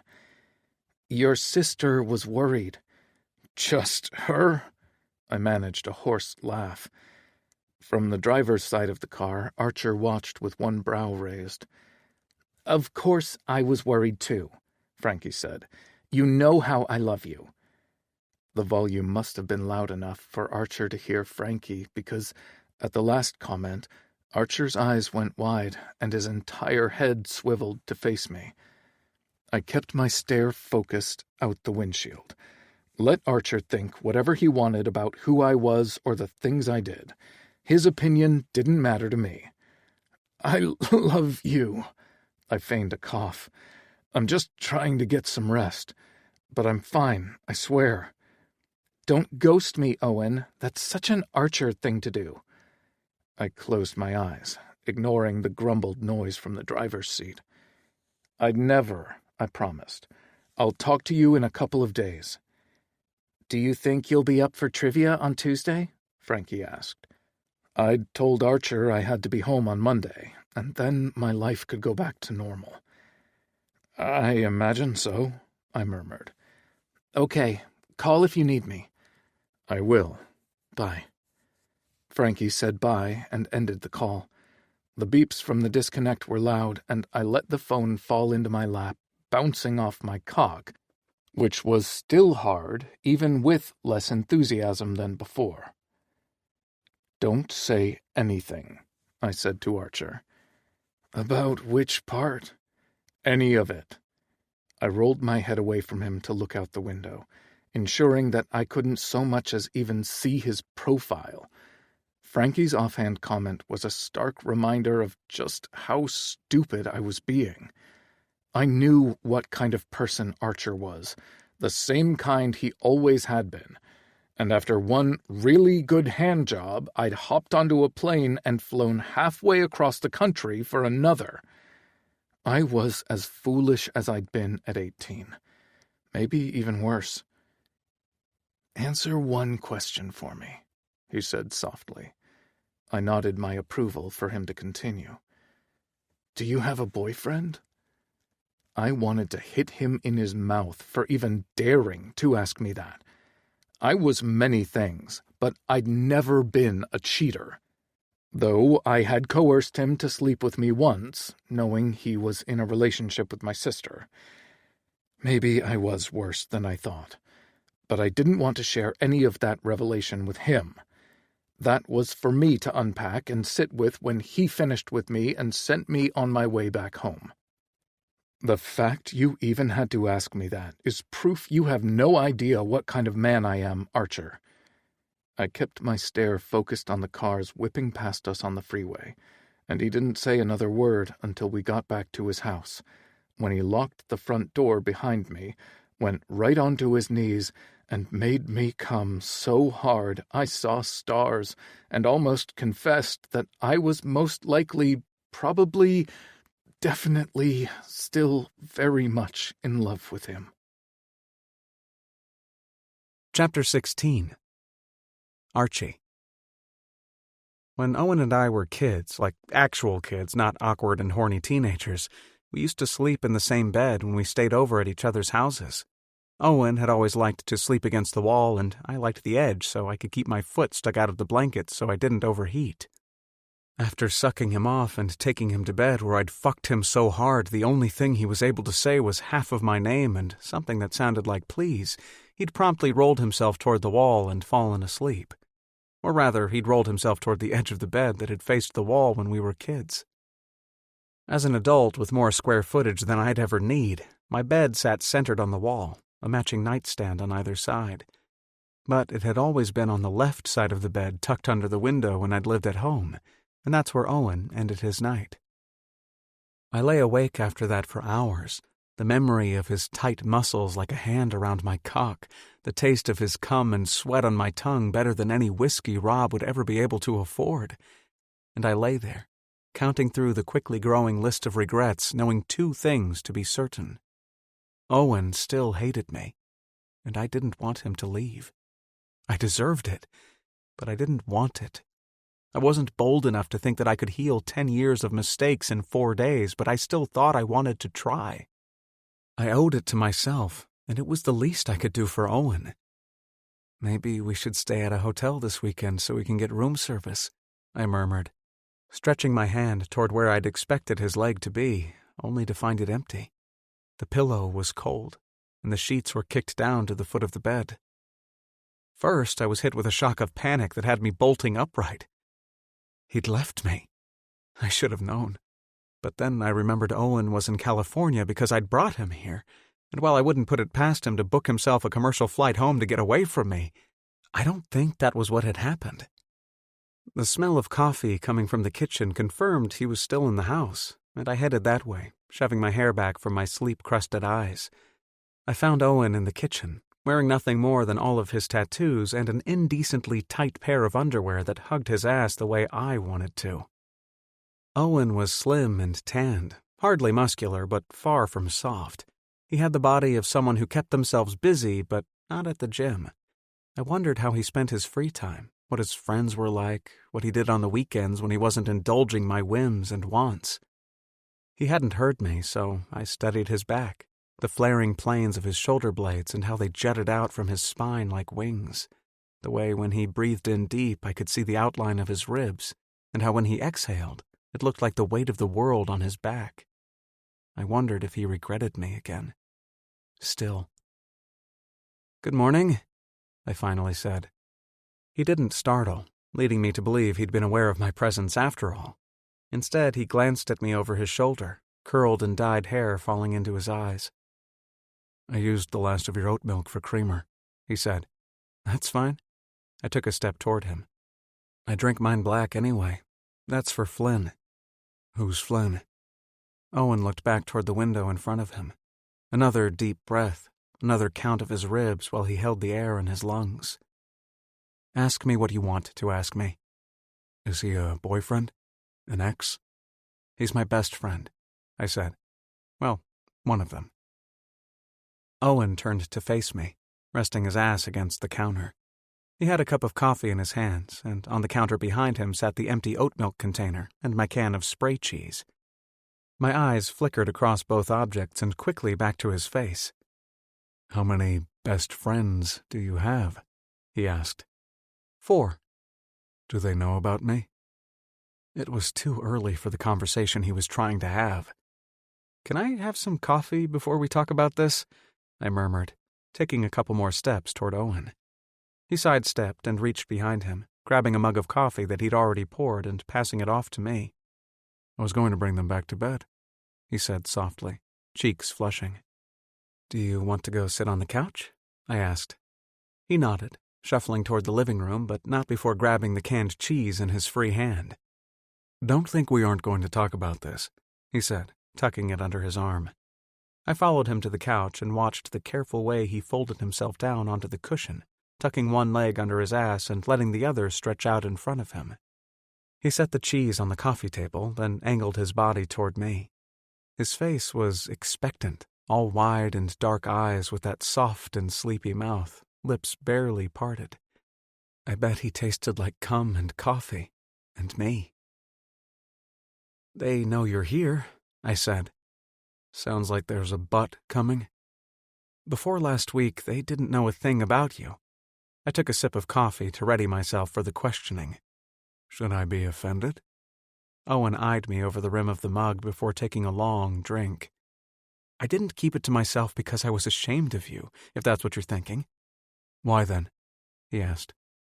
"I didn't want them to think less of me," I admitted. Never in a million years would I have imagined myself in this conversation, and never would I have thought it would happen on my couch, in my underwear, after a night of the most mind-bending sex I'd ever had since the last time I'd had sex with Owen.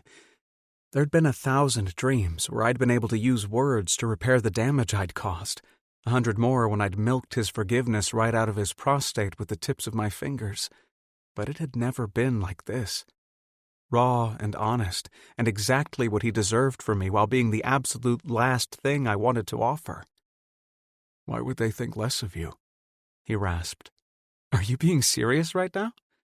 "I seriously want you to answer the question." I sighed and leaned back, tucking myself into the corner of the couch and finding myself thankful for the buttery softness of the cushions. I didn't know how to answer. I knew I wanted Owen. I knew what I wanted him to hear, but I worried the truth would only drive him further away from me. After all, my truth was just that. It was mine, colored by my own experiences and my own understanding of what had happened between us and what I'd done. I couldn't make him agree with any of it, or believe it. But he wasn't asking that of me either. All he'd asked for was my honesty. Because I'm not a good person, Owen. I mean, maybe I am now, but I wasn't then. I was your sister. I sighed, rubbing at my eyes like the answer would appear somewhere in the dark. I glanced at him and found him stoic, his expression frozen and giving nothing away. He wasn't going to grant me an inch. Instead, he sat there content to watch me wade through the quicksand of my own creation. "Can I ask you a question first?" He gave a short nod. "In a perfect world, Owen, what would you have had happen when you sat down and wrote that letter? When you left it for me? How did you think that would go? How did you want it to go?" His answer would be the piece that had been missing from the puzzle of my life for a decade, because, while I'd been left to live with my responses and my actions, I'd never understood the reasons that we'd found ourselves together in his basement. I knew why I'd gone after him, of course. I'd just wanted to make sure my best friend was okay, that he wasn't in pain. Because he'd told me he loved me, told me he wanted me, and all the while those feelings had been growing. He'd been watching me, hearing me, live out those dreams with his sister. I hadn't gone down to the basement planning on kissing him, let alone losing my virginity to him, taking his. "I hadn't thought that far," he confessed. "I was 18 and heartbroken, Arch. I just needed to say what I had to say." "I don't buy that." "You don't believe I was in pain?" He moved quickly, all sharp and angry angles as he set his coffee next to the cheese and slapped his hand against his bare chest. "You don't think I fucking loved you then?" "That's not what I meant." I set my coffee next to his and angled my body toward him. "I don't believe that you didn't think that far." "I told you then I used to fantasize it was you and me." He swallowed, throat working and darkening with every breath. "So, you got what you wanted," I whispered. "I didn't understand the fucking cost. I didn't know." Owen licked his lips and sucked them between his teeth, stare darting madly around the room, looking at all the furniture that didn't have anything to do with him or me, just a diversion from the truths that were finally coming to light. We'd both done a great job at pretending, apparently, living in the shadows of half-truths and a whole lot of fucking lies we told ourselves to sleep at night. "I didn't know," he said again, voice softer. He stared at my knee, at the way my fingers drummed against the bone nervously. "I just knew I couldn't carry it myself anymore." "You wanted me to break up with your sister," I realized. "Of course I did," he snapped, and then groaned like his answer was as much of a surprise to him as it had been to me. "I didn't want to hurt her, but I didn't want to hurt any more either." "Owen, why? It was killing me." It still was, if the agony in his voice was anything to go by.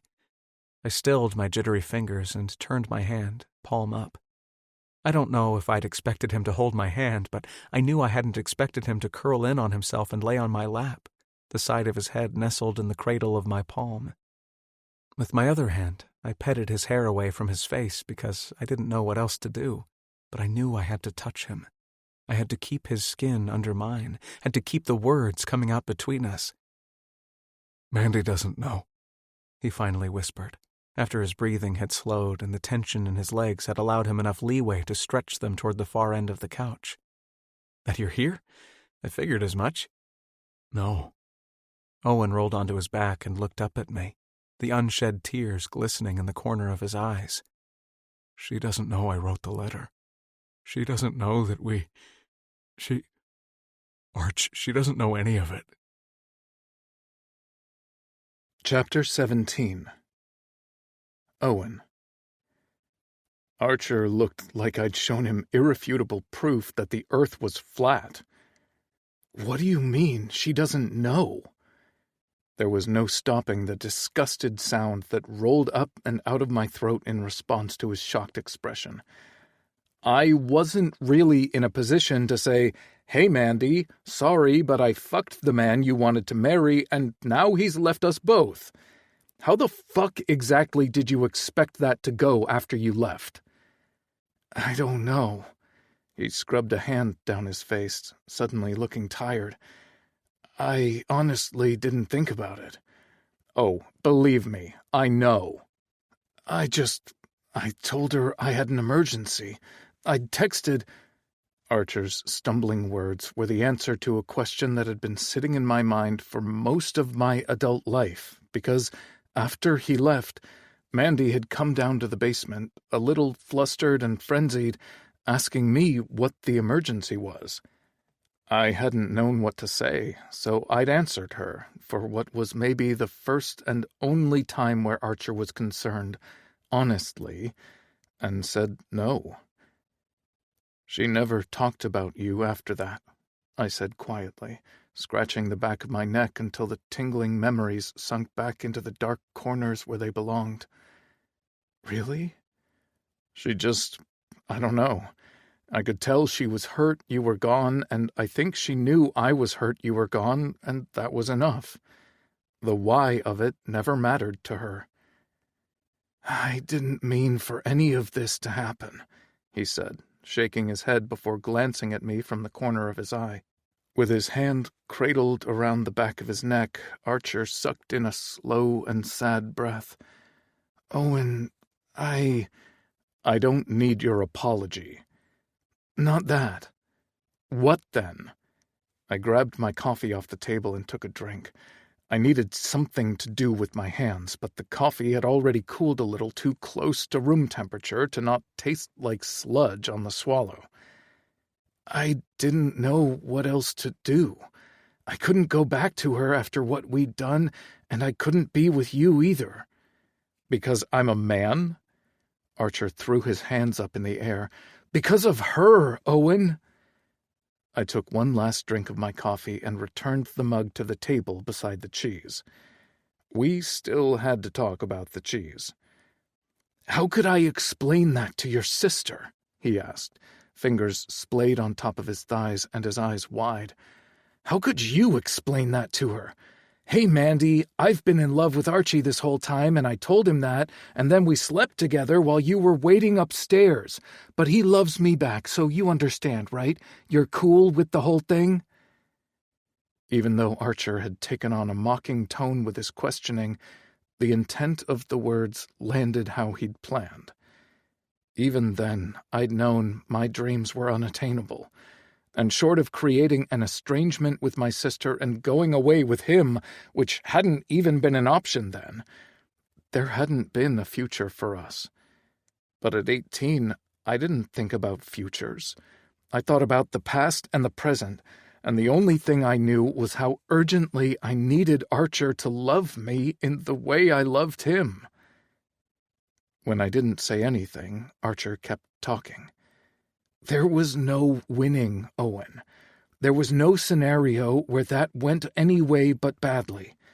And sure, running how I did might have been immature, but it was the quickest fix. It was like, I don't know—" "Cauterizing the wound," I supplied, even though Archer's quick departure had done anything but.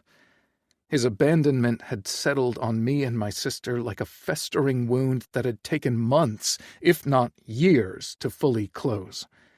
The fact that Mandy and I never spoke about Archer was proof enough that the skin was probably still too tender to touch. "Basically." "And what about you, then? You just up and walked out of our lives like nothing?" I stood up and paced to the other end of the living room, hands braced against the small of my back. Like nothing. The couch groaned where Archer stood, and I could hear the soft sound of his footfalls as he approached, the heat of his breath against the back of my neck when he got too close, and the ache in his voice when he said, "As if I haven't been walking around half dead since I left your house that night, Owen." I turned, and Archer took another step. My back pressed against his wall, and I looked up at him, defiant and sad all at the same time. His features were weary, gentle, but every crease and line on his face telegraphed the truth of his admission. He looked over my shoulder at nothing and licked his lips. A slow drag from one side to the other and back again, accompanied with a small shake of his head like he was in disbelief at everything we'd said to each other. "What are you saying?" I croaked. He huffed and raised his hand, hesitating when his fingers were inches away from my face. From the corner of my eye, I saw Archer flex his fingers and pull back before changing his mind and moving closer. His fingers landed on my cheek. 1, 2, 3, then his palm cradled my face, and there was no stopping me from closing my eyes and leaning into him. If I could go back, I wouldn't have left. I know that Mandy... I wouldn't want her to be angry with you, but I couldn't go back and walk away from you another time," he said. "Arch, I know I walked away from you at Rapture, but I wasn't sure you weren't a fever dream, and then you called me and—" He didn't need to finish that sentence, because we both knew what happened after I had called him to my hotel the weekend before. "You walked away then, too," I reminded him. "You left me asleep in the hotel. You make a habit of leaving me, Arch, whether you want to admit it or not." He chewed the inside of his cheek, fingers flexing against my cheekbone, his other hand slotted over my bare hip, fingertips grazing the skin of my waist and sending ribbons of fire whipping up my spine. "Would you rather I stay?" The question was more than fair, and at the time, no. I wouldn't have wanted him around because I'd been carrying so much anger toward him for so long. But something about the way the morning light filtered in through his windows and the way the coffee smelled on his breath made me rethink all of that. I still didn't think there was a happy ending for us, because everything that had been wrong about us in the past was still wrong now. But I didn't see the harm in closing my eyes and living like a teenager again, living in the present instead of the future for once. After all, I'd already gotten on the plane, and I was already in California, in his house, and he was so fucking close to me, and his lashes were long and falling closed over his chocolate eyes, and then his mouth was against mine, and nothing else mattered. Nothing would ever matter again besides the way my entire body sparked to life when Archer put his lips to mine. So I parted them and moaned when he slid his tongue inside, when he tightened his hold around my waist and pulled our chests flush. The hand on my face went back into my hair, and I went soft against him, except for the one place I'd gone achingly hard. In that moment, it was easy to close my eyes and go back to being 18 in the basement, climbing onto Archie's lap and begging him to put me out of my misery. He was doing it again, but it had a very different flavor than before. He licked into my mouth deeper, groaning when my fingers scrabbled against his hips. Between him and the wall, though, I wasn't going anywhere. Without warning, he pulled back for a breath, eyes opened. He scanned my face, and I shook my head. He was looking for me to tell him to stop. And even if Mandy walked in his front door, I didn't think I could have found the strength to do it. I grabbed his face and crashed our mouths back together, pushing off the wall and walking both of us to the couch. The backs of his knees hit, and he landed on his ass with a huff of breath that shot past my lips, and I climbed onto his lap without thinking. The movement was muscle memory, it seemed, because our bodies slotted together and it felt like the same kind of blasphemy as before. "Is that a yes?" Archie murmured, his hands sliding past the waistband of my underwear and kneading my ass until I gyrated against him and groaned. "I just want to be with you here and now," I said, kissing my way down his neck. He dropped his head back, angling his face toward the ceiling to give me more room, and I sank my teeth around his collarbone until he made that sinful grunt I'd been jacking off to the memory of for 10 years. "Harder, then," he murmured, and I let go and bit him again before pulling back and licking over the divots left from my teeth. "Do you still like when it hurts?" "I like when you hurt me." He dropped his face down and fisted my hair, yanking my head to the side and sucking what would undoubtedly turn into a bruise on the side of my throat. "We're too good at doing that to each other," I said, and he slanted our lips back together before I could say any more. Being kissed by Archie was better than being fucked by anyone who wasn't him, and by the time he got his hands back into my underwear, I was ready to come all over his hand without so much as a single word of encouragement. I scrambled away from him, partly to get his hands off my cock and partly to get my underwear off. I almost fell onto the table, kicking free of the material, and Archie took advantage of the space to get a bottle of lube and a condom out from a cabinet in the sideboard.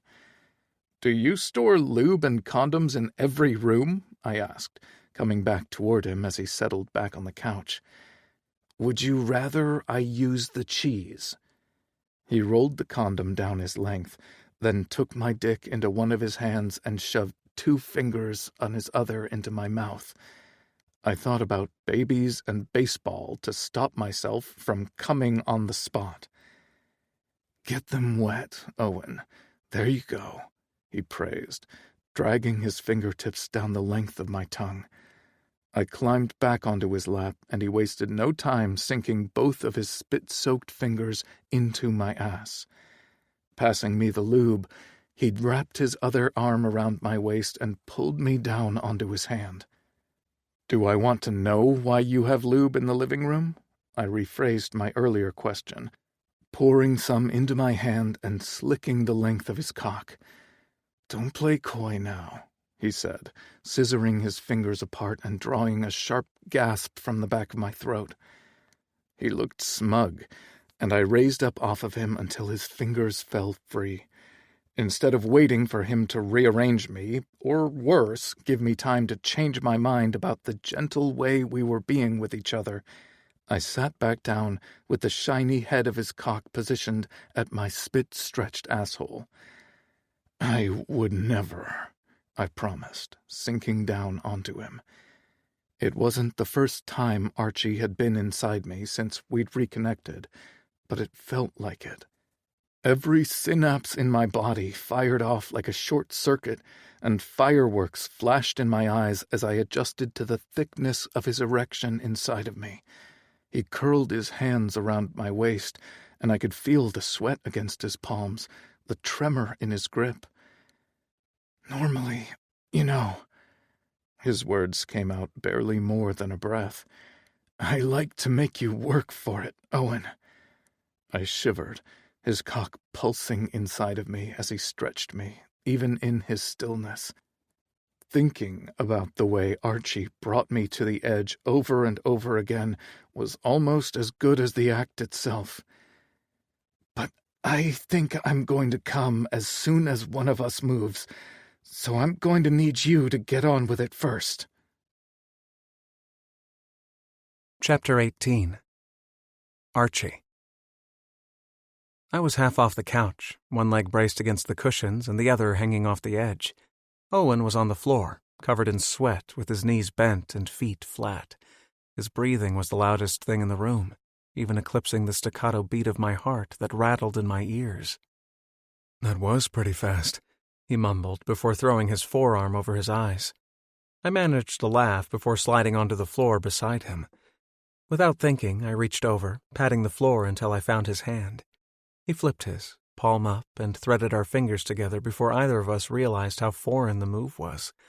Owen tried to pull back, but I tightened my grip, and he stopped fighting. After a breath, he gave another tug against my hold. "Arch." He paused and swallowed, the gulp almost as loud as his breath. "What are we doing?" "Recovering." He gave another rough jerk of his hand, but I knew it was coming, so I preemptively clamped down on him. "You know what I mean." There were multiple answers to his question, one that tasted like the truth on the tip of my tongue, and another that felt more like the lie he wanted to hear. But I'd spent 10 years with half of my heart living outside of my chest, and I hadn't even realized it until Owen walked back into my life. Even with as much as he hated me the first few times we were intimate, being with Owen was like coming home. He wouldn't believe that if I told him, because all he knew of me was the number of times I'd walked away from him outnumbered the times I'd called for him. "I know," I agreed. "I don't know what you want me to say. I want you to tell me the truth." He shook free of my hand and rolled on top of me, one leg on either side, with the clammy flats of his palms pressed softly against my chest. His forehead was sweaty, and a chunk of curls stuck to the skin, tangling in his eyelashes every time he blinked. I reached up and brushed it back, and he leaned into my hand with a soft sigh. He was beautiful and perfect. He was back in my life, and I didn't want to ruin it again. I wanted him to stay. No, I needed him to stay. But I knew on Monday I would have to put him back on a plane and send him home. He wouldn't stay just because I asked it of him. He didn't owe me that. He didn't owe me anything. "I want to enjoy the weekend with you," I said. Owen's cheeks flushed, and he looked down at my softening cock. "You're off to a good start." "I want you to enjoy being here," I said, softer. "With me." He licked his lips, pulling them between his teeth and letting his head fall to the side. "You're off to a good start," he said again. I curled my hands around his waist and let them slide down to the place where his thighs folded into a glorious olive-tanned softness. His leg hair was dark and curled, coarse against my hands, but I touched him, and he moved easily against me like he approved of the way we felt together. "Are you going to keep me inside all weekend?" Owen murmured, pressing his hand against my cock, just enough to tease. "I'd like to," I said, eyes falling closed as he pushed the tip against my stomach with the heel of his hand. "But I'm not against going out." "To meet your friends?" "Not ideally." My mouth fell into a soft smile.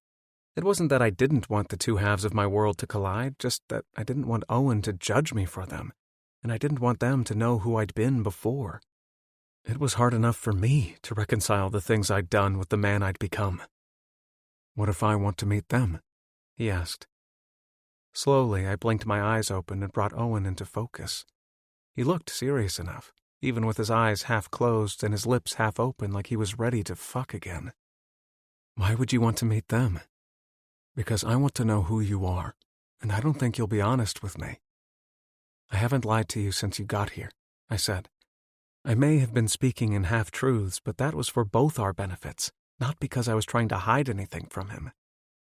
Owen made a thoughtful noise as he curled his hand around my dick, then his own. The friction of his fingers and his shaft against my skin was heavenly, and I tipped my head back with a groan. "Which one of your friends would tell me why you have a half-empty can of spray cheese in your fridge?" he asked, giving a lazy stroke from the base of our dicks to the tip. "Flynn, probably," I groaned. "All of them? Will you tell me?" Owen pointed our dicks toward the ceiling and spit on them before resuming his strokes. I would have answered him anything in the world if he asked on the upstroke. "I wish you would ask me almost literally anything else." "Is that a no? Do I have to ask your friends?" "Owen." My hips rose off the floor, and he balanced himself against my stomach with his free hand. "You used to hate it," he whispered. "You used to make fun of me for eating it." "That's why I have it," I said, covering my eyes with my hands. In the dark, we didn't have a past, and his touch was all I'd ever need again. "Why, Archie?" My breath caught in my throat at his use of my name, of my nickname, the one that used to only belong to him before he left it behind. I sat up, wrapping one hand around his shoulders to balance him as he slid back on my thighs from the change of angle. The move brought us face to face, and his eyes were as wide as mine, and I realized he hadn't meant to call me that. He hadn't meant to send us both back to that couch in his basement. "Say it again," I rasped. His pupils dilated, and when he licked his lips, I could almost taste his tongue against my mouth. "Why, Archie?" "Because it reminds me of you," I said. "Because when I am sad, and when I'm lonely, and even when I'm happy and with my friends, I think about you. There's not a day, not a fucking day, Owen." He cut me off with a kiss, smashing our mouths together to shut me up and picking up the pace with his hand. I curled my fingers around his wrist to stop him, because it wasn't fair that he'd asked the question and then tried to run from the answer. I tore my mouth away from his with a gasping breath. "Every mistake I've ever made was every time I walked away from you," I rushed out, and he slanted his mouth over mine again, tongue digging in deep like he was trying to dig out the rest of my confession before I could speak it. I jerked my head to the side, chasing another breath, another moment of clarity. He kissed my cheekbone, my jaw, my eyelid, all in search of my mouth. "I've loved you since before I knew what it meant to love a man, Owen, before I even understood how strong my feelings for you were." He tried to kiss me again, but I evaded him. His fingers around our cocks were almost painfully tight, and he jacked us off like if he could make me come, I would shut up.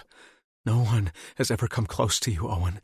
No one has ever made me—" "Shut up," he hissed, grabbing my cheeks and hauling me back to his mouth.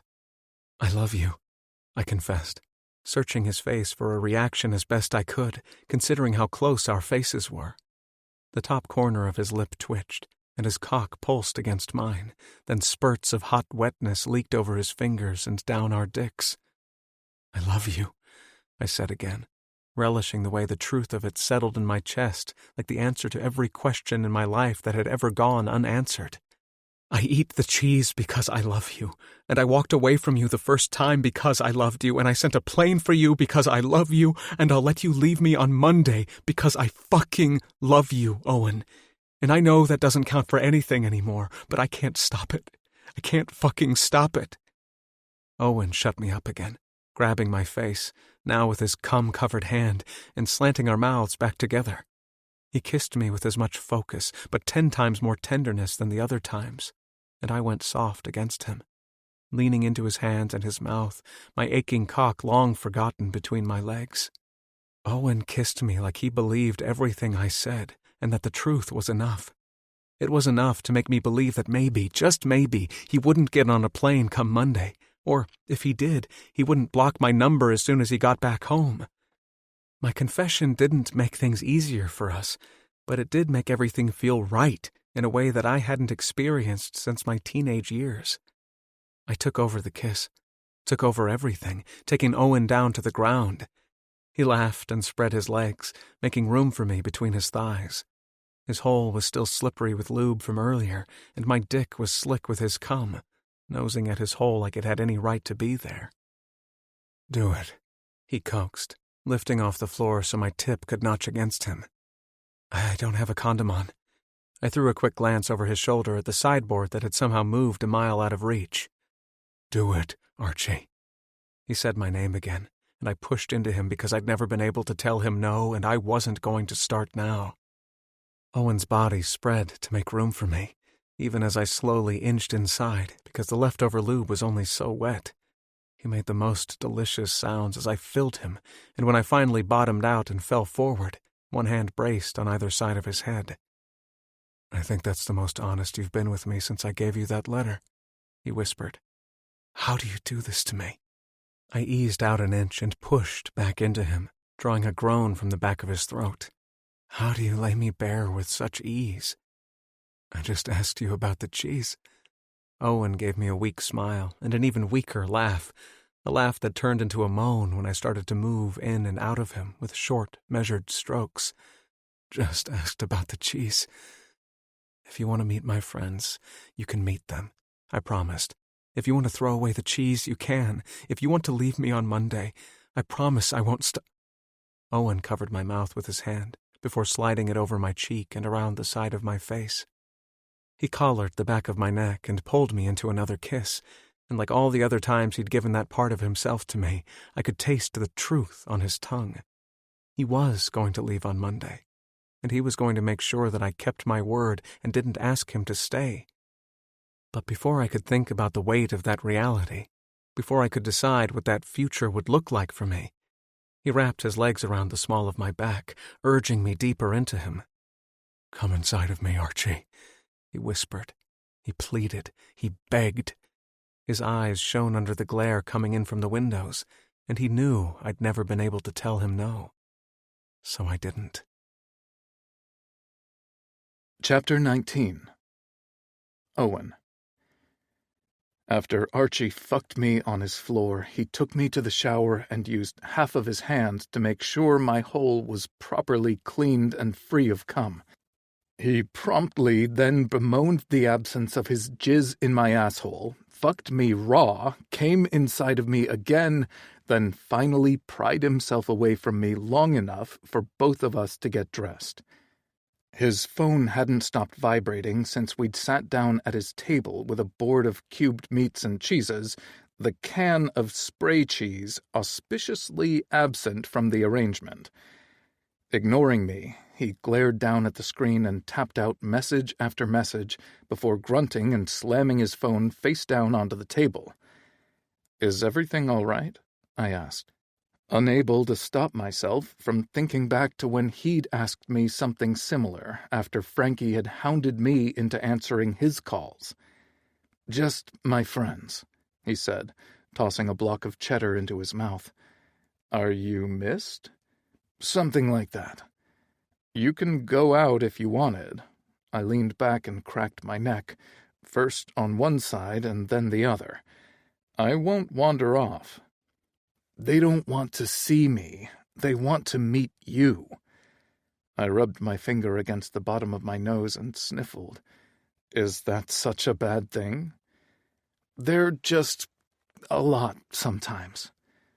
Leaning forward, I pushed a cube of white cheese onto a slice of salami and wrapped it up into a neat little package. "You're a lot sometimes, Archie." His nostrils flared and his phone vibrated again. With a resigned sigh, he flipped it back over and typed out a message before looking back to me. "I know I don't have a lot of time," he murmured. "And so many things you want to do before I go home?" He swallowed and glanced away from me, working his jaw from left to right instead of giving me an answer. For the most part, things between us had been good since I'd arrived in California. Or rather, since he'd picked me up and we'd flown back to California. A lot of sex, which I'd expected, and honestly, a decent amount of conversation, which I hadn't. Archie and I had talked about some heavy things, too, but the mood between us had stayed steady. Sure, there were moments when I was painfully aware of the 10 years of silence that existed between us, and what would most likely be 10 more years in the future, too. But I'd lost him before, and I could lose him again. I had 3 days and 3 nights left, and I was going to get my fill. Literally and figuratively. Archie didn't want anything more from me than that anyway. At least that was the lie I'd been telling myself since his confession earlier in the day. The only solace I found in the 3 words he'd said to me was that I knew they had to be a lie. Archie maybe loved who I was before, or the idea of what we could have been, but not me. When I couldn't get the words or the lie out of my head, I ate my way through half the cheddar and all of the salami. Archie seemed content to watch me eat in silence, ignoring the sporadic alerts vibrating out of his phone. It was a weird thing for me to think about him saying those words to me because there'd been a time when that was all I wanted. when I'd confessed myself to him and hoped for the same in reply. But he was right. There was no way it would have worked, and much like now, there was no real path forward for us, if for no other reason that it would have killed my sister. After finally looking back down to his phone, Archie sighed and opened his mouth to speak at the same time I blurted, "Are we going to talk about the fact that you said you loved me?" He snapped his mouth closed and scanned my face. I inhaled sharply and let the breath out, dragging my tongue across the front of my teeth. "Actually, no," I said before he could formulate a response. "Let's not." "We can talk about it," he said softly. "We can talk about all of it if you want." "I don't want." He shoved his hair away from his face, the ends still damp and curling around his forehead. "My friends are asking if you'd like to come out with us tonight," he said, clearly sensing that I meant it when I said I didn't want to talk about the four-letter word in question. "Where?" "Rapture." My mouth flashed into half a smile before falling back into place. Rapture. The private club with the gold-foiled business cards and the private playloft where I'd gotten one of the best blowjobs of my life until Archie showed up in the hallway and knew the other man by name. That Rapture. I know what we did last time I was there. What I did. I inclined my head to the side. What do you normally do? Honestly? I nodded, and Archie stood, using both hands against the table to brace himself as he shoved the chair away. As he straightened up, the doorbell rang, and he glanced down at me. "Anything I want," he said. Then he gestured to me. "Are you okay to entertain company like that?" I'd dressed casually after the shower, a pair of soft and faded jeans with a rip in the thigh and a frayed hem around the ankles in the back from years of being caught under the heels of my sneakers, and a band tee from a concert I'd seen on the waterfront 2 summers ago. "You said tonight." "I told you there a lot." I stood and smoothed my hands down the front of my shirt to wipe away some of the nervous sweat that had already started to puddle in the deep lines over the hump of my thumb. "I'm good," I lied. Archie gave me a doubtful look, but turned anyway and headed toward his front door. This didn't matter. None of this mattered. They could like me or not, but at the end of the day, end of the weekend, rather, I was getting on a plane and going home. There was no long-distance option on the table for me and him, so first impressions with his friends would also be last impressions. The front door opened, and I listened to an excited crescendo of voices filter inside. Archie tried to get them all to settle down and shut up, but one of his friends laughed and pushed ahead. That friend was the first to make his way into the kitchen, and he stopped dead in his tracks after seeing me, lip twitching into what looked like it wanted to be a smirk but didn't quite know how. Objectively, the man was handsome, taller than Archie and almost twice as broad, with a square chiseled jaw and short-cropped dark hair. He had a devious look about him, and his lip flew back into a smug hint of a smile. "Flynn," Archie came up behind him and shoulder-checked him before brushing past and toward me. "Be nice." "I'm always nice." Flynn tilted his chin toward his chest, and the glint in his eyes gave me the distinct impression that he could be anything but nice when he wanted to be. "You must be the infamous Owen." "You look disappointed." Flynn stuck his hand out, and I slid my hand into his. His grip was strong and solid, and I held his stare while we shook. "You're like a little glimpse into Archie's past that I didn't think any of us would ever get," Flynn said. "No kidding," another man, whose name I'd yet to learn, coming to stand beside him. "This is Dalton," Archie said, flicking his finger toward his other friend.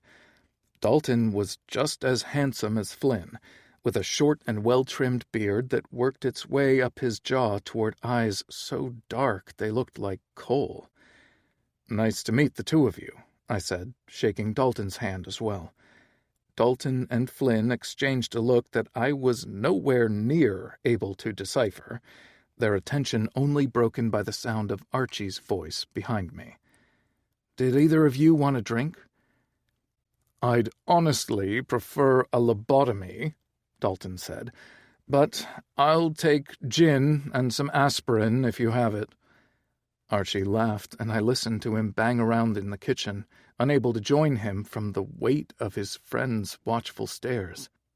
"Did you have a long night?" "You were missed," Flynn said. "Should have gotten into the car." "Shut up," Archie snapped, setting a bottle of painkillers and a bottle of gin down next to our lunch tray.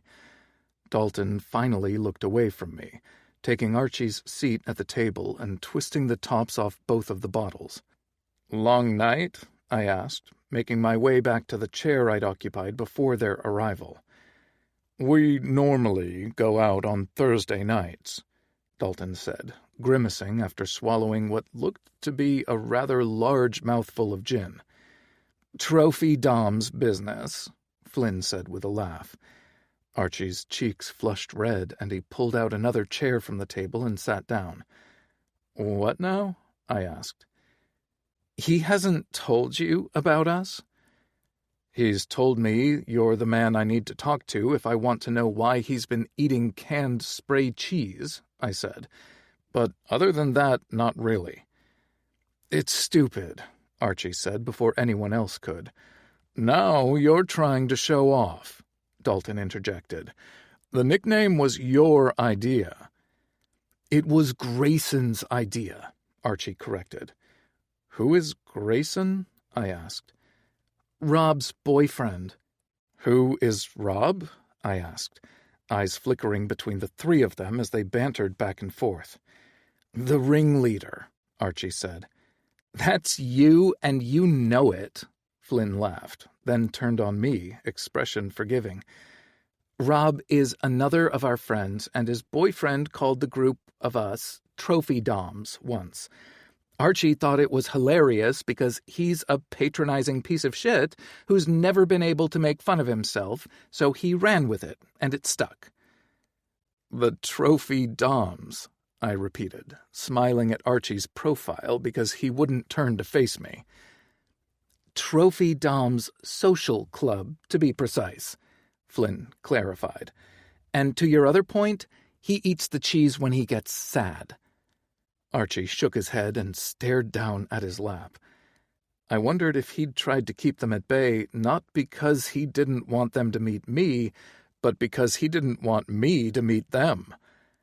I'd known these men for all of 5 minutes, and they were ready to lay every secret they knew about him at my feet. It was a lot of power, and in the wrong hands, in my hands, it could be dangerous for him.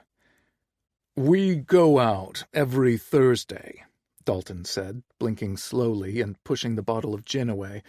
"But we were out a little later than normal last night." "Where's Barkley and Rob?" Archie asked. "Rob is holed up with Grayson at his house, like always, and Barkley and Val were there too, last time I checked." "Grayson tied Val up in the backyard," Flynn added. "Did this fancy thing with the rope around his balls, and—" "Would you stop?" Archie interrupted, smacking Flynn on the back of his head. "You asked." "I don't mind," I offered, again looking between the three of them. The casual easiness that existed between them, even when I knew Archie wanted to dig himself a hole and die in it, was enviable. I was glad that if he didn't have me, he had them. "They're a lot," Archie repeated his earlier worry. "I know." I gave him a reassuring nod, then gave Flynn a lopsided shrug. "But I met Val last time I was in town, and I'd love to hear what kind of trouble the lot of you got into last night." Chapter 20. Archie. All of it was too easy. The way Dalton and Flynn took Owen into the fold, the way the three of them laughed at inside jokes I already wasn't a part of, the way I was an outsider in my own friend group, with my own what? I had no idea what Owen was to me besides the man that I'd loved one way or the other for my whole life. That felt like enough and a disservice at the same time, but he wasn't my boyfriend. He wasn't a fuck buddy. He wasn't a one-night stand, and he definitely was more than a friend. Or was he even a friend? I glanced at the three of them, Owen in the front seat and Flynn and Dalton in the back. Owen turned around and, laughing at something Flynn said, Dalton's hand on Owen's shoulder, pulling him toward them. The three of them had become fast friends, but I wasn't sure that what existed between me and Owen would classify as friendship. If anything, it was a truce. A 4-day holding pattern so we could fuck and be done with it. As if I could ever be done with him. A handful of days and a dozen orgasms between us, and I knew that Owen was it for me. But I also knew he was going to leave me and move on with his life, and when that happened, I would be alone. Gratefully alone, because no one would ever compare to him, and I had never been the kind of man to settle. I wasn't going to start now, and I never wanted to even try. Pulling into Rob's driveway, I cut the engine. "I'll be right back," I told the three of them, just letting him know we're here. "He has cameras," Flynn reminded me. I knew Rob had cameras, but Rob also had kitchen whiskey and quiet. I flipped Flynn the bird and headed toward Rob's front door. Gravel crunched under the soles of my shoes, and the disappointed look on Rob's face when he opened the door wasn't enough to stop my momentum. I pushed past him and marched straight into the kitchen. "You look like someone shit in your cereal," Grayson said in greeting. He leaned against the kitchen counter, bottle of water in his hand and hair freshly styled. He had a bruise on his neck, peeking out over the collar of his shirt, the outlines of Rob's teeth still visible against his skin. "Flynn and Dalton have adopted Owen as one of their own," I said, reaching past him for the bottle of whiskey that Rob kept on the counter. "Is that really bad?" "It's a waste," I mumbled. Rob came up from behind and set a glass beside me, his hand rubbing a soothing circle between my shoulder blades. "Do you want to talk?" he asked. Grayson finished his water and tossed the bottle into a trash can. "I'll leave you to it," he said. "You don't have to go," I offered, pouring 2 fingers of whiskey into the glass and shoving the bottle toward the backsplash. Grayson hesitated, and then stayed. "I think bringing him out here was a bad idea," I said. "Are you not getting along?" Rob rested his ass against the counter beside me, and Grayson propped himself up against the island, facing us. "It's not even that, You love him," Grayson said. I bit the corner of my tongue between my sharpest teeth and narrowed my eyes, but answered him with a nod. "And you don't think it'll work out?" he added. I scoffed. "I know it won't work out." "That sounds familiar." "It's completely different than the two of you." I took a swallow of the whiskey and groaned for how good it burned on its way down my throat. "How so?" Rob asked. "He's not dominant, for one. Owen is perfectly happy to let me push him against the wall and fuck him until he forgets the alphabet." "I like that too," Grayson laughed. "That's never been the real problem. We're compatible. So are Rob and I. And yet I drank this whiskey just out there." I gestured to the pool deck, lit up in golds and pinks as the sun sank toward the horizon. "Letting this guy talk about all the ways you weren't." "He was stubborn," Grayson said. "And wrong." "Well, I'm not wrong. Owen doesn't live here. He's only in California because I brought him here." "He's here because he wants to be," Grayson corrected. "You don't even know him." No one would have gotten on a plane after a one-night run-in with the man who broke their heart a decade ago if they didn't want to. That's actually a lot of reasons to not get on the plane, and yet here he is. "Owen is going home on Monday," I muttered, taking another drink. "And then what?" Rob asked. "And then 10 more years? I don't fucking know." Grayson scrunched his nose and let his arms fall to his sides. "That doesn't sound like it's what you want." "Of course it's not. But Mandy..." Grayson threw a look at Rob, and I watched Rob mouth the words, Owen's sister. Recognition flashed across Grayson's face, and I knew they'd talked about all the debacle of Owen, Mandy, and me. It's been a long time, Archie. I think she would understand. What if I don't know how to explain it? I finished the whiskey and set the glass down, looking up at Grayson. I've never known what to say to her about what happened with Owen, with me and her. Did you love her? Rob asked. Of course. I was quick to answer, but the words felt insincere as I spoke them. I mean, I thought I did. I maybe loved her until I realized what was between me and Owen. It was different. I nodded. It's all just a mess, I said, sucking in a breath that barely filled my lungs. I like him being here, in my space, my home. I like that he's in the car with Flynn and Dalton, and I like that they like him more than me. Grayson chuckled, and Rob shushed him. It's fine. I bumped my shoulder into Rob's. I like all of those things. I really do. And I like Owen. I like him. You still love him, Grayson whispered. I told him. It's not like it's some big secret. Letting out a long breath, I pushed myself away from the counter. The kitchen whiskey did not prove as quiet or as calming as it had in the past, but I was thankful for the conversation nonetheless. You told him you loved him? Grayson asked. I owe him the truth, I said, after everything else between us. You're as hard on yourself about the things you want as Grayson is, Rob said. As Grayson was, Grayson corrected, reaching out his hand for me. It was a kind gesture from someone I liked but wasn't terribly close with. I took it, and Grayson pulled me in for a quick hug, wrapping his arms around me and pressing his lips very near to my ear. If he's what you want, fight for him. Even if you have to fight yourself, he whispered, clapping his hands against my back and then spinning me toward the front door and calling over his shoulder to Rob. Let's get out of here. Do you want me to get Flynn and Dalton out of your car? Rob asked when we reached the front door.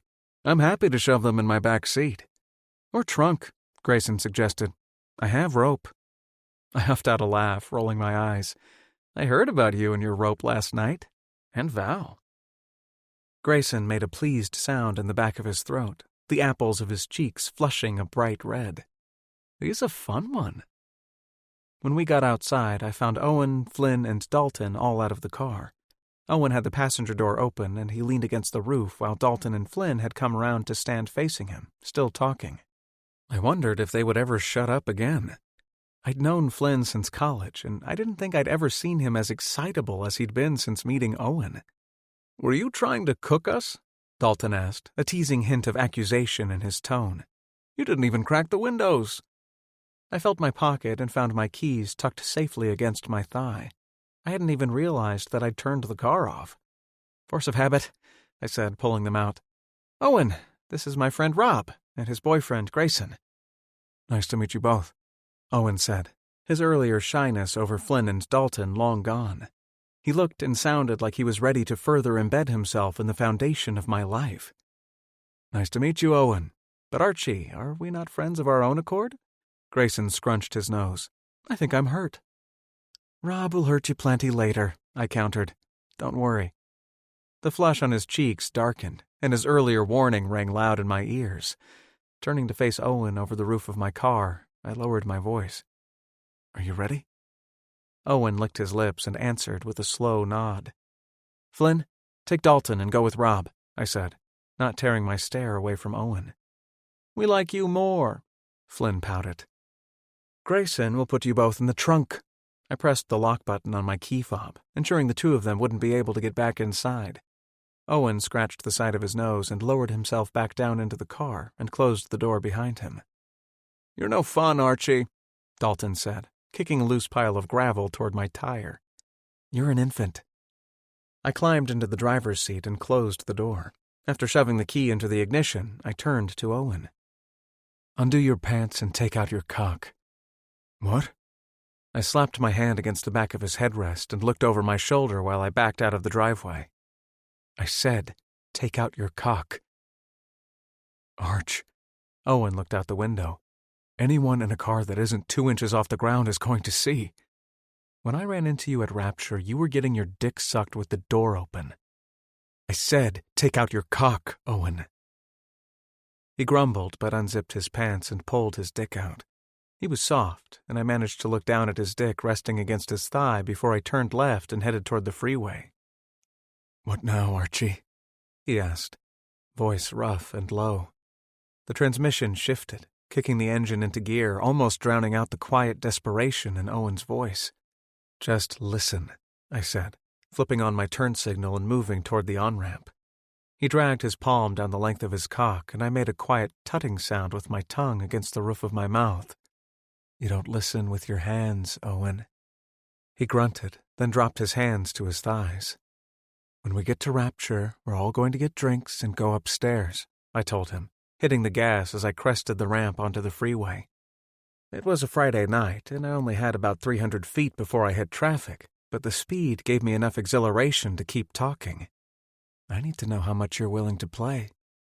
"In what way?" "Any? Every?"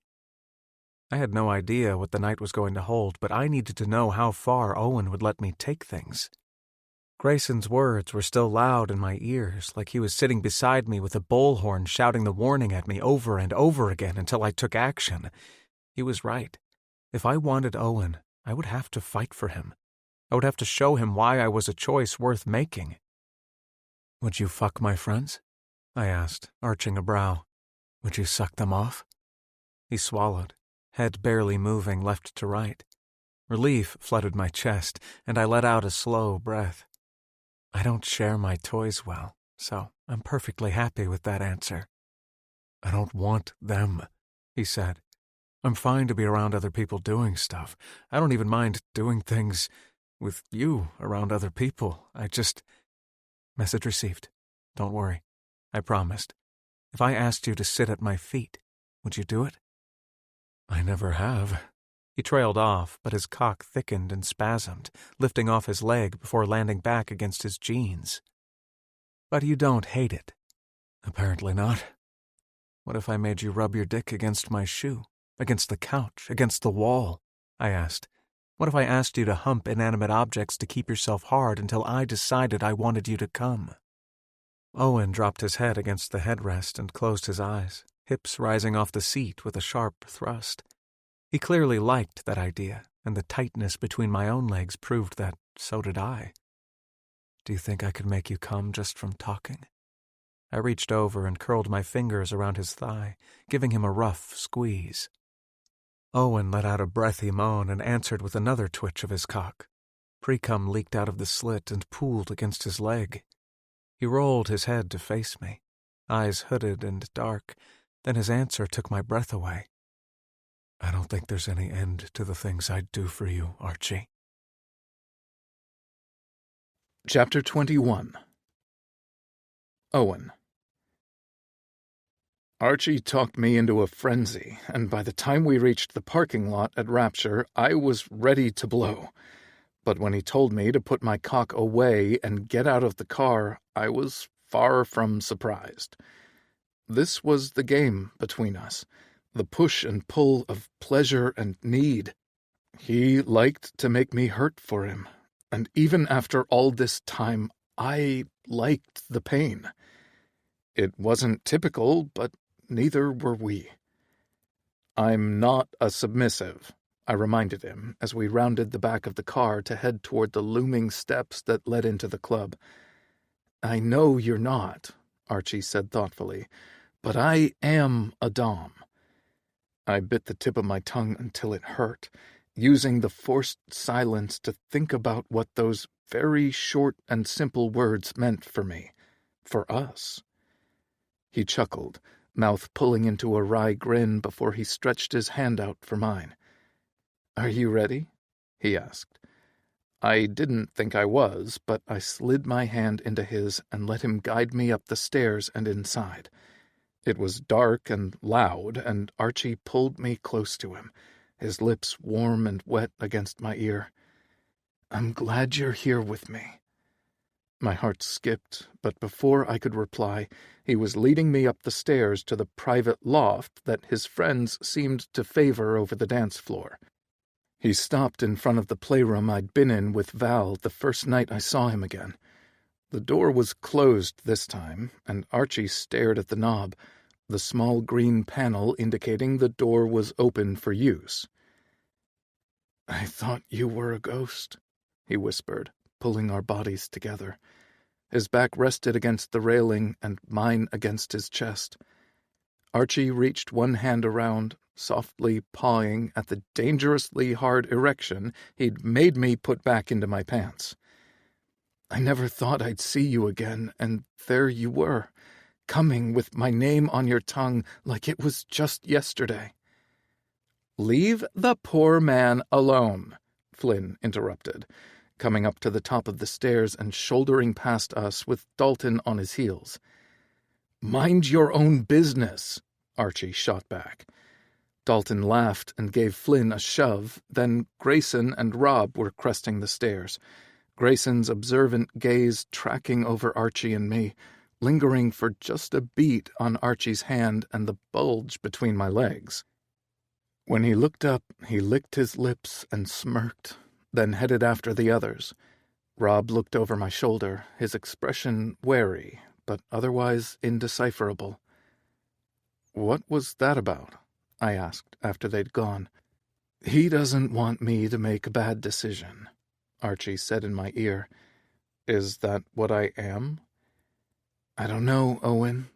He squeezed my cock and used his hips to bump me toward the door. His own cock was hard against my ass, and I groaned on reflex. "You tell me."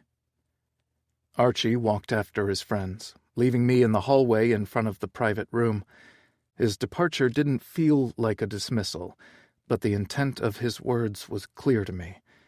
He was in this with both feet, and he needed to know if I was too. And I mean, I was for the next few days, because what was the point of being in California with him if not to enjoy everything he had to offer?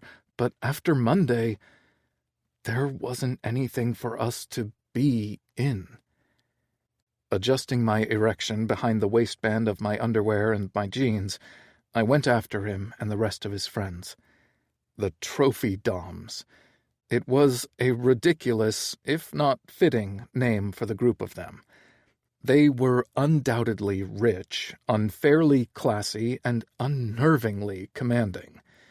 Not that I hated any of those things about any of them, especially not Archie, but they were a lot when they were together. I admired Grayson's ability to hold his own around them, even though I expected there was more to their story than met the eye. "I don't think I caught your name last time I caught your load," a voice said in my ear, and I startled. Turning with one hand against my heart and the other still over my dick, I found a friendly and recognizable face topped with a well-coiffed mop of blonde hair. "Val," I smiled. "I'm Owen." "Nice to meet you, he said with a grin. "I've heard your name, and I want you to know if I'd known you were Archie's—" I cut him off. "I'm not Archie's anything. We're not— It's complicated." He threw a glance over his shoulder toward the group of men gathered in the corner of the loft. "I know what it's like to be complicated." "They all speak fondly of you," I said, falling into step beside him and walking toward the far corner where Archie and the rest of them had taken seats. There was another man there I didn't recognize, but his stare searched Val out like there was a string between them that no one else could see. "And I'll always say the same about them. I'm sure I'll see you around, Owen." We'd reached the group, and Val headed past me, going straight to the fifth man I assumed must be Barkley. "How are you doing?" Archie asked, reaching up and brushing his fingers against the top of my hand. "If you want honesty, I can't think about anything besides my cock." He reached behind him and pulled a pillow out from behind his back and tossed it on the floor beside his feet. "I know I said inanimate objects, but you can use my leg if it gets too bad," he offered. "I told you I'm not a submissive." "There's nothing submissive about getting off, Owen. We all do it." Archie gave a dismissive shrug and pointed toward the St. Andrew's cross in the opposite corner. "Did you want to watch?" There were 2 men over near the cross, and they didn't look to be part of Archie's friend group.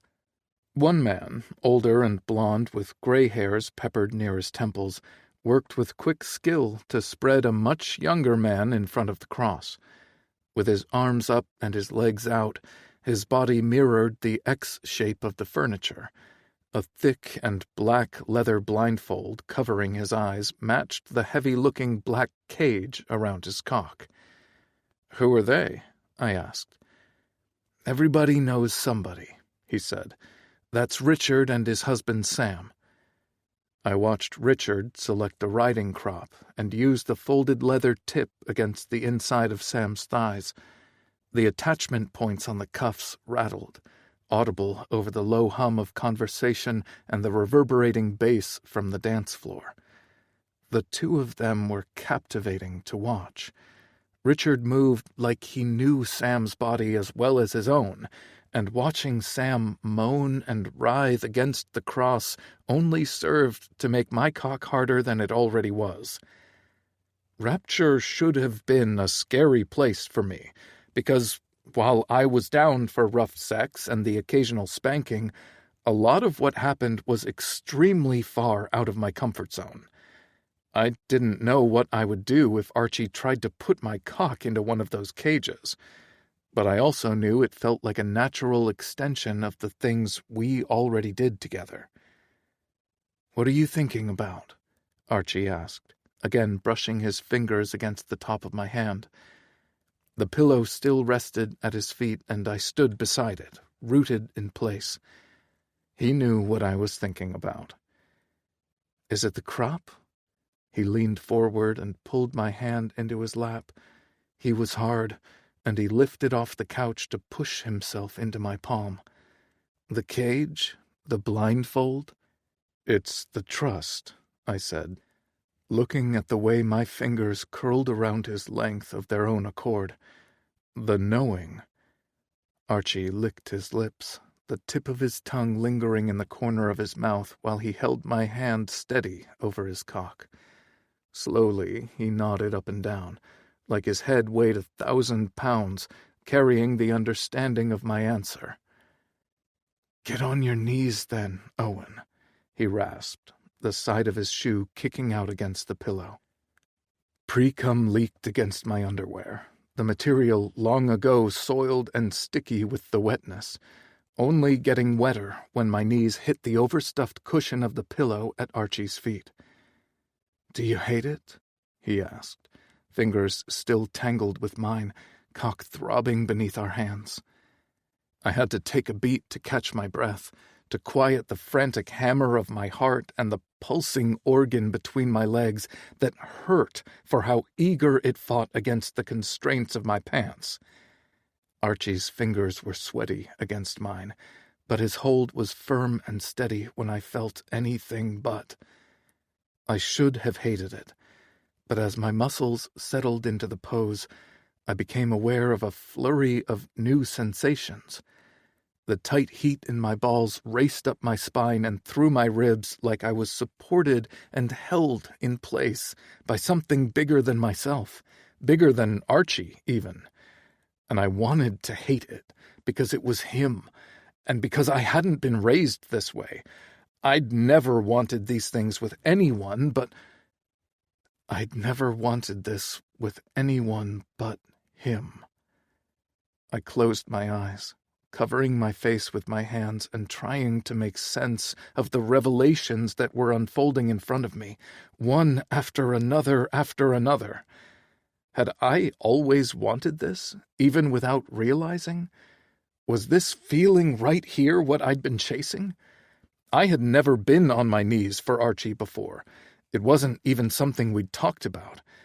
But if I allowed my mind to go back to the beginning, back to the nights where I'd hid outside Mandy's bedroom door and listened to the two of them be intimate, wasn't this what I'd always wanted? I'd wanted his attention, his praise. I wanted him to control my cock, my orgasms, and wasn't being on my knees for him all part of it? "It's all right," Archie said, voice soft and low. He stroked my hair back behind my ears, and his touch felt like electricity, sparking parts of myself awake that I never knew existed before that moment. "What the fuck?" I whispered, the words catching in my throat. "What the fuck? What the fuck?" "It's okay to not hate it," he assured, fingers still twined through my curls. "It's okay to not hate me."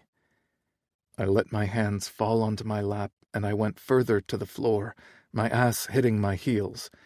My cock still pulsed and twitched against my leg, not even the slightest bit deterred by the absolute cataclysmic explosions happening in my chest. "What now?" I croaked, staring down at my hands, palm up on my thighs. From across the room I could hear leather against skin. I heard the soft whimpers of an orgasm being teased and denied. And closer still, I heard the familiar sound of someone getting their cock sucked. I let my eyes close because experiencing all of my sensations at once was too overpowering, too consuming. "You tell me," Archie answered. "What do you need to stay right where you are?" There wasn't a single thing I needed that I didn't already have, and there wasn't enough money in the world to get me off my knees and away from Archie in that breath. With his hand in my hair, fingers trailing down to my face, the shell of my ear, I leaned into him and relished the quiet hum of approval that he made. With the shock of the act and the pose wearing off, my arousal once again took center stage. Painfully aware of the throbbing, desperate cock between my legs and the orgasms happening around me, I knew there was only one thing I needed, and I needed it like air. "I need to come."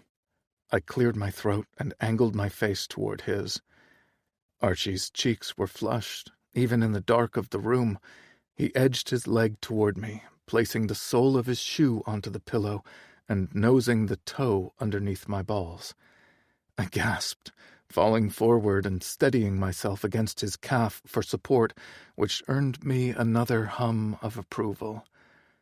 "I need you to come too, Owen," he said, bracing his hand around the back of my head and holding me against his leg. It should have been embarrassing and demeaning, but it wasn't. It was kindness and grace. It was Archie giving me exactly what I asked for as soon as I asked for it. It didn't matter that there were people around us, and I didn't care what they would think to see me on my knees on the floor, humping another man's leg to chase my orgasm. "You've waited long enough," Archie said, drawing his ankle in a circle that teased a pressure shift against my dick before drawing it back. I groaned, fingers digging into the back of his calf as the waves of arousal washed over me. Shuddering, I pressed my forehead to the top of his knee. My breath came in harsh pants, too loud and nowhere near deep enough to fill my lungs.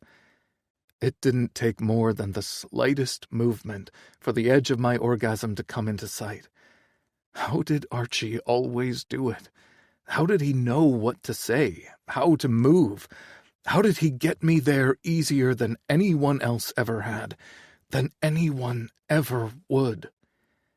As cum spurted from my cock, soaking through my jeans and wetting Archie's slacks, I couldn't help but think it was the biggest unfairness of my life that the one man I wanted above all else was the one man I couldn't have. "Right in your jeans." He looked down at me with a smirk, like he was equal parts embarrassed and aroused by me coming in my pants after dry humping his leg on the floor of a public kink club. "That's impressive." "Is it?" Heat flooded my cheeks, and I rested one against his calf, looking toward the railing instead of the scene being put on in the corner. It was almost a sensory overload, with the smells and the sights, the sounds, all of it too much for the heavy ache that felt like it would never leave my balls. Even after an orgasm, and even with the uncomfortable stickiness of my cum drying against the cotton of my underwear and the denim of my jeans, I was still hard, still ready to give Archie another orgasm. I mean, he chuckled under his breath, it's a good start. Groaning, I shifted to ease the friction between my legs. You can take it out if you want, he said softly, barely audible over the sound of someone else shooting their load with as much flair as I'd ever heard anyone muster in their lives. What? You can take it out, he said again. No one here is going to care. Should I be insulted by that?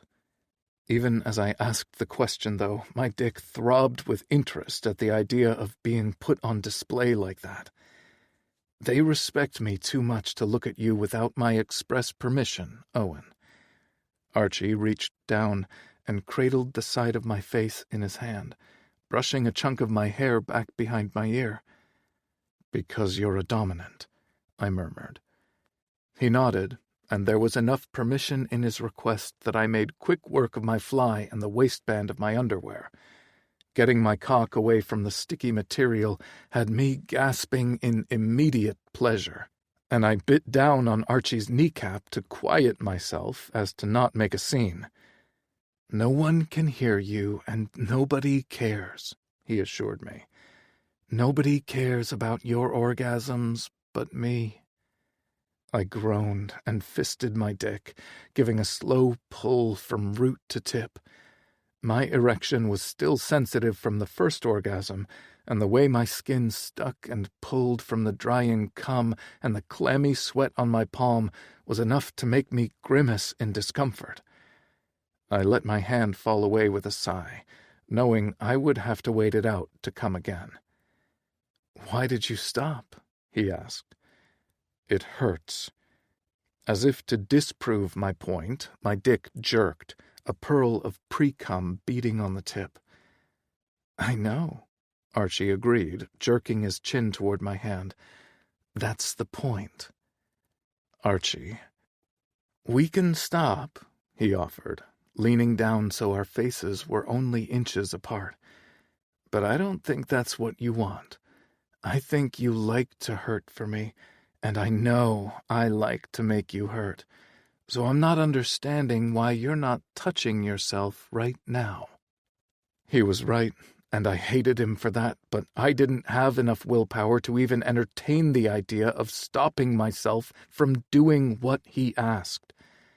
I made a tighter fist around my cock and pulled up from the base, whimpering as my fingers crested the flared crown. Even in the dark of the club, I could see the way Archie's nostrils puffed out, the way his pupils dilated, and the way his own dick tinted the soft and rich material of his slacks. He palmed his bulge, adjusting himself before turning his attention back between my legs.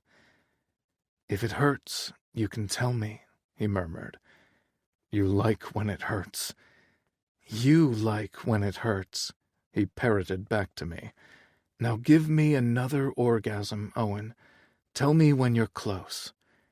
Screwing my eyes closed, I fought against the nerves and the need to stop touching myself. Every sensation was too much sensation, down to the calluses on my palm that rubbed my shaft like sandpaper. Cradling my balls with my other hand, Archie lifted his foot, which I didn't even realize I'd been sitting on. The toe of his shoe pushed toward my hole, pressed up against my hand and my balls, sending a new flurry of arousal through my body. I cried out, and he made a pleased sound, nodding for me to continue. But the longer I touched myself for him, the further away my orgasm felt. I grew frustrated, sweat beading at my temples and tension wrapping itself around my tired wrist. "I can't," I whined, not stopping even though I wanted to. "Nonsense. Archie, I can't." "You absolutely can, and you very much will," he said, like it was that simple, that easy. Archie looked away from me then, turning his attention back to Richard and Sam on the cross.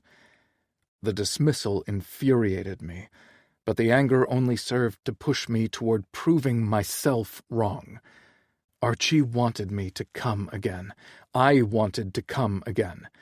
But more than that, I wanted his undivided attention. How dare he look away when I was right there on my knees for him, erect and swollen cock in my hand? "Archie," I rasped his name, the emotions tangling with my physical arousal and building like storm pressure in a thundercloud. He raised a brow but didn't look back to me. I spit on my cock and tightened my grip, stroking faster until I pushed past the point of stopping, past the pain and the resistance. The beginning waves of my orgasm felt like stepping into a meadow after being lost in a forest. It was calm and beautiful and awe-inspiring all at the same time. It was relief. "Archie, I'm close. No, you're not." He grabbed my bicep and gave my arm a sharp tug, tearing my hand away from my dick. It was almost like a movie in rewind. The glorious comfort I'd just stepped into was gone in a flash, and I was back in the forest, in the dark and discomfort once again. A frustrated sound tore out of my mouth, and I punched the ground with my fist as the promise of my release evaporated into the ether.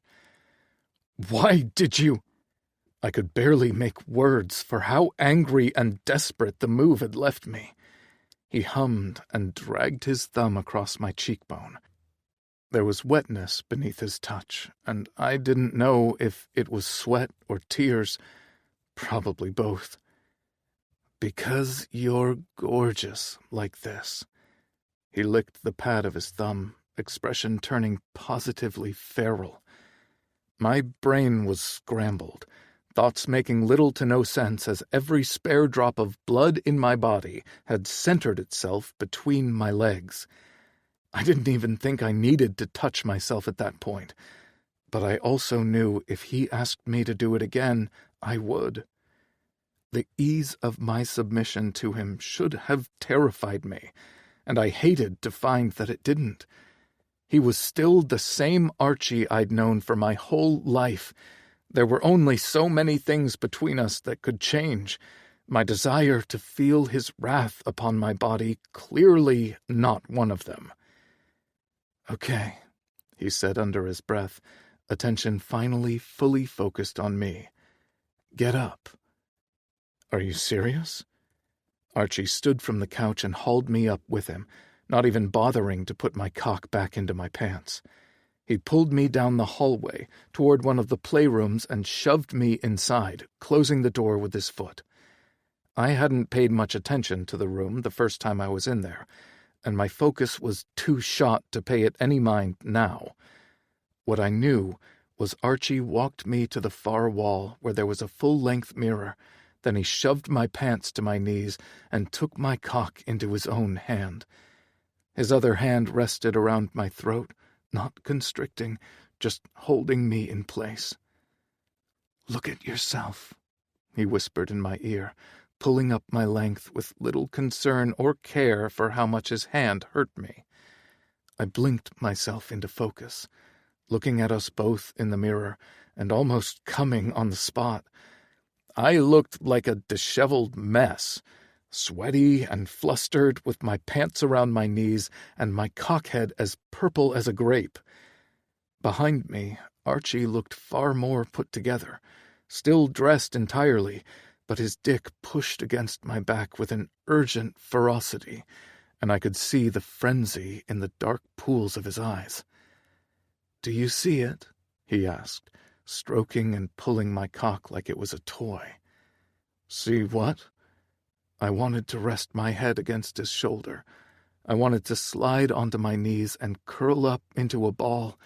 Every muscle in my body trembled and ached for how tightly I'd been wound. "How fucking gorgeous you are." He nipped my earlobe and growled. "How fucking mine you are." The words were my undoing, my orgasm slamming through us both without so much as a warning. Cum shot out of my cock like a cannon blast, splattering against the mirror and finally taking out my knees. I went to the ground with a shout, and Archie moved with me, easing the fall before my knees hit the floor. The tightness of his grip didn't waver, and neither did his speed, and I sobbed, entire body bucking against him, even though in the darkest parts of my mind I had no real interest in getting away. And that was the one thing in my life that I wasn't sure about anymore. Chapter 22. Archie. It took the rest of the night and 6 orgasms, but Owen's body had finally given out on him just before 4 a.m. His lips formed the word please, but no sound came out. His eyes fell closed, and he almost immediately started to snore. I adjusted myself against the headboard to watch him, relishing the way his tanned and tattooed skin offered such a sharp contrast against my sheets beneath my hands. If there was anything I'd ever wanted in my life, it was this. It was him. And a weekend wouldn't be enough. A weekend with Owen would be enough to show me how good life could have been if I hadn't been such a stupid and immature prick after college. The sight of him, lips parted and thighs sticky with cum, was enough to make me forget all of the reasons I'd acted the way I had back then. It was almost enough to make me forget why there still wasn't a future for us. I loved him. I'd told him as much, but words were words, and words didn't mean anything. Words were just useless tools that kept me up at night, questioning every choice I'd ever made. I watched Owen sleep for 2.5 hours, unmoving except for the drool that slicked down his chin and pooled on the pillowcase. Carefully extracting myself from bed after realizing sleep was never going to come for me, I made my way into the kitchen, where I brewed a cup of coffee and carried it to the backyard. I brought my phone with me, debating the idea of doing something absolutely catastrophic like calling Mandy, but my fingers knew better and dialed Flynn instead. He didn't answer, so I called him back, and he finally picked up with a yawn and a muttered curse. "You better be dying," he grumbled. "It feels like it sometimes." "It didn't look like it last night," Flynn yawned again. "Not with that pretty little boy of yours coming all over your Zegna slacks." I sighed and closed my eyes. I don't know what the point of any of this is. You love him, and you're also the most masochistic dom I've ever met in my life, so I think we both know the point. This has never been the kind of pain I enjoy. Slowly, I opened my eyes and watched the puffy white clouds break the skyline between the dark purple of the night and the orange pink of the sunrise. A nipple twist here and there, Flynn. I'm not an emotional masochist. Are you sure? No, unfortunately I wasn't. Honestly, Archie, Flynn yawned again. This call sounds like you ran out of your emotional support aerosol cheese. It's not aerosol, I protested. Are you out of it? No, but I can't eat it when he's here. He's there? For the first time since he picked up the phone, Flynn sounded awake. And why are you on the phone with me? I couldn't sleep. Thank you for making that my problem, by the way. Flynn sighed. You're a sad little lost boy, aren't you? That's a little more patronizing than I would have liked, but the sentiment isn't terribly far off. When does he leave? He asked. Monday morning? 48 hours. I had 2 days and 2 nights left with Owen before he ran back home and never looked back. The irony of him getting the chance to leave me for once wasn't anywhere close to being lost on me, and I took a careful sip of my coffee. Do you want him to stay? I don't want him to go, I said. It felt different, but in a way I couldn't explain. Have you given him a reason to not go? Flynn asked. I snorted, scrubbing a hand down my face. I gave him 6 last night. Anyone can give him orgasms, you idiot. Have you given him a reason to stay with you? Am I not a reason enough on my own? Even as I shot the question back at him, I knew it was stupid. There was a time when I might have been enough as I was for him, but that time was a distant memory. Don't bother answering that. Flynn laughed. Are you sure? I'll put some pants on and come up with something. Put them on and keep them on. Remember, Archie, sex with Owen was what got you into this mess in the first place. Don't let it happen a second time. The warning came a little too late, but I appreciated the sentiment just the same. Flynn yawned yet again, so loud it caused me to tip my head back and follow suit. Can I go back to bed now? He asked. Yes, thank you. That's what friends are for, asshole. He hung up on me. I set the phone down on the arm of the chair and stretched my legs out, crossing them at the ankle. It was amazing how fast the sun moved in the morning. How many times had I sat out here alone and watched the sunrise, thinking about the man who was currently dead to the world in my bed? More times than I'd ever be able to count, but I didn't think I'd ever thought about him being in my actual bed. Whenever I thought about Owen, I had imagined us a completely different life where we were both other, better versions of ourselves. I had no idea where we lived or what we liked, but we loved each other, and that was always enough. Just one more way dreams were crueler than reality. Maybe I was an emotional masochist after all. Owen slept through 2 full cups of coffee, and when I made my third, I made one for him as well and carried it back into the bedroom. The room was dark, thanks to my blackout curtains, and I sat on the edge of the bed. At some point he'd rolled onto his back, one arm folded over his stomach and the other stretched toward my side of the bed. I didn't want to read too much into that, but it was hard to not imagine him, half asleep and reaching for me. Maybe he'd been dreaming about me.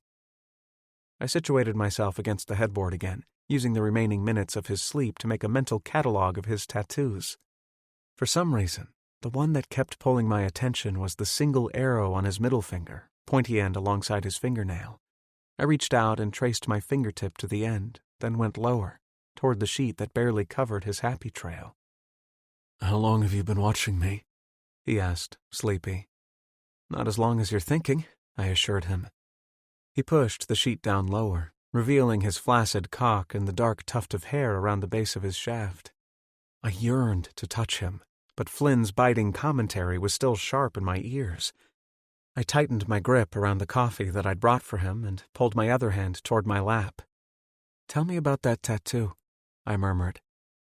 Owen rolled onto his side, propping himself with one hand under his head, his elbow resting on the mattress. The sheet somehow slipped lower, offering me no grace when it came to my willpower to not fuck him back into the floor. Which one? The arrow, on your finger? He huffed out a soft laugh. Why that one? I don't know. Would you believe I had $40 and 15 minutes of free time? He asked. I handed him the coffee, and he took it with a happy little moan that went straight to my dick.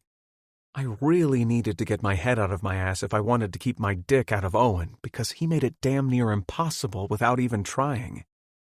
I believe that's half the story. I picked my coffee back up from the nightstand and took a sip, waiting for him to answer. Of all the tattoos, Arch. Owen pushed himself onto his ass, leaning back against the headboard with his shoulder brushing mine. He turned slightly and pointed at me with his first finger. The other 3 curling back around toward him brought the arrow on his middle finger level with his chest. Anything that's your fault is also mine. Owen. He let his hand fall with a shrug. I needed the reminder sometimes that you weren't the only villain in my story. You didn't do anything wrong, I said. We both know that's not true. Owen closed his eyes and raised the mug to his mouth. Taking a tentative drink, his shoulders sagged, and he nodded. But it's okay. I think the tattoo is a much better deal than the spray cheese. Can we not? After all this time, Archie? Owen laughed, taking a larger swallow. I told you last night why I have it. Flynn told me this wasn't the first time you've gone on a cheese bender. I'll kill him. I rubbed my fingers across my forehead, fighting back the tension that simmered just beneath the surface. I already told you it's a stupid thing I did because it reminded me of you. It's not stupid. Owen leaned over me and set his coffee down on the nightstand, then set mine down beside it. He took my face into his hands, and I would have given him all the money in my bank to know what thoughts went through his head when he looked at me. Nervously, I swallowed, but he didn't stop his appraisal. I could feel every fingertip as they pressed into the soft skin of my cheeks against my jaw. It's not stupid, he said again. You're my biggest regret, I whispered. He moved to pull back, and I grabbed him, curling my hands around his wrists and keeping his hands in place. That's not the compliment you think it is, he said. Not what we did. I shook my head, eyes falling closed. Never that. What then? Leaving. This again, Archie. He let go of my face, straightening his fingers, but I didn't let go of him. I pulled his wrists together, hauled him half onto my lap. Can we just pretend? I asked. For the next 2 days, can we just pretend we're different people? He rolled his eyes. Why? What good will that do either of us? No past between us, no future that...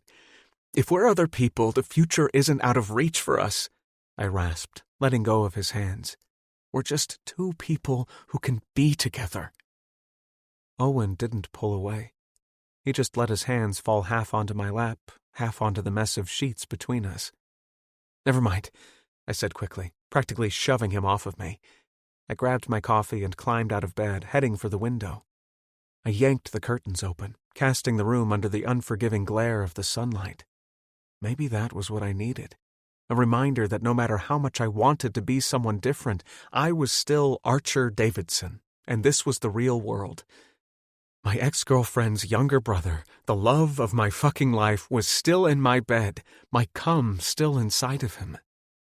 Archie, it was a stupid idea. Owen crawled out of bed, his soft footfalls growing louder as he closed the space between us. He rested his chin on my shoulder and wrapped one of his arms around my waist. It was new, and somehow so familiar. The feeling of a daydream that had haunted me for 10 years came to life in my very house, my bedroom, of all places. It wasn't stupid, he whispered, pressing his lips against the side of my neck. I turned to face him, relishing the way his lips dragged across my skin as I moved. Owen tilted his mouth up and licked his way over my lips, my jaw, and around to my ear. He loosed a quiet moan, then smiled and whispered, I'm in.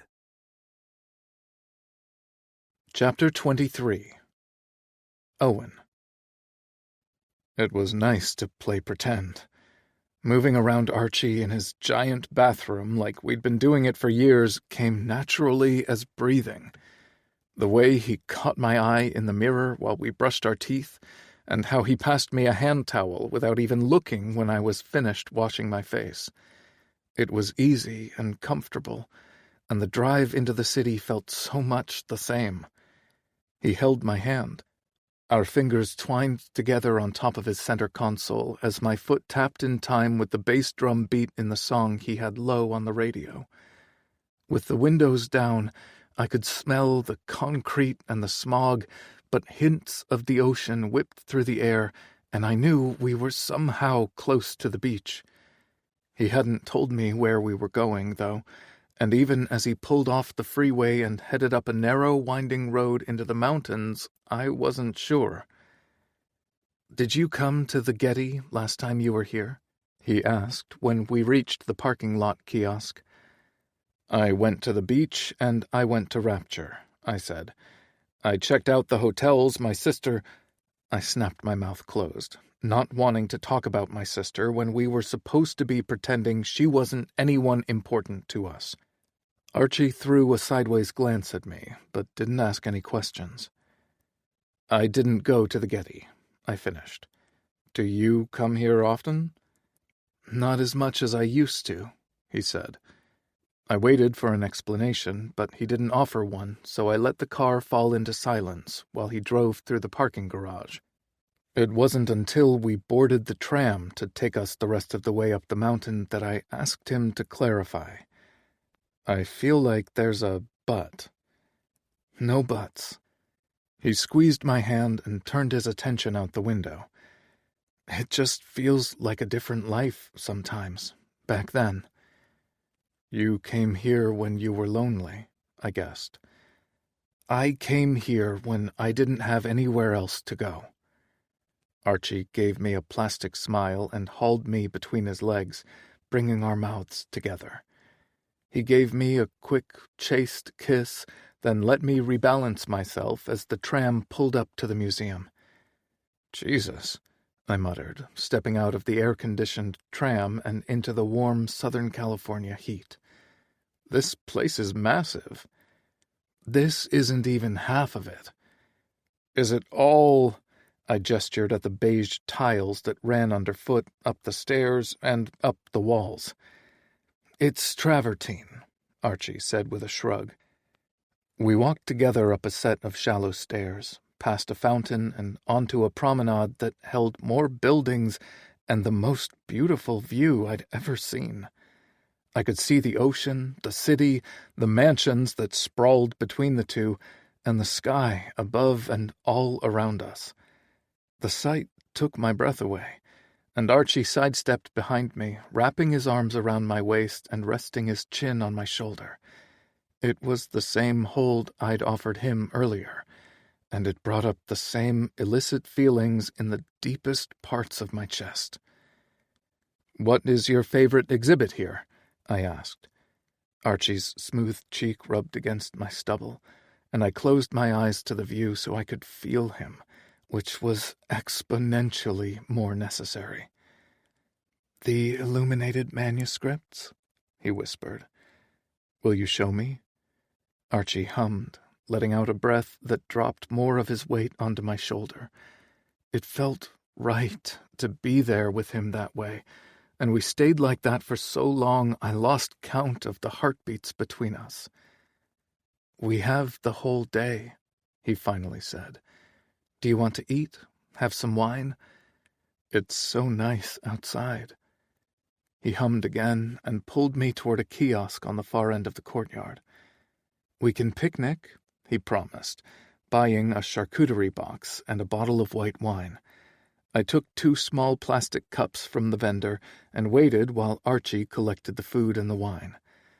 We couldn't hold hands, but we walked close back toward the edge of the courtyard and further down toward a sprawling grassy area. We sat down and stretched out, and Archie poured me a glass of wine. As soon as his hands were free, he took my hand back into his, and I had to admit this was the best game of pretend I'd ever played. "Tell me about yourself," I said, angling my face toward him without making eye contact. Archie raised our joined hands to his mouth and brushed a kiss across my knuckles before returning them to the grass. "What do you want to know?" he asked. "That's such a broad question." "What's your favorite color?" Archie chuckled and took a sip of his wine. "Navy blue. You?" "Orange," I said. "Like rusty fall orange, not pumpkin orange." "That's fair. What's your favorite movie?" I had 1,000. "The Dreamers," I said. "I don't think I've seen that one." "We can watch it together," I suggested, even though I knew we never would. "What about you?" "The Big Lebowski," he answered. I turned to face him fully then, letting my brain strip away the facial hair, the tired eyes, and the expensive clothes. I saw the man beside me as the boy he used to be, with his bold words and fumbling hands and a lifetime of promise sprawled out ahead of him. "I believe it." Archie laughed at that, throwing his head back and finally letting go of my hand, but only to get himself something to eat. He rolled a cube of cheese into a slice of salami and plopped the whole thing onto a cracker, which he passed to me. I ate it gladly, watching the way his fingers rolled the salami before he took a bite for himself. "Is summer still your favorite season?" he asked. The answer was no, but I didn't want to tell him that. Summer had been my favorite before because summer meant late days and long nights sitting on the porch with Archie while my sister was at work. It meant ordering pizza and sitting in my backyard and counting fireflies and late-night swims in the lake that lay just beyond his property line. I don't think I have a favorite season anymore, I said, instead of telling him the truth. That was a pretty childish thing, don't you think?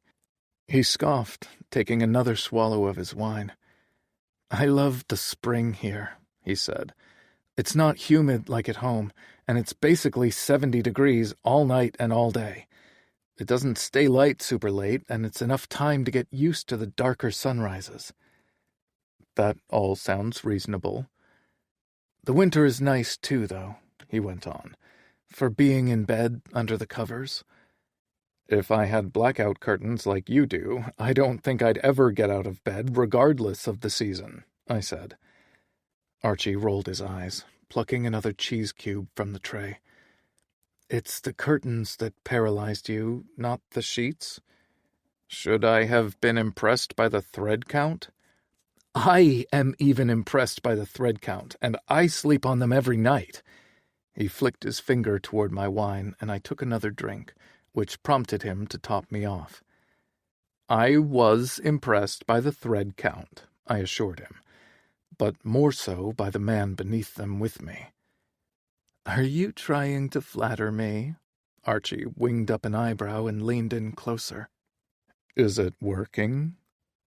His voice was low and dangerous when he answered me. Come a little closer and find out. It was impossible to not, and when Archie's lips pressed against mine, I could taste the spice of the salami and the fruit of the wine against his skin. I opened my mouth, tilting my head to the side and letting his tongue dip inside, drawing a low moan from the back of my throat.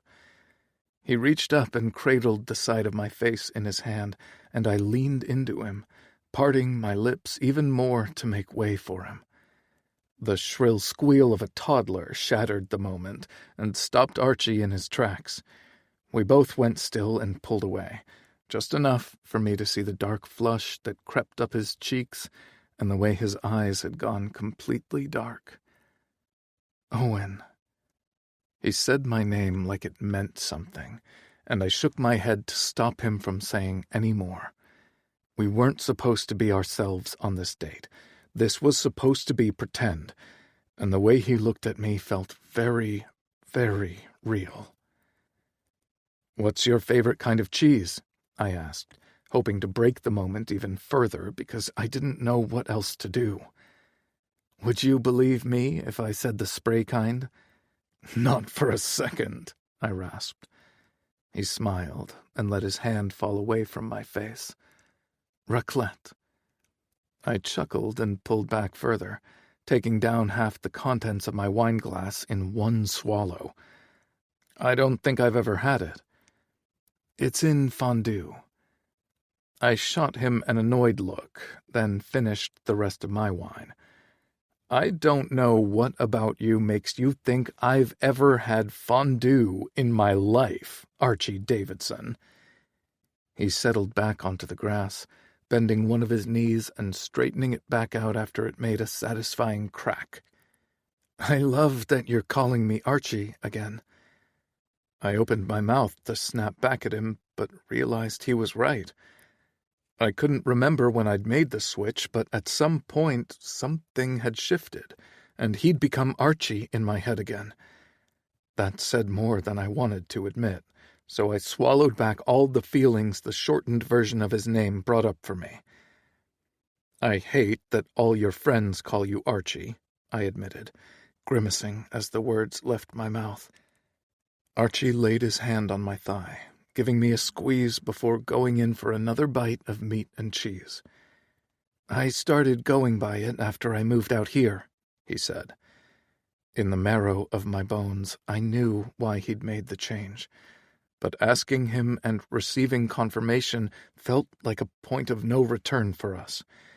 So I didn't ask him out loud, and he didn't offer to share. I like Swiss cheese, I said instead, preempting his rebuttal of the cheese question back onto me. There had been a time when I leaned into spray cheese like it was a drug, but I hadn't eaten it for years because every time I picked up a can, I could hear him taunting me over my affinity for it. Swiss and raclette. He huffed a breath out of his nose. Do you want to have fondue? We can go tonight. If you want. I'm asking what you want. You have a day and a half. I want to make sure you're getting your trip's worth. The truth of the matter was, I wanted to spend the next day and a half with him. It didn't matter to me what we did or where we were. I would have been happy to stay in bed with him until it was time to climb the rickety stairs back up onto the plane.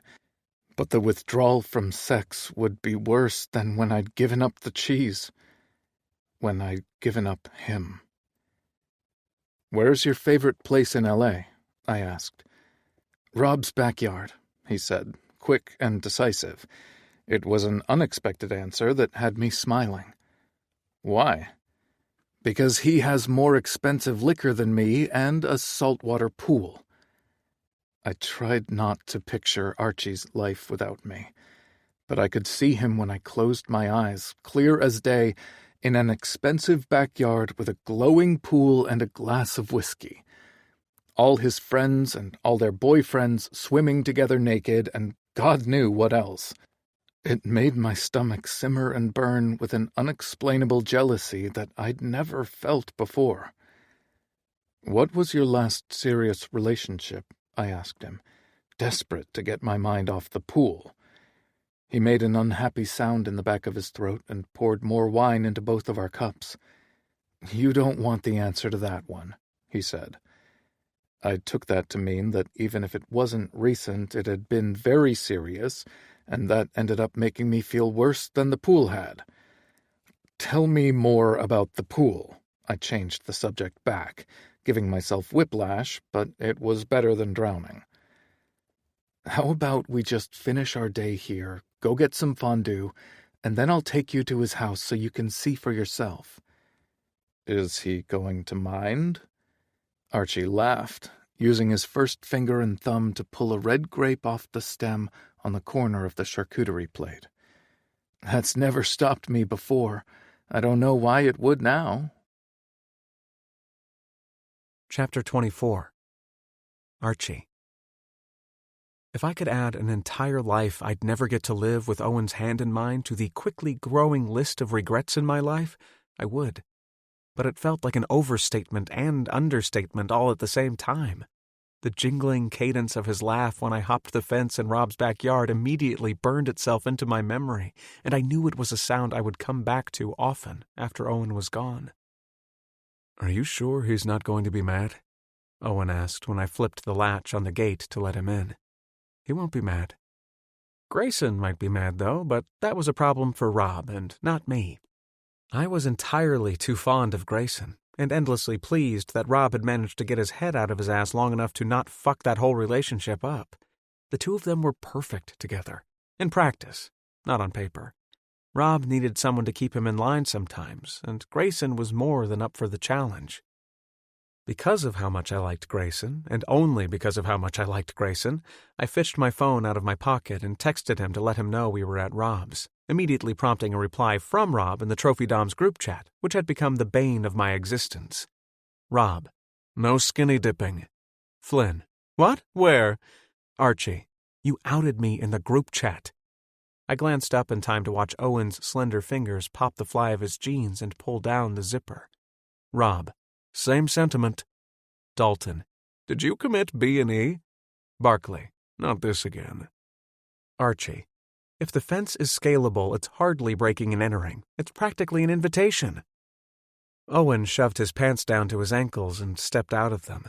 In a threadbare band t-shirt and his underwear, I wanted to take him right there on the lounger, but the whole point of this endeavor had been to take him on a date, to give him a reason to stay that wasn't the best orgasms of his life. Bringing him to the pool might have been a horrible idea. Flynn, we have the code to the front door, you idiot. Dalton, Jumping the fence makes him look cool. Barkley. Nothing makes him look cool. Are you sure I can't get out of this chat? Flynn. I'll add you back. Flynn. So are you saying Archie and Owen are at Rob's? Rob. They are. I watched Owen dip his left foot over the edge of the pool and into the water. Waves rippled across the otherwise still surface, and he smiled before sitting down on the edge of one of the lounge chairs. Flynn. I want to swim. Barkley. I doubt they're swimming. Flynn. They better be. Archie. This is what I get for offering Grayson the courtesy of letting him know we'd come over. I didn't want him to end up with his dick smashed against the glass in the playroom thinking no one was home. Rob. Quite considerate. Who's more interesting than me? Owen's question tore my attention away from the conversation in hand, and I set my phone on a table face down, ignoring the incoming flurry of vibrations. Not one single soul, I said, stepping toward him. Are you going to strip? He asked. Yeah, this was definitely a horrible idea. I don't think I should have brought you here, I said, reaching back to tug my shirt over my head and off. Why not? I'm trying to... I dragged my tongue across the front of my teeth and looked past him to an overgrown bougainvillea at the far edge of the yard.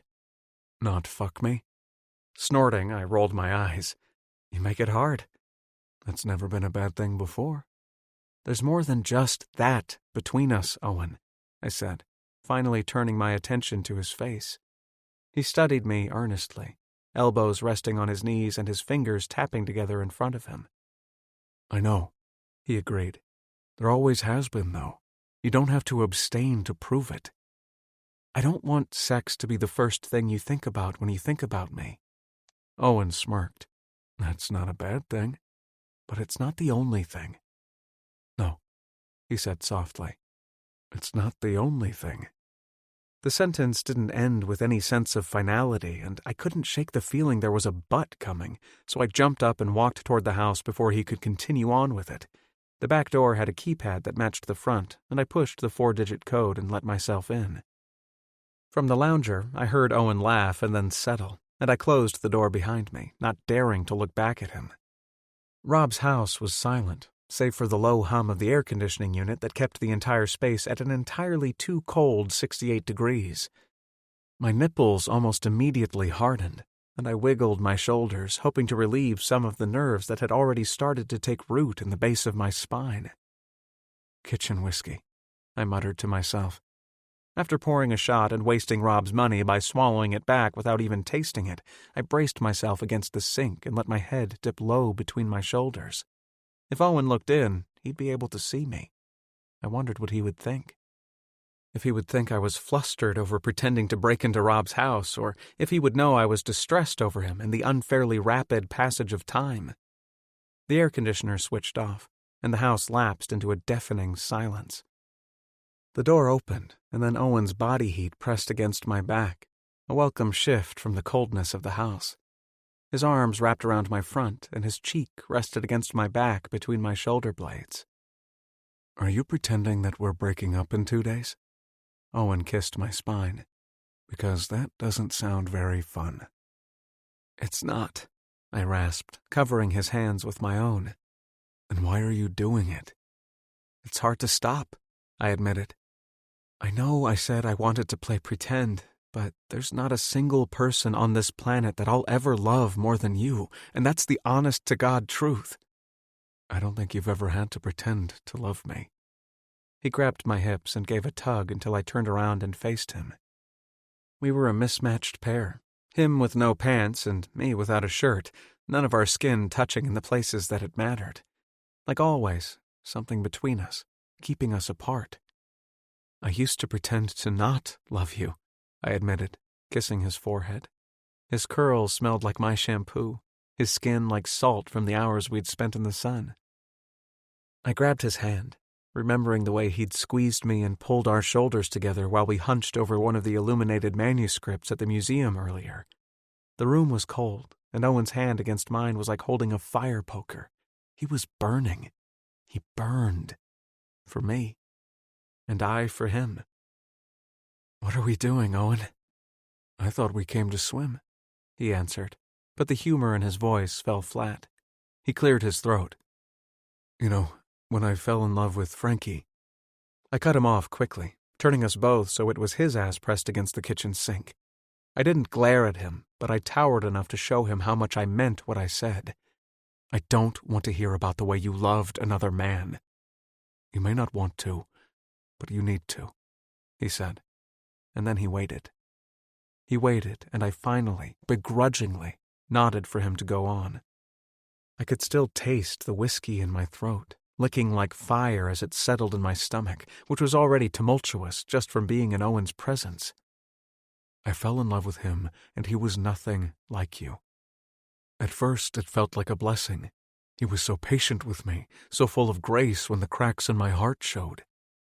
Owen, the only thing worse than hearing about how he loved another man was hearing about how much I'd hurt him before that man came along to repair the damage. But I fell out of love with him just as slowly." He grabbed my chin between his thumb and forefinger, pulling me down so he could look me in the eye. "I never fell out of love with you." "Of course you did." "I hated you," he said, eyes wide. "I hated you so hard and for so long, but I never stopped loving you, Archie. And I haven't stopped now, and I don't know what that means for me." I'd heard enough. I crashed my mouth against his, grabbing his face and taking a step back from the sink so I could get my hands under his thighs. Owen jumped, wrapping his legs around my waist and his arms around my neck. He angled his head so I could deepen the kiss, his breath leaving his lungs when I walked him back against the fridge. He'd never stopped loving me. He'd never stopped loving me. He'd never stopped loving me. And that didn't change anything. It had no bearing on the entire country between us or the history with Mandy. It didn't change the fact he was leaving me on Monday and we had less than 36 hours left. I still didn't know if it meant these moments with him would be my last, because if he'd loved me the whole time and iced me out the way he had, I didn't expect that to change. We were still us. Owen's cock throbbed against my stomach, pressing against his underwear and all but begging to be released. He humped himself against me, much like he'd done the night before at the club, but with a different kind of desperation. He was almost frantic, like the threat of this being our last time together hung over us like the blade of a guillotine. I matched his energy, balancing him against the fridge and freeing one of my hands so I could get my cock out of my pants. I didn't have lube, but I didn't care. I knew that was unfair and would hurt us both in the end, but with Owen, I had an unchangeable one-track mind, it seemed. I was so focused on the wet heat of his mouth and the softness of his body that I didn't hear the beeping of the front door keypad. I didn't hear the door being opened. All I heard was the way Owen breathed and moaned and moved against my body, every muscle begging for what I wanted to give him. I even missed the click-clack of someone's expensive shoes making their way across Rob's floor, and I could have ignored their presence entirely if I'd tried harder. Shit. I cursed into Owen's mouth and turned, trying to keep my dick and the swell of his ass out of view. I slowly dropped him to the floor and glanced over my shoulder, finding a very unamused Grayson standing in the entry, his arms folded in front of his chest. Rob was behind him, a smirk playing across his lips, and farther back, Flynn, looking like he'd just seen the greatest show on earth. "Don't stop on our account," Flynn said. "Ignore him," Grayson snapped, even though there was hardly any heat in it at all. "But please tell me which one of you is going to clean Owen's ass print off of the fridge?" "It's a fingerprintless fridge," Rob said, and I buried my laugh into Owen's curls. "For fuck's sake." Grayson leveled a glare up at him that did nothing but make Rob swat him on the ass. "Go get your trunks on and get yourself in a better mood." "It's where we eat," he protested. "Like you've never fucked in here," I wagered. Rob laughed again, and Grayson huffed. "I'm going to rename the lot of you the participation ribbon pricks, I swear to God." But he laughed, even as he pretended to push Flynn out of the way and head toward the stairs. "My plan's foiled," I whispered, pressing a kiss against the side of his head. "Your plan was to take me on a date and take me swimming at your best friend's house," Owen said. "You've taken me on a date, and we're not entirely waylaid on the last part. There's hope for you still." I didn't see Flynn stripping out of his clothes until I caught a glimpse of his bare ass streaking out of the house and onto the pool deck. I did, however, get an eyeful of his ballsack when he launched himself into the air and tucked his legs against his chest, hollering cannonballs so loud that I didn't even hear whatever Owen whispered up at me that had him looking like the house had collapsed around him. "What did you say?" I asked, stroking my fingers across his cheek. He shook his head and reached down to adjust his erection, even though his underwear wouldn't do anything to hide him. "Nothing." He smiled up at me. "Let's get into the pool before Flynn splashes all of the water out." Grayson came down the stairs, pineapple print swim trunks hanging low on his hips. He stretched his hand out for Owen, clapping his fingers to get attention. "Come on, Owen. On the way out, we're going to talk about all the places you should never put your ass, starting with a stranger's refrigerator." Chapter 25. Owen. Sunlight blasted through the guest room window, casting a golden glow across Archie's bare chest. The sheets were tangled around his thighs, his half-hard cock resting thick and plump against his thigh, and I was terrified. The night before, and the very early morning, spent at Archie's side and surrounded by his friends, was a glimpse of a life that was so beyond out of reach for me. Tomorrow I would be back on a plane home, and our lives would once again be separate. The past days and nights with Archie would be memories, albeit nicer than the previous ones, but memories just the same. It felt like it had been days since I checked my phone, since I'd even thought about my actual life back home.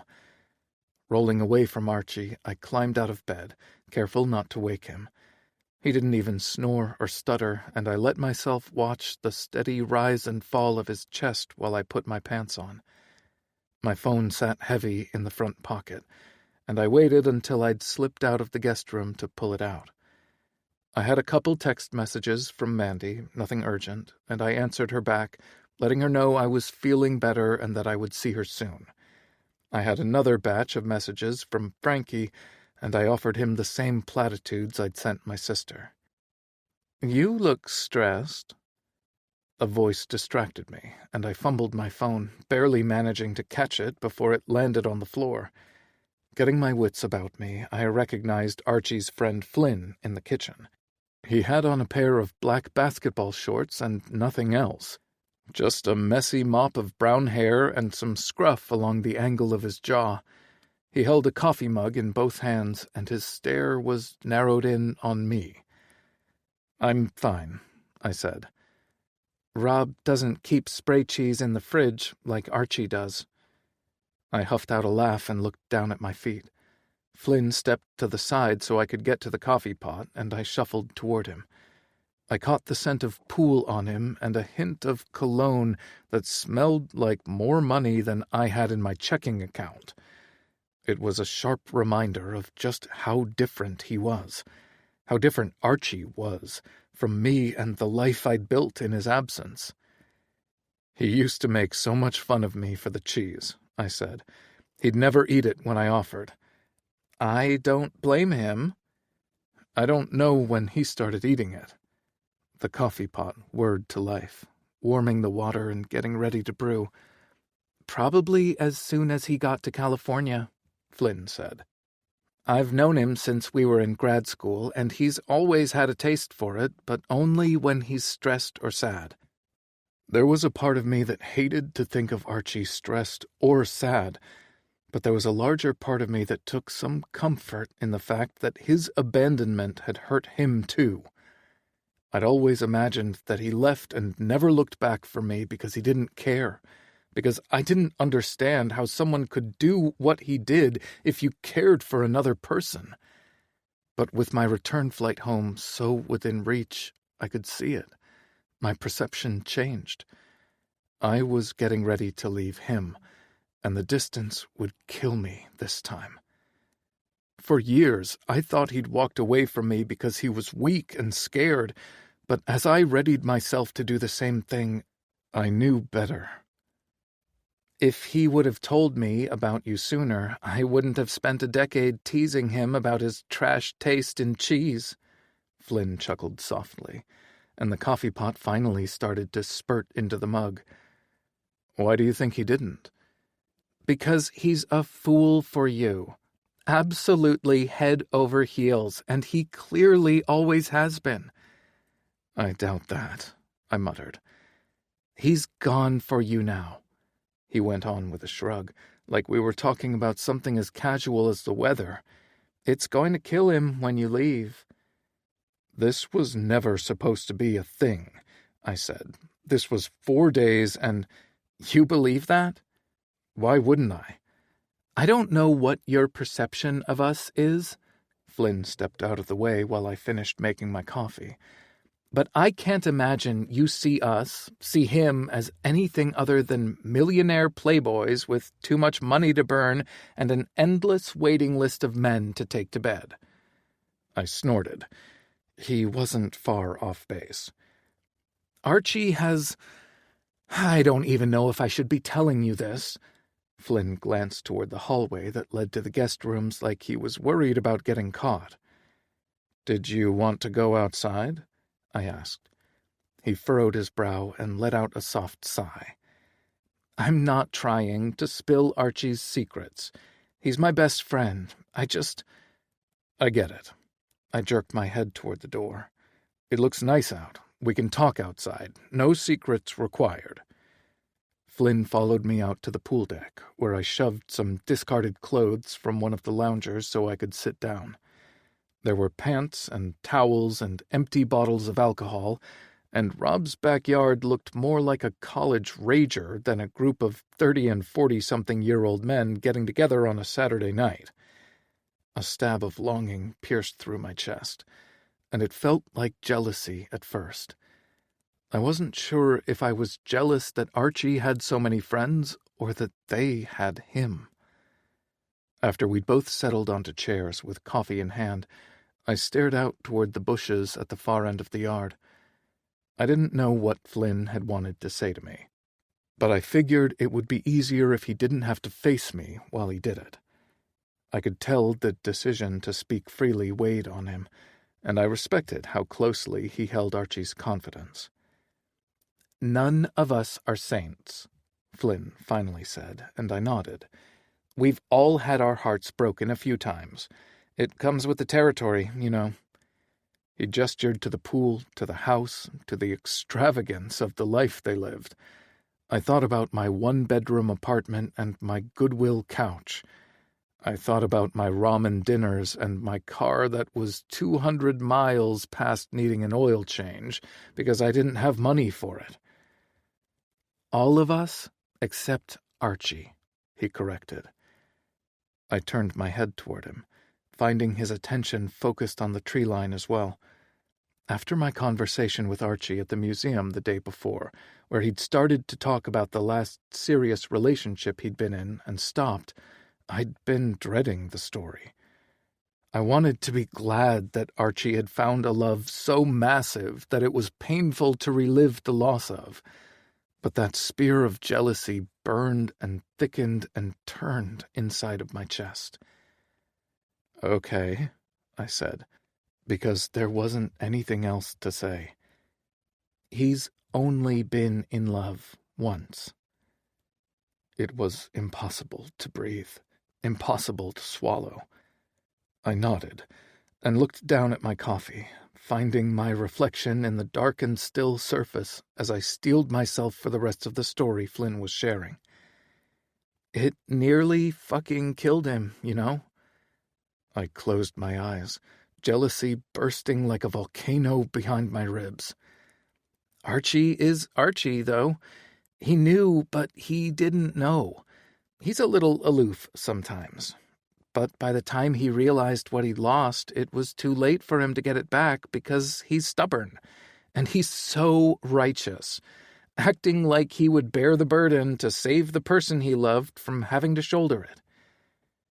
You don't need to tell me this, I said, desperate for Flynn to stop. Tears prickled the corners of my eyes, and I wanted to scream and throw the furniture into the pool for how envious I was that Archie had loved someone the way I loved him. I thought about the lonely nights as a teenager when he'd been with my sister, and the better nights when she'd been gone and we'd been together, just as friends, of course. But he was so close to me, and he always smelled so good. He smiled so nice, and there wasn't a single person in the world back then who'd made me feel as good as he did. I loved Archie before I'd known what it meant to love another person, and I loved him still.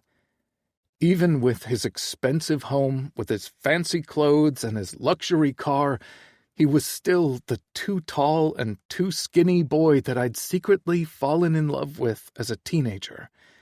He was the one thing I'd wanted back then, and even though time had healed that wound, it hadn't taken away the way I wanted him. If this trip had done nothing else, it had proved that time and time again. "You're missing the point," Flynn said. The sliding door opened, and we both looked toward the house.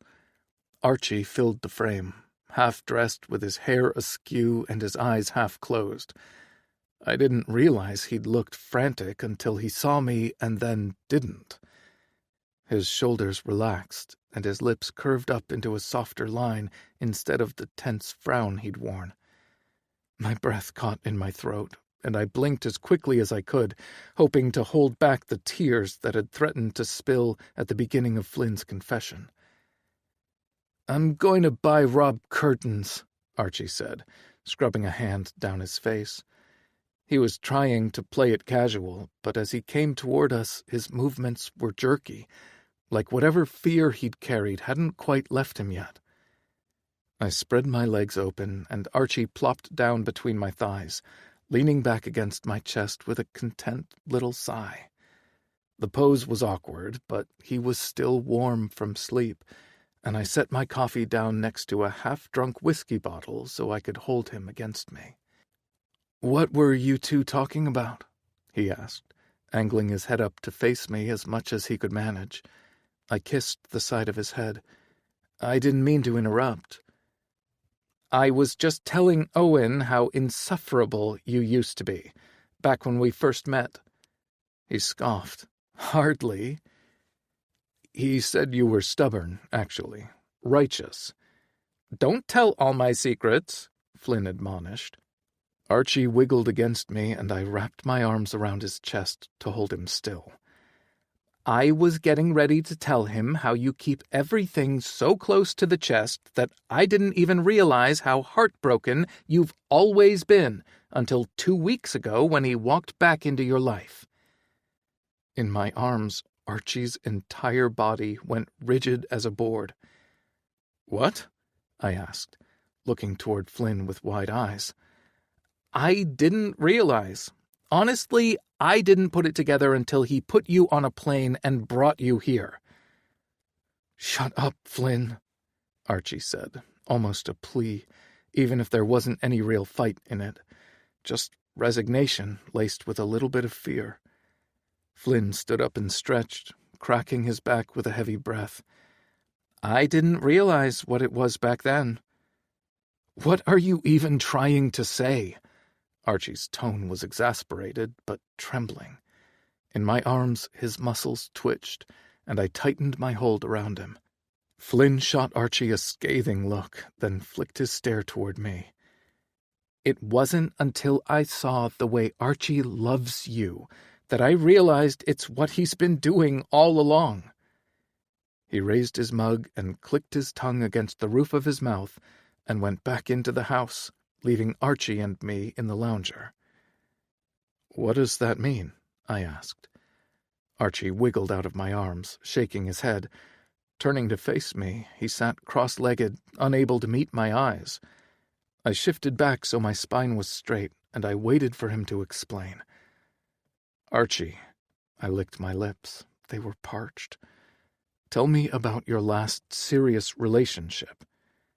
He exhaled and angled his head to the side, looking up at me with earnest and tired eyes. "Owen, come on." "It's not a big ask." I didn't want to fight with him. Not on my last day in California, but I wanted to know the truth. I deserved to know the truth. "It was you," he whispered, giving me a weak shrug. "The last relationship, the last person I loved, the last person I wanted to build a life with. They're all you, Owen. It's you. It's always been you." Chapter 26. Archie. Owen looked at me like he'd seen a ghost. "Archie, what? I know." I scrubbed a hand down my face, not sure how to explain. I glanced into the house, finding a grinning Flynn staring out the window with Grayson beside him. Grayson gave a thumbs up and Flynn mouthed an apology. I would deal with them later. I had more pressing things to attend to. Namely, Owen. In my head, Shit. Fuck. "It was me," he said softly. "I mean, technically my last relationship was your sister, but..." He held up a hand and I snapped my mouth closed before I said something even more regrettable. The silence between us stretched on long enough that I debated flinging myself off the chair and into the pool, if only to drown and put us both out of the misery my confession had just thrown at us. In my head, it was you, Owen, I admitted. I had so many ideas and dreams, fantasies about what life could have been like, what it would have been. "But you left me," he said. "You were my friend, and I didn't..." Why were words so damn hard? I'd talked my way into every bed I'd ever wanted to get into. For my entire adult life, I'd used nothing but words to get myself and others off. I'd even finessed my way through multi-million-dollar real estate deals. And now that the things I said actually mattered, I couldn't string a coherent sentence together to save my life. "I didn't realize that I loved you until you told me that you hated me," I said. "I hate you, Archer," you said. If we're being honest, I've said it a lot. I pushed a self-deprecating breath out of my nostrils and shoved my sleep-mussed hair away from my face. Owen watched me so patiently, so steadily. I didn't deserve any of it, but I'd take it all. "Rightfully so," I agreed. I've said the same thing to myself, too, more times than I can count. But the facts are still the facts, Archie. I reached for his hands, grabbing them so tight he couldn't leave. I couldn't bear him leaving me. "Facts can be changed," I said.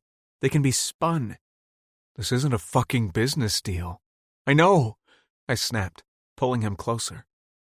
His knees came alongside the outside of my thighs, our hands held between us. He threaded his fingers through mine like he was just as desperate to stay with me as I was with him. "This is so much more important than any deal I've ever made." "You can't spin this, Archie." The corner of Owen's mouth twisted downward into a sour-looking frown. "There's nothing that we can say to my sister to make this okay." "It's been years. She's getting married. It's not like..." There was no way this transgression could haunt me for the rest of my life. I didn't believe for 1 second that Mandy would begrudge either Owen or me for being together. She was in love with someone else, building a life with them that didn't have anything to do with me or him. I would just have to talk to her. I would have to explain, which was something I should have done a very long time ago. "Archie," he protested again. "I'll talk to her," I said, breaking our hands apart and raising mine in a small gesture of defeat. "I'll call her and apologize, and I'll tell her the truth." "Don't you dare." "She's getting married to someone else," I reminded him. "Exactly," he said. "That's why it's not the time." "It's the perfect time," I countered. "She's head over heels for someone else or she wouldn't be getting married. We can put the past behind us so you and I can finally stop living in it." "It's not that simple." Owen swung a leg over the lounger and stood up, walking away from me with his hands bracketed on his hips. I spun on the seat, facing him but not getting up to go to him. Fisting my hands at my sides, I dug my nails into the clammy skin of my palms to ground myself. A quick glance over my shoulder at the house thankfully showed an empty window, Grayson and Flynn nowhere in sight. I didn't want them to witness this. Didn't want them to see the worst parts of me on display again, because Owen made me needy, and he made me desperate. He took me apart in ways no one ever had before or would again. Didn't he see that? Why wouldn't he understand that life had given us a second chance and it was worth fighting for? That it was irresponsible of us to get to the edge of this cliff and turn back because we were too scared to jump off. He turned on his heel and stared at me, then looked up at the sky and sighed. After a handful of minutes, he came back, inserting himself between my knees. I curled my hands around the backs of his thighs and rested my head against his stomach. My pulse hammered in my head, and his happy trail tickled my ears, but I held him tighter, and, with a reluctant sigh, he threaded one of his hands through my hair. "It's not that simple, Archie," he said again, this time with a sigh. His hand went limp against the top of my head, and I dug my fingers into the backs of his thighs. "You're wrong." I pulled my head back so I could look up at him. "It's been complicated for long enough, but it doesn't have to be. Not anymore. You're not listening to me." Owen slowly untangled my arms from around his legs and put space between us. I shook my head, biting my lips between my teeth until they ached. "Don't do this," I begged. He swallowed and looked up at the playroom window, then back down at me as he pulled his cell phone out of his pocket. "My best friend is threatening to come by my house because it's so unlike me to isolate in the way he thinks I am. Every time I get sick, he brings me soup. He always—" He snapped his mouth closed and held his phone in the air before letting his hand fall down to his side. "Always has," I finished for him, finding myself sick with jealousy over the man who'd had so many years to take care of Owen when it should have always been me. "I'm lying to my sister." "You've been lying to her for years." I finally stood up and took a step toward him, hands raised again in surrender. "Aren't you ready to stop? Don't you want to tell her the truth, Owen?" He shook his head, a tear tracking down his cheek. I took another step toward him. "I'll tell her," I offered. "I'll tell her the truth of the whole thing, from then to now, because if she knows how long I've loved you, she has to—" "Archie, stop." He closed the space between us and shoved both of his hands against my chest. I curled my fingers around his wrists so he couldn't pull away and tugged him closer. He lost his balance and stumbled into me. "If she knew you loved me and that I loved you too, she'd want us to be together," I rasped. "You don't know a single thing about her. I knew I was going to you that night. She knew your feelings mattered to me." "She didn't know how much," he whispered. "She didn't know a lot of things back then. Neither of us did. But we know now. I know now, Owen, that I don't want to live this life without you anymore." "Please don't do this."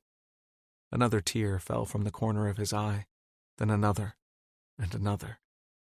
He shook his head, bleached curls flying the faster he moved. Like if he disagreed with me enough, I'd stop. But that just proved he didn't know a thing about the man I'd become. I'd gotten through school, gotten rich, built my whole life around the relentless pursuit of the things I wanted. Owen was the only thing I'd never chased, the only thing I'd ever willingly let go. But now that I had him back, even if only for a handful of days, well, I was a different man than I'd been before. "I love you, and I know you love me. I know you do, Owen." Even to my own ears, my voice sounded tight and urgent, nearly desperate. "The last few days has been great." I dug my nails into his wrists to shut him up. I knew where he was going, and I hated it. I didn't want any part of it. I wanted a ball gag from Rob's playroom that I could shove into his mouth and strap around the back of his head so he wouldn't say all of the things I knew were coming. "But I have a life, Archie, and you're not in it. You haven't been in it for years. You can't just—" I tapped my finger against his temple. "I'm right here." I pressed against his heart. "I'm here." He grimaced and looked at the way my fingers splayed out across his sternum. "I wouldn't trade this weekend for anything in the world," he whispered. "But you are. You're trading it for another 10 years of nothing." "More than 10 years," he corrected. "No, I couldn't stand for that." I walked us both back until his shoulders hit the wall. The second floor of the playroom above us jutted out, casting a sharp line of shade that had us both shivering from the cold. "I'll talk to your sister," I promised. "I'll apologize and explain." He shook his head. "And I'll apologize to you," I said, "again and again, every day for the rest of my life, but I'm begging you not to do this." "I'm not trying to hurt you," he whispered, screwing his eyes closed. "I'm just trying to do the right thing." I dropped our foreheads together, swallowing down the whimper that threatened to burst out of my chest. "Paying me back for leaving you then isn't the right thing." He grunted, bumping me with his forehead until I opened my eyes. "This doesn't have anything to do with our past," he muttered. "This weekend, this morning, it just put everything into perspective for me. This is your life, Arch. It's a good life. It's empty." My ribs cracked, my sternum spiderwebbed like he'd taken a sledgehammer to my chest. There was no way this was happening. No possible way that after 3 days of absolute and mindless perfection, I was losing the man I'd pined after my entire adult life. It had been careless to walk away from him when we were teenagers, and I'd be damned if I let him do the exact same thing to me, but as adults. "Owen." I lifted my hand from his chest and flattened it back down, touching him over and over to make sure he was real and he was still in front of me. And then, so carefully, he took my face into his hands and dragged his stare over every crease and line and angle. He had to have seen my tears because I could feel the salty wetness covering my cheeks, my chin, and the hollow of my throat. "I'm sorry," he said softly, so low I barely heard him. "Don't make the same mistake that I made back then," I begged. "Walking away from you was the worst decision of my life, Owen. I'm begging you to give me a real fucking chance to show you this can work." He exhaled and closed his eyes, pressing our lips together in a delicate kiss. I knew he'd done it to shut me up, but I took advantage. I licked the seam of his lips until his mouth opened, and then I dove in, fully and wholeheartedly, because that was what he deserved from me, what he deserved from everyone. I moaned into his mouth, pushing him against the wall and stretching my tongue as deep as I could reach, like I was maybe, hopefully, the only person to ever kiss him so deeply. He held my face tight in his palms, kissing me back with as much frantic intensity as I gave him. And it wasn't long until our bodies got the better of us, and when his hips bucked against me, I acted fast. Reaching into his pants, I fisted his cock, swallowing down any protest he could have offered, and I kissed him while I jacked him off, loving the way he sniffled and whimpered and moved because of how good it was with me. It was so good with me. He had to see. He had to understand.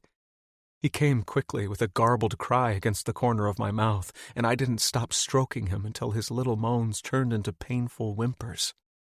His cum coated my fingers, and my tears covered his, and I could tell by the tension that radiated out from him that it hadn't been enough. I'd failed him yet again. "Please, Owen."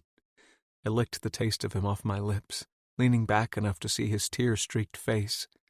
"Don't do this." "I hate you for this, Archer." My full name came out barely more than a strangled cry. "I hate you for reminding me just how fucking much I love you." Chapter 27. Owen. Things hadn't gotten better with Archie. After the argument at Rob's pool, everything was tense and awkward, and when I asked him to push the flight to Sunday night instead of Monday morning, he obliged. He hated it, I could tell, from the tightness that spread across his shoulders and the jerky way he helped me carry my bags down to the car, but he didn't fight me on it. I was under the impression there was too much going on in his head to protest, and I didn't know if I liked that or not. What outcome had I been after in the first place? I hadn't meant to pick a fight with him, but as our little pretend weekend drew toward its end, the crushing weight of reality had started to settle, and I didn't see the point in dragging anything out for any longer than we already had. Archie and I had shared a few great days, but that was all it could ever be. The flight home was miserable after I'd fought Archie on the tarmac about accompanying me back home. The way his cheeks burned dark and his eyes filled with frustrated tears was something that would haunt me as long as the rest of our cursed memories. He'd let me kiss him, though, or I'd let him kiss me, and it was sad and bitter and salty and far from the kind of goodbye either of us deserved. I didn't eat or drink anything on the plane, choosing to instead keep the taste of him in my mouth for as long as I could. And I took a cab home from the airport, pads of my fingertips set softly against my lower lip until I was on my welcome mat, fishing my keys out of my pocket. Before I could get the key into the lock, my front door swung open, revealing Frankie, a worried accusation painted across his face. He took in my appearance, from what was undoubtedly my splotchy cheeks and red-rimmed eyes to the backpack slung over my shoulder and the slump in my spine, then stepped out of the way to let me into my apartment. I dropped the bag just inside the door and went straight to the couch, collapsing without a word. When he sat down beside me, I toed off my sneakers and shifted, leaning into him instead of the arm. Without a word, he wrapped his arms around me, and I buried my face into his chest, finally letting all of the tears I'd held back at Rob's house fall. I soaked his shirt, the wetness covering my face so thoroughly I knew every trace of Archie had been cleansed from my lips and my skin, so when Frankie offered me water, I didn't hesitate to drink it. I had more tears to cry, I knew. I would need the hydration. Frankie didn't say anything. He just stroked his hand down my back in a way he'd done long ago, and he waited for me to speak first. "I was with him," I whispered, sniffling and wiping my nose with the hem of Frankie's already ruined shirt. "Him?" I flung myself out of Frankie's arms and tucked my body into the corner of the couch. He handed me back the water bottle, and I washed the rest of Archie out of my mouth. "I was in California," I muttered, "with Archie." "Archer? I stopped myself. There was no point in correcting Frankie, because although for a few days he might have been Archie to me again, that's not who he was, not who I needed him to be. I could forget Archer. I could hate Archer.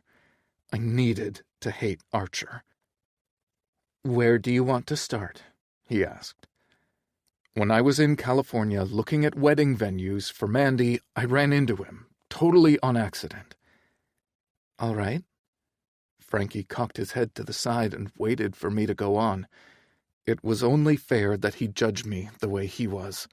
Frankie was the one who'd borne the brunt of the aftermath of whatever had existed between Archie and me. He was the one who'd been so patient and kind as I'd picked up the pieces of my life and tried to understand who I was without my best friend, the man I'd fallen in love with. And he'd loved those bits and pieces of me like I was whole and, well, we hooked up. I won't go into the details, but we stayed in touch when I came home, and he flew me out for the weekend. "I'm sorry, he flew you out? What does that even mean?" I sighed. "He's pretty well off. Sent a plane and all that." "Sent a plane?" "Frankie, this story is going to take a lot longer to tell if you make me repeat everything twice." The corner of his mouth twitched, and he arched a brow, again waiting for me to elaborate. "A private jet," I clarified, chuckling under my breath when Frankie's eyes went wide. "He's loaded. All of his friends are rich as fuck." "So you weren't homesick, you were in California with him." The disdain dripped off his words, especially the last two, and I closed my eyes to avoid his stare. "I'm sorry I lied to you, but I didn't know what to say." "You could have said, 'Hey Frank, I'm in California making some stupid fucking decisions. See you Sunday.' That would have been a good start. This is why I pushed myself up off the couch, needing to get space from the intensity of his vitriol. This is why I didn't tell you, because I knew how you'd react. And wasn't that a sign, don't you think? My best friend would hate this for me, so maybe I should think about that before I do it? Frankie didn't stand up, but he angled his body toward me as I walked to the other end of the room. I was clearly not thinking with my head, I snapped. You were, just the wrong one. I sucked in a breath and let it out slowly, mouth pulling into a smile as Frankie started to laugh from the couch. The tension snapped like a glow stick, and he stood up and crossed the room toward me, arms open. The entire side of his shirt was covered in my tears and my snot and my spit, and I went right back into his arms like they were the only home I'd ever known, because for a time they had been. What happened after that? He asked, resting his chin on the top of my head. Nothing bad, not like you're thinking, I mumbled into his chest before turning and pressing my cheek against his sternum. He told me he loved me. He said he wanted me to stay.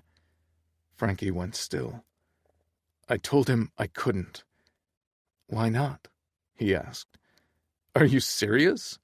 I tipped my head back to look at him. You were just reading me the riot act for going in the first place, and now you're asking why I didn't stay? I read you the riot act before I got the facts.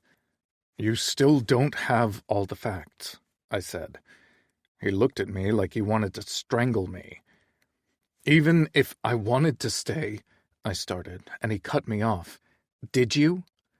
Did I what? Did you want to stay? He asked softly. Yes, but it doesn't matter. I cleared my throat and took both of his hands in mine. Why not? His life is there. Mine is here. I gestured toward the sparsely furnished but well-loved apartment that I'd spent years making into my home. People can relocate, Frankie reminded me. He would never. There's two of you, he said.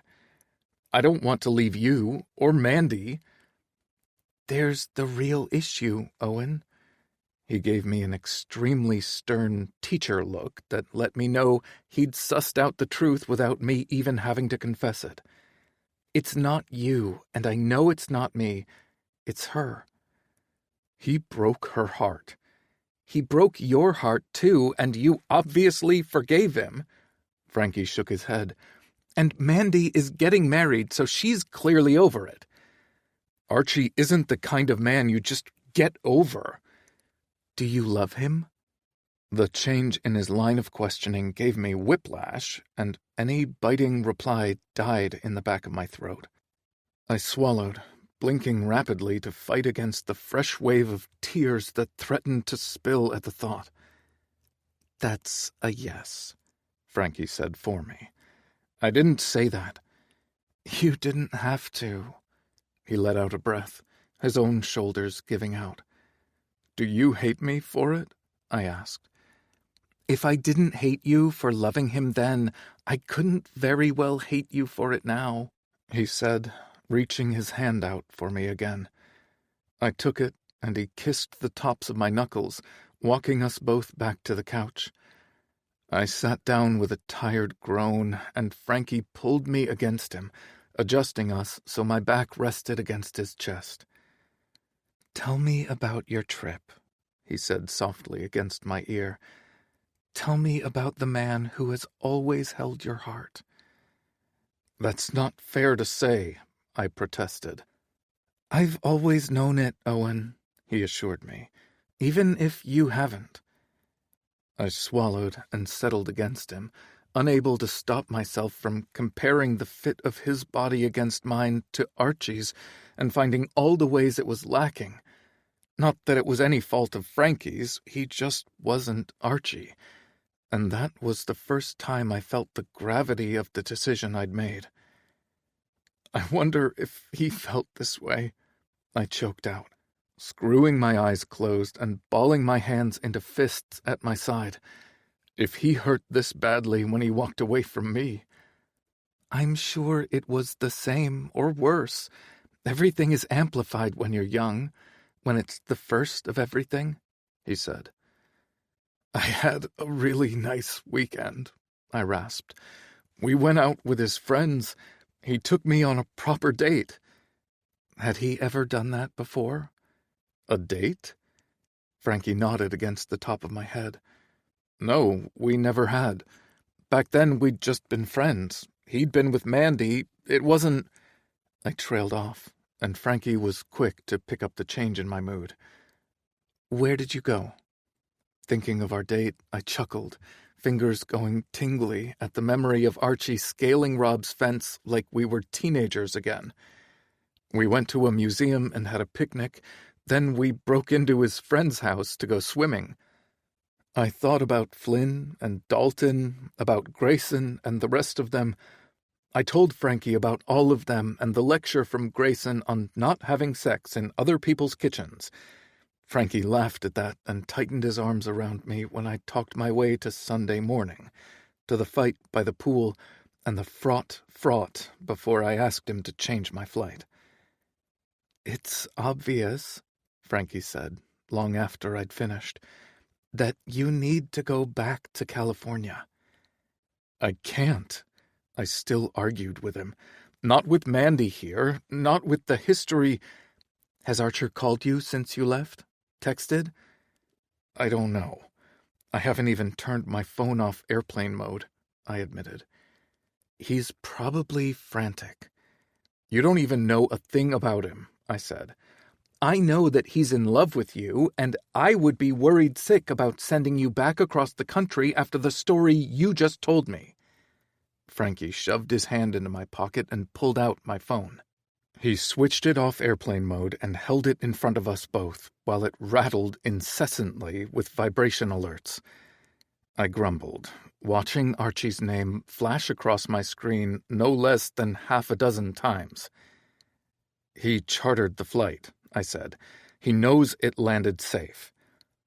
Owen, I loved you once as a partner, and I love you now as my closest friend, so I'm saying this with all the love in my heart. Don't. I took my phone out of his hand and tossed it onto the table. It was still vibrating, the screen flashing with every alert that popped up onto the screen. Learn from his example, Owen. Don't let history repeat itself when it's so damn obvious. The two of you are meant to be together.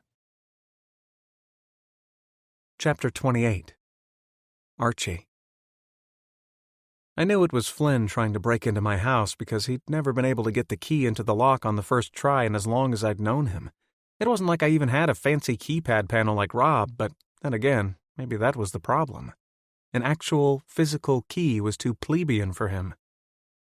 God, it stinks of wine and desperation in here, he announced, kicking his way inside. It was dark, yes, but I hadn't been holed up long enough for the place to smell like anything besides the lemon verbena cleaning spray I used in the kitchen. It was Sunday night, maybe Monday morning, and of course it was dark because unlike the rest of my filthy rich friends, I splurged on blackout curtains. And after I'd taken Owen to the airfield, I'd come right home, closed them all, and thrown myself onto the couch in a well-deserved state of melancholic misery. I hadn't felt sorry for myself in almost 10 years, so I was well overdue another round of self-pity. This feels like grounds for dismissal from your little club. Grayson's voice filled the room as I closed my eyes again with a tired sigh. This is far from trophy-winning behavior. I don't think you can dismiss anyone from a club you're not part of, another voice chimed in, and I dared to look toward the door, wondering what sort of circus Flynn had brought with him. Wesley, do you remember Archie? Grayson flicked his hand between the owner of the unidentified voice and me. Should I? Wesley asked. Probably not. Grayson laughed and pulled a plastic grocery bag from behind his back. You were positively inebriated the first time you met him. That indirect introduction clicked the pieces into place, and I recognized Wesley as the doorman from Rob's little residential living experiment in Mid-City. Wesley was also Grayson's best friend and roommate, if I remembered correctly. "This is for you." Grayson stood behind the couch, dangling the overloaded bag a foot from my chest before letting it fall. It landed hard and loud, a painful clattering of metal against my sternum. "What the fuck?" I sat up, managing to shove the bag into my lap as I moved. It tipped, and 4 cans of spray cheese rolled out on the floor. "God, you're both assholes." "It's your comfort food." Flynn shoved my legs onto the floor and sat down next to me. Grayson cocked his hip against the back of the couch and stared down at me, Wesley hovering beside him like he wasn't sure where to go or what to do. I couldn't blame him for that. I didn't know either. "I don't need comforting." "The state of your home says otherwise," Grayson said. I shot a glare up at him. "You've never even been here before. Maybe I like the dark." "I don't doubt that," Wesley said softly, eyes focused on the curtains across the room. "But when Grayson and Rob were being idiots, it felt a lot like this." "I don't even know you," I reminded him, twisting off the security seal on one of the cans of cheese. "I know you, though," Flynn said, and I glowered at him while I shot a swirl of cheese onto my tongue. "But what I don't know is why you're still here." "Because Owen left me, obviously." I threw the can of cheese at him and folded my arms in front of my chest. "Owen left me, and I'd come home and cried about it because I didn't know what else to do. If he'd let me get on the plane with him, I would have had almost 5 hours to talk him out of leaving me, but he'd blocked me on the stairs and kissed me like he wanted to bury me 6 feet under with his goddamn tongue, and I couldn't fight him. I hadn't cared about what Owen wanted or what he'd needed the first time we were together. The absolute least I could do was try to manage something different now. And if Owen wanted to leave me, if he wanted to spend the rest of his life away from mine, well, I'd find a way to give him that. It was apparently a deal I couldn't talk my way to the dotted line on, a first, but a fifth when it came to the list of my life's regrets. "You never struck me as the quitting type," Grayson said. I flipped him off, and Wesley laughed. "He doesn't want to be with me. I'm not going to force him." "If you believe that, you're a fool," Flynn said. "It's what he told me. I asked him to be with me. I took him on a stupid date like you suggested, and he used his words, and he told me he hated me for it." My breath caught in my throat. I tried to give him a reason, but none of them were enough, and he wanted to go, so he's gone. "I've only had one real boyfriend before," Wesley said, "but that feels like a cop-out to me." "Again, do I even know you?" He shrugged. "If Colin said something like that to me and I knew it wasn't true, there's no way I would let him just leave me." "Is Colin your boyfriend?" I asked. Wesley nodded. "Owen isn't my boyfriend. He's a man that I spent a weekend fucking, and then he got tired of my shit and wanted to go home, so home he went." "If we weren't in mixed company, I would smack the shit out of you, Archer Davidson," Flynn admonished, and I glared at him a second time for good measure. "Sometimes getting hit is all it takes to put things into perspective," Grayson mused. "No one is giving me a spanking," I snapped. "Oh, God." Wesley covered his face and turned away. "Were we talking about spankings? I'm so confused." "Owen did not want to leave you," Flynn said. I arched a brow, the proof of that lie visible in the gaping absence of the man in question. "He loved you," Flynn said, voice softer. "Loves you. He loves you more than he knows what to do with sometimes. But he loves his sister, too, and he carries a lot of that burden." "How do you even know all of that?" I asked. "He told me, and Dalton." That night in the car, I realized, the 3 of them laughing like fucking idiots, and they were talking about me the whole time? That tracked. "What then, Flynn? What do you propose I do?" "Put on clean clothes, for starters," Grayson offered, not even paying attention to me. He was intensely focused on his phone, tapping away at something clearly more important than me, which was fair. He slid his phone back into his pocket, and my own phone vibrated almost immediately. "Then go to the airfield, get on that fucking plane, and go bring him home with you."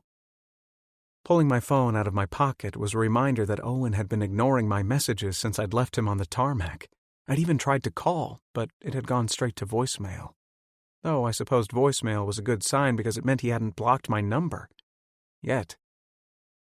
"He's not answering my messages, and I don't know where he lives," I told them, tapping open the itinerary Grayson had apparently arranged on my behalf. "Do you know where he grew up?" Flynn asked. I thought of the long summers and that final goodbye in the basement of Owen's childhood home, and nodded. "That's where his sister lives." "No." I shook my head, letting my phone fall onto my thigh. "I'm not going to Mandy's house to look for Owen." "If you want to be with him, you're going to have to talk to her eventually," Flynn said.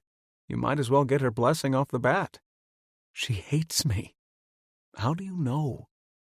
My eyes rolled back and I groaned, minutes away from throwing the three of them, and all of the spray cheese, out of my house. "Just go." Flynn shoved my shoulder, and I let the force of it push me over onto my side. Grayson snorted a laugh and fisted my collar, hauling me back up. "Just take a shower, get dressed, and go. Then find out for yourself one way or the other. If shit hits the fan, come home, and I'm sure Val will let you shoot some of this cheese up his asshole." "That sounds horrible." "I mean, yeah, it probably would be, but you know what I mean." "If I agree to this, will the three of you leave me alone?" I asked. "For now," Grayson said. Flynn huffed a laugh and agreed with the sentiment. "Fine." I stood up, shoving the grocery bag of cheese onto the floor. "I'll go." An hour later, I was at the airfield, and 5 hours after that, I stood in front of Owen and Mandy's childhood home. It was Monday, just before dinner time, and while I studied the wreath on the front door, a late-model car pulled into the driveway. Owen and Mandy's parents had never had a wreath on the door. They'd never even had flowers in the front yard, but now there was a planter box overflowing with vibrant marigolds. "Can I help you?" A delicate, if not tired, voice asked from the driveway. I thought I'd forgotten the sound of Mandy's voice, but hearing her talk for the first time in a decade offered me a rush of feelings as intense as when I'd seen Owen for the first time. I turned, hands shoved in my pockets, and expression as downcast as I could manage without looking sullen. "Archer?" "Hey, Mandy." Her shoes tapped against the cracked concrete as she walked around the front of her car and came to stand in front of me. She was as tall as she'd been in college, just as put together and beautiful as I remembered her. But time was a funny thing, and it was weird to look at her with eyes that now favored men. Mandy had been breathtaking, all dark curls and wide obsidian eyes, and of course she still had those features, but I found myself longing for the sharper angles of Owen's jawline, the broader set of his nose compared to her more elegant slope. She still had great tits, though. "What are you doing here?" she asked. I scratched the back of my neck, nerves very close to getting the better of me. "It's kind of a long story. Can I come in?" "I don't know, Archer." She looked over her shoulder to the front door. "My fiancé isn't home." "I prefer men, Mandy. It's not like that." Color flooded her cheeks and something settled in the tightness of her jaw. "I know you do," she said, words clipped. But then she sucked in a deep breath and let it out, her massive tote bag sliding down her arm toward her wrist. I reached out and caught it before she lost her grip on it, and for that she gave me what almost passed as a grateful look. "Let's sit on the porch," she offered, turning away from me and making her way up the cobblestone path that cut through the front yard. There was a bench under the front window, taking the place of what used to be a swing. I set her bag down by the door and sat on the bench, looking up and finding the telltale eye bolts still screwed into the exposed beams. They were rusted beyond repair, it looked like, proof somehow of how much time had gone by. "I hear you're getting married," I said, not sure where to start. She gave me a tired look from the corner of her eye. "Where did you hear that?" "Can I backtrack first?" I asked, scrubbing a hand down my face. I should have shaved. Not because I was trying to impress her, but because I felt more like myself when I was put together. And even though I had showered and put on clothes, I didn't feel balanced. I didn't feel right. But a voice in the back of my head told me that didn't have anything to do with the hair on my face. That was all Owen. "You don't need to," she said. "We don't need to revisit the past." "At least let me apologize, then?" That earned me a sardonic laugh. An apology from you hasn't meant anything to me in a very long time, Archer. I assure you, it's not necessary. It means something to me, I said. She gestured for me to go on. I'm sorry, Mandy. I'm sorry that back then I didn't know I was in love with your brother. That confession wasn't what she'd expected, and her head snapped toward me so quickly I thought her neck might break in half from the force of it. I didn't know a lot of things back then, but the night of my graduation, the night I left, I did know it was wrong of me to go the way I did, without even saying anything, no explanation. Was it also wrong of you to fuck my brother that night? My heart slammed so hard against my ribs I worried the bones were ready to shatter. You said you didn't know, I whispered, shame washing over me like a tidal wave, which at that moment would have been a blessing, anything to end the conversation that I'd never imagined myself having with one of the two people I'd hurt so beyond measure and so unfairly. If he really thinks that, then he's a fool. Mandy made a thoughtful sound in the back of her throat. You'd been gone so long I went downstairs to check on the two of you, and I heard... Well, I don't think I heard everything, but I heard enough. My body collapsed in on itself, my elbows going to my knees and my face falling right into my hands. If there'd been a time where I'd ever felt more shame than after her confession, I would have been hard-pressed to recall it. Oh my God, Mandy, why didn't you say anything? Back then? She gave a cruel laugh that tapered off into something sad. What would I have said, Archer? And to who? You were gone and Owen was a disaster. He tried so hard to pretend he wasn't.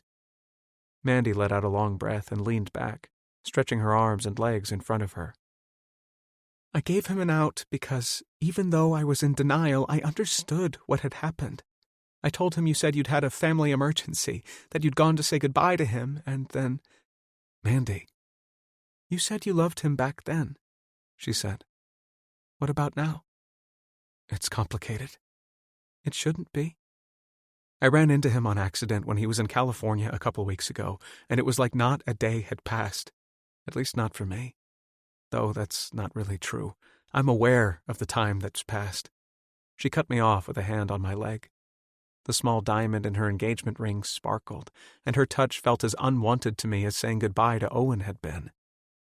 I do love him still, more than I have words for. And I tried to get him to stay with me, but he had me put him on a plane yesterday. There's no way I can let go of him again, at least not without a fight. Mandy's lips twisted into a wry grin. Yesterday? That was when I remembered he'd been lying to everyone about where he was, but I could ask for forgiveness later. If he'd even talked to me, of course. There were enough lies and silence and secrets between the three of us. I didn't want any more of it. He was with me for the weekend, I admitted. Was supposed to come home today, but we argued yesterday, and he wanted to go early. You know, I knew he was in California. She let out a small little laugh as she pulled her hand away from my leg. I checked him on my phone, whatever that app is. I shook my head, knowing how much Owen would hate being caught by her when he'd tried so hard to keep her in the dark. I just didn't know he was with you, she said. He was happy, Mandy. I didn't know why, but it was important to me that she understood that. I knew my feelings in the situation didn't matter, but his? Maybe his did. It was only for a few days, but he was so happy, and things were so good, and I just... You know what, Archer? I'd just like for him to come home now. Mandy leaned over toward her purse and pulled out her phone.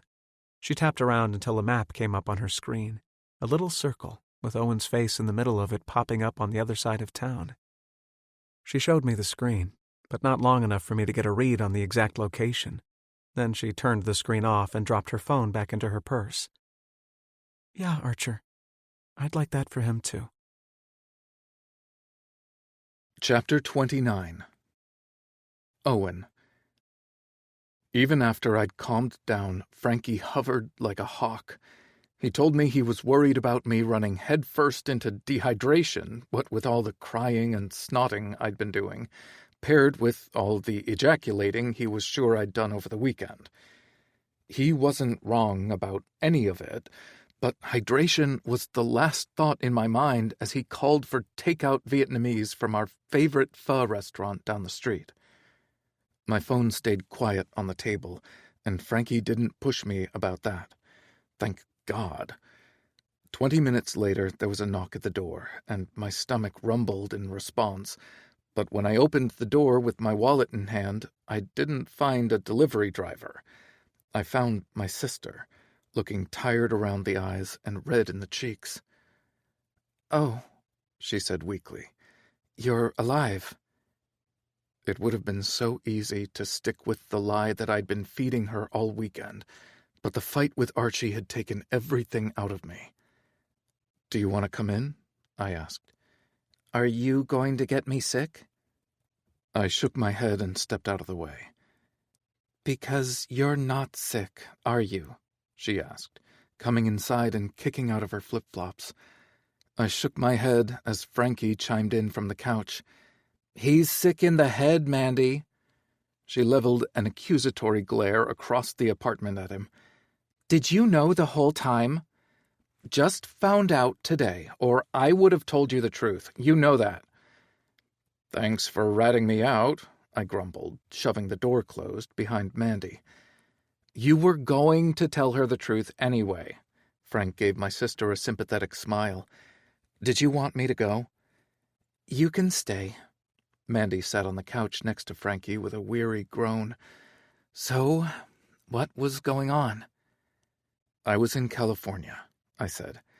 "I was in California," she mocked. "I know you were in California, Owen."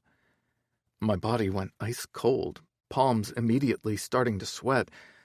"How did you know?" I whispered. "I knew because of that ridiculous app you made me download that shares our locations with each other." I let out a breath and my chin fell against my chest. "But even if I hadn't checked the app, Archie is home." "What?"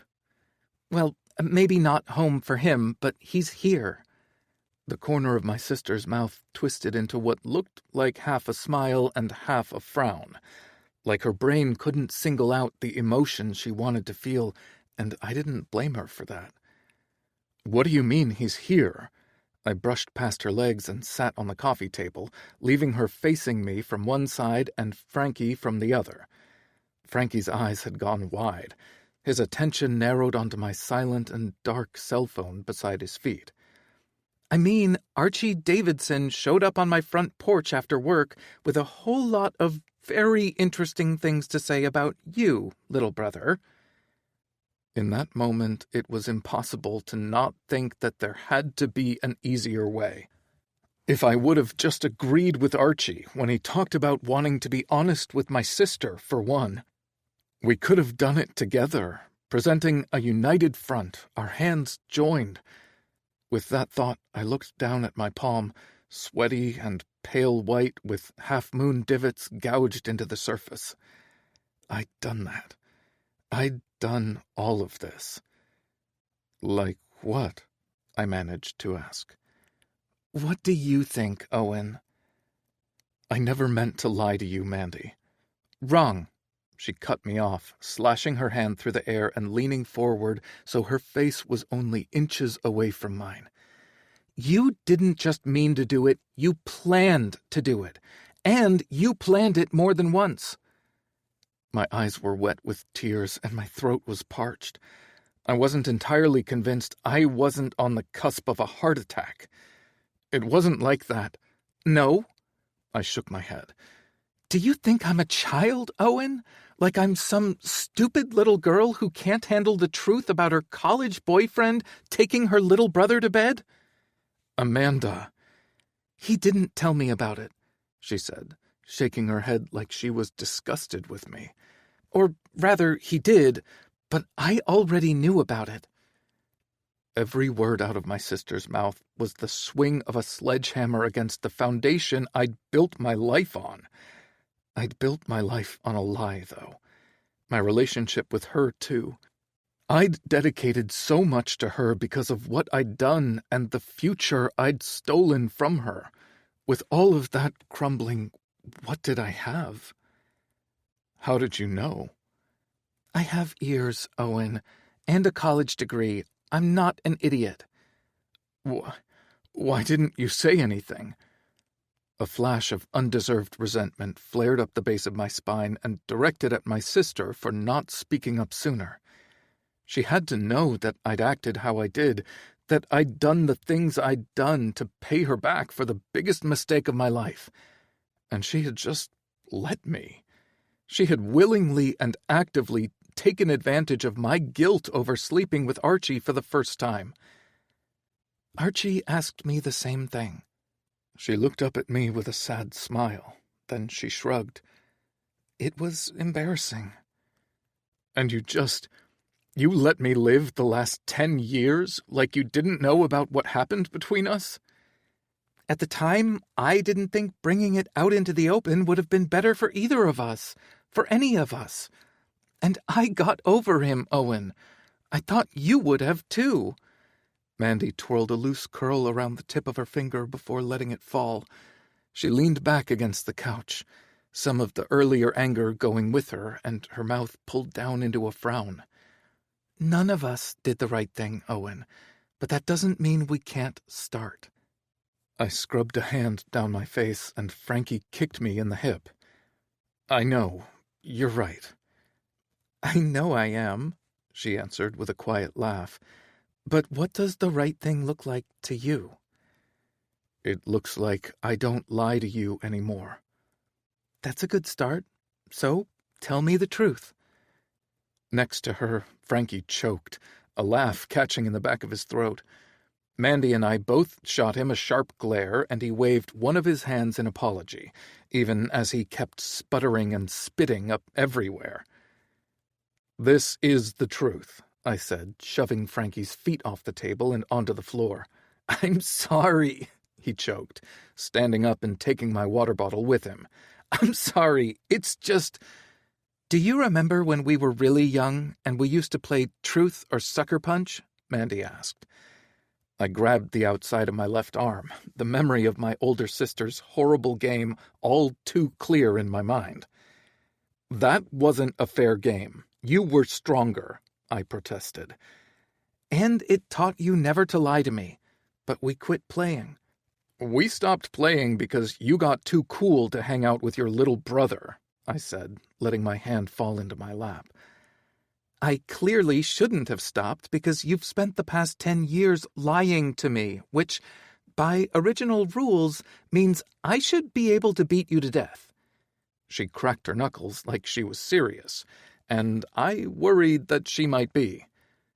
"Come on, Mandy," Frankie interrupted, flipping the half-empty water bottle and catching it around the base. "I love you, Frankie. I think you've always been great for Owen, but this doesn't involve you." "I'm his best friend," he reminded her. "It does involve me because he involves me." "With all due respect," she started, but I cut her off before she could say something to Frankie that all of us would regret. "I shouldn't have lied to you," I told her, and she tapped her fingernail against her thumbnail while I talked. "But I was doing the best I could at the age we were." "Your best was shit." "Your best wasn't much better," I snapped. "His best has been dedicating his entire life to making sure you didn't get hurt because of him," Frankie interjected, leveling an accusatory finger at my sister. "He's buried down everything he feels for that man because of you. He went to California for you, and he walked away from a man who fucking loves him because of you. I don't know what else you want from him, Mandy." "I wanted the truth."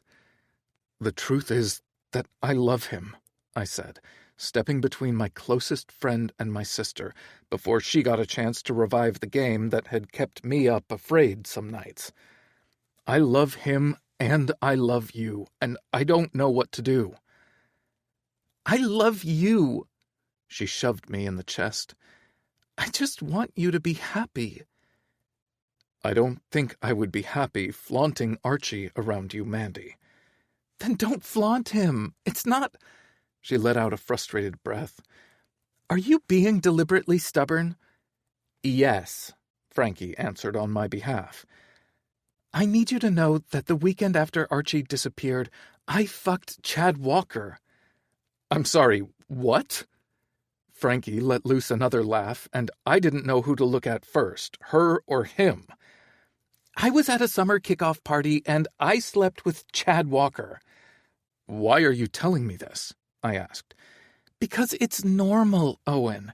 It's a normal reaction to lash out and then move on and get over shit. And Archie hurt me, but I've been over it for a very long time, and it doesn't sound like you're over it. He's not, Frankie said. I would have to deal with him later, because it very much felt like my best friend was taking my sister's side in something when I would have really expected him to have my back. You're not over it because you're still in love with him, and he's in love with you, and... She stood up and adjusted the strap of her purse over her arm before going to the door and sliding her feet back into her flip-flops. And what, Mandy? I'm meeting Brandon for dinner, and we aren't going to be home until late. I blinked slowly, trying to decide if she'd been body-snatched or if I had just imagined the whole conversation we'd had up to that moment. That doesn't feel relevant to this conversation, I said. The doorbell broke me out of the stupor, and Freddie rushed past me. Finally, that must be dinner. I stared blankly at the door while he collected the bag of food and paid the delivery driver. He carried everything into the kitchen and started separating the food out onto the counter. And Archie is at the house, Mandy said quietly, sending a rash of goose flesh down the back of my neck. I don't know what that has to do with me. Everything, Owen. It has everything to do with you. Chapter 30. Archie. The basement hadn't changed much in 10 years. Mandy had replaced the furniture, but the couch was still about 5 years too old to be current. The TV mounted on the far wall was obviously the model before the one that graced the mantel in the living room. How a place could be so much the same and so different at the same time was beyond me, but I took my time and pondered it while I stared at my reflection in the dark mirror surface of the screen. After Mandy and I finished talking, she told me to go downstairs and wait for Owen. I didn't have much faith that she'd be able to get him to come talk to me, but it was worth a shot. After all, I had flown all the way across the country to talk to him. No, I was tired of lying. I'd flown across the country to bring him home with me. The front door opened and my heart flew into my throat. I wanted to jump up and meet Owen at the stairs, but if it wasn't him... Footsteps grew louder, and the door to the basement opened, and I'd know the sound of him anywhere. The way he carried himself. Owen slowly descended into the basement, stopping when he reached the carpeted floor. "This is a change," he said. I allowed myself to look over my shoulder. The basement was relatively dark, the lamp from when we were kids in the corner casting an orange glow for a few feet before falling into shadow. But I could still make out his features, the puffiness around his eyes. He'd been crying, which meant all hope wasn't yet lost for me, for us. I have to admit, I hate it. He chuffed out a sad laugh and came to sit next to me on the couch, falling into the already well-worn cushions with a sigh. "I don't have a letter for you this time." "That's probably better." I flipped my hand palm up onto my thigh, and without much delay or thought, Owen threaded his fingers into mine. I grabbed him back, tight, staring down at the way his tattoos and tanned hands contrasted with my paler skin. "It just ruined things last time." "No," I shook my head. "It gave me the best gift of my life." "Shut the fuck up, Archie." I tugged his hand and turned to face him. "It's true. You and... I'd go back if I could, you know? I'd handle it differently. At least, I like to think I would. But I can't imagine living the life I've lived and knowing you the way I do now and not fighting a little harder." "That's bullshit, and you know it." He tried to pull his hand out of mine, but I held on tighter. "If you don't see how unmistakably and uncontrollably in love with you I am, then you haven't been paying attention." "And what am I supposed to do with that?" Owen raised our joined hands into the space between us, his fingers clamped as solidly around my hand as mine were around his. "With this?" be with me.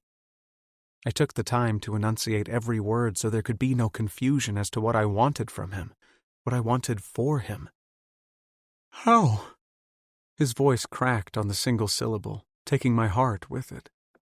Come to California, I told him. Move in with me, or let Grayson find you an apartment of your own. You can get a job.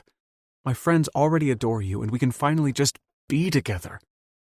I hadn't even finished speaking before Owen started to shake his head, one tear, then another sliding down his cheek. Using the thumb on my free hand, I wiped them away, fighting the urge to pop the digit into my mouth for a taste. I'd already tasted his spit, his sweat, his cum, and it felt appropriate to add tears to the mix, but I didn't. I had to believe I would get another chance to lick them from his cheeks. I have a job here, he said. I have friends. I have a friend. Frankie. I remembered him from the call in the car, and I knew from the way Owen had handled him how much he meant. Frankie, he agreed. You can get a new job. Frankie can come visit, I said. I hoped the fact I had a private jet at my disposal hadn't been lost on him in the less than 24 hours that we'd been apart. You can get a new job, he shot back, eyes squinting into angry and narrow slits. Your friends can come visit. Are you asking me to move back home, Owen? Because I will. Don't fucking tempt me. You're being ridiculous. Nothing means shit to me if I don't have you. I stretched my fingers apart and shook out of his grasp. Blood rushed through my hand from all the places his grip had been restricting it, and I stood. I shook my hand out at my side. My house, my job, my friends, my life, it's inconsequential now if you're not a part of it. I realized, as I raised my voice at him, just how tired I was. I hadn't really slept at all after he left, and before he left, well, I hadn't slept much then either because I'd done everything in my power to get my fill of him in the few days we had together. I was fairly certain the last thing I'd eaten was spray cheese and maybe a handful of peanuts on the plane. I was running on fumes, and for the very first time since I'd seen Owen again, I was scared. It was an uncomfortable and unwelcome feeling that curled itself around the base of my spine, threatening to unfurl its tendrils and spread through my body like tentacles.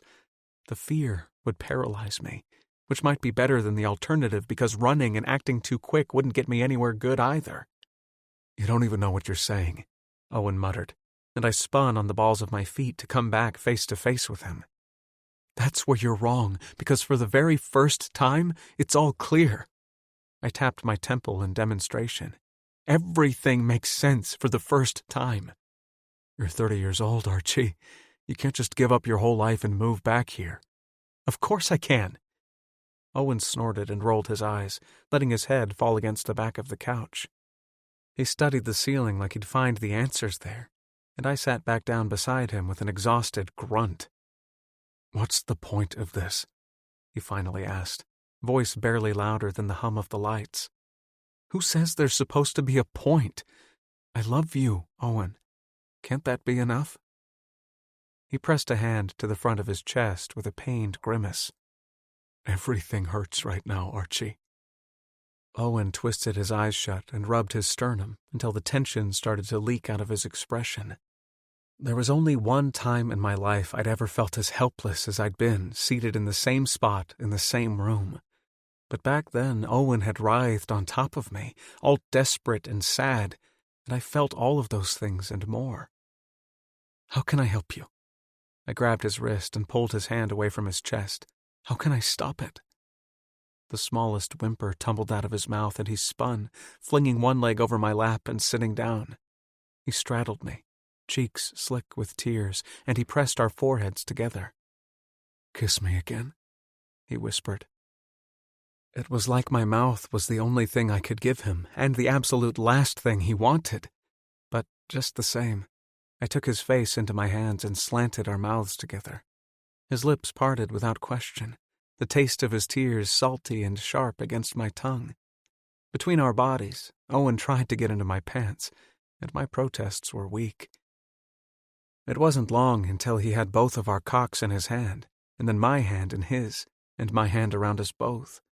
He moaned into my mouth, hips pressing forward, and with my free hand, I steadied myself with a firm grip around his hip.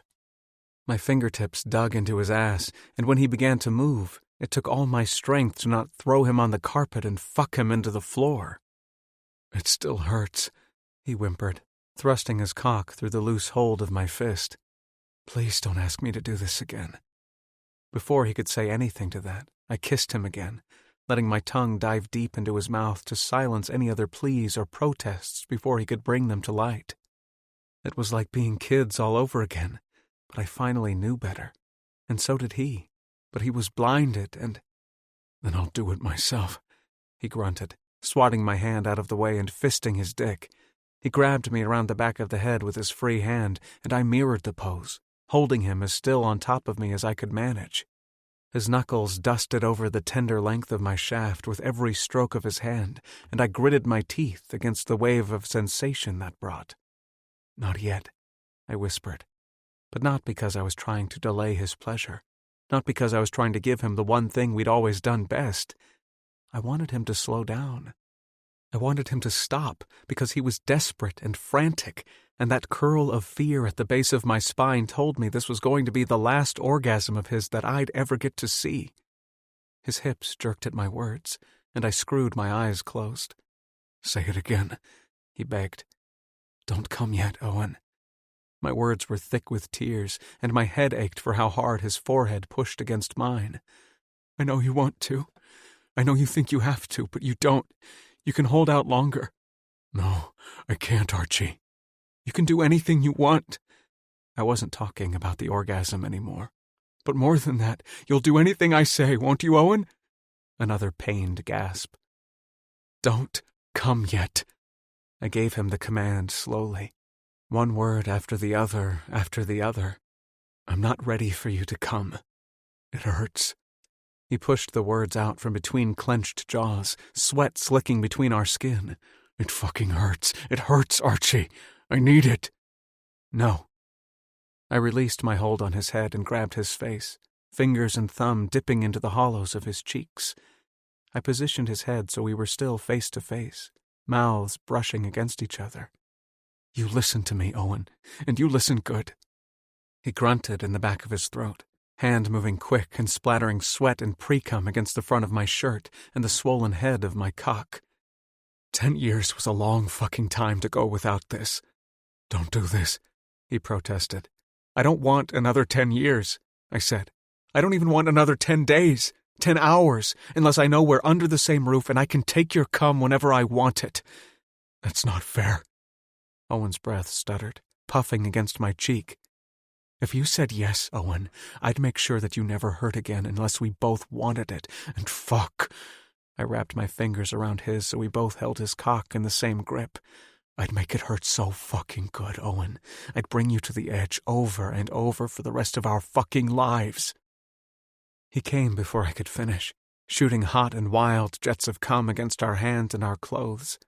I slanted our mouths together, relishing the taste of his cries and his release, and more than that, his love. It was perfect, and it was the only thing I wanted for the whole rest of my life. But as his cum cooled on my fingers, I could feel him slipping further out of reach. "This doesn't have to be hard," I promised, our mouths still so close together I could taste his breath. "It doesn't have to be. We can do it together." Without a word, Owen climbed off my lap, history repeating itself before my very eyes. I zipped my flagging dick back into my pants, doing my best not to smear his cum all over the wool blend of my slacks. "Do you want me to get on my knees and beg you, Owen? Because I will. I'm not above it." "I know you're not." He wouldn't meet my stare, and I thought that if I could just get him to look me in the eyes one more time, I could convince him to stay, to give us a real chance. "But that's not where I want you." "Where then?" I asked. "I want you in California, Archie." He shook his head, bleached curls bouncing as he stared at the floor. "I want you to go home." Chapter 31. Owen. 6 months later. Mandy smelled like lavender. mostly on account of her bouquet, which had sprigs of the purple blooms scattered around the white roses and baby's breath. She had some stems tucked into the loose braid of her hair, and when she floated around the room, she carried the soft scent with her. But when she caught my stare from across the room, her face turned serious. I went still, stumbling over my own feet as the intensity of her look stopped me in my tracks. "What did I do wrong?" I asked when she got within earshot. Her expression immediately softened, but she rolled her eyes at me just the same. "You know what you did wrong, but this isn't about that," she said.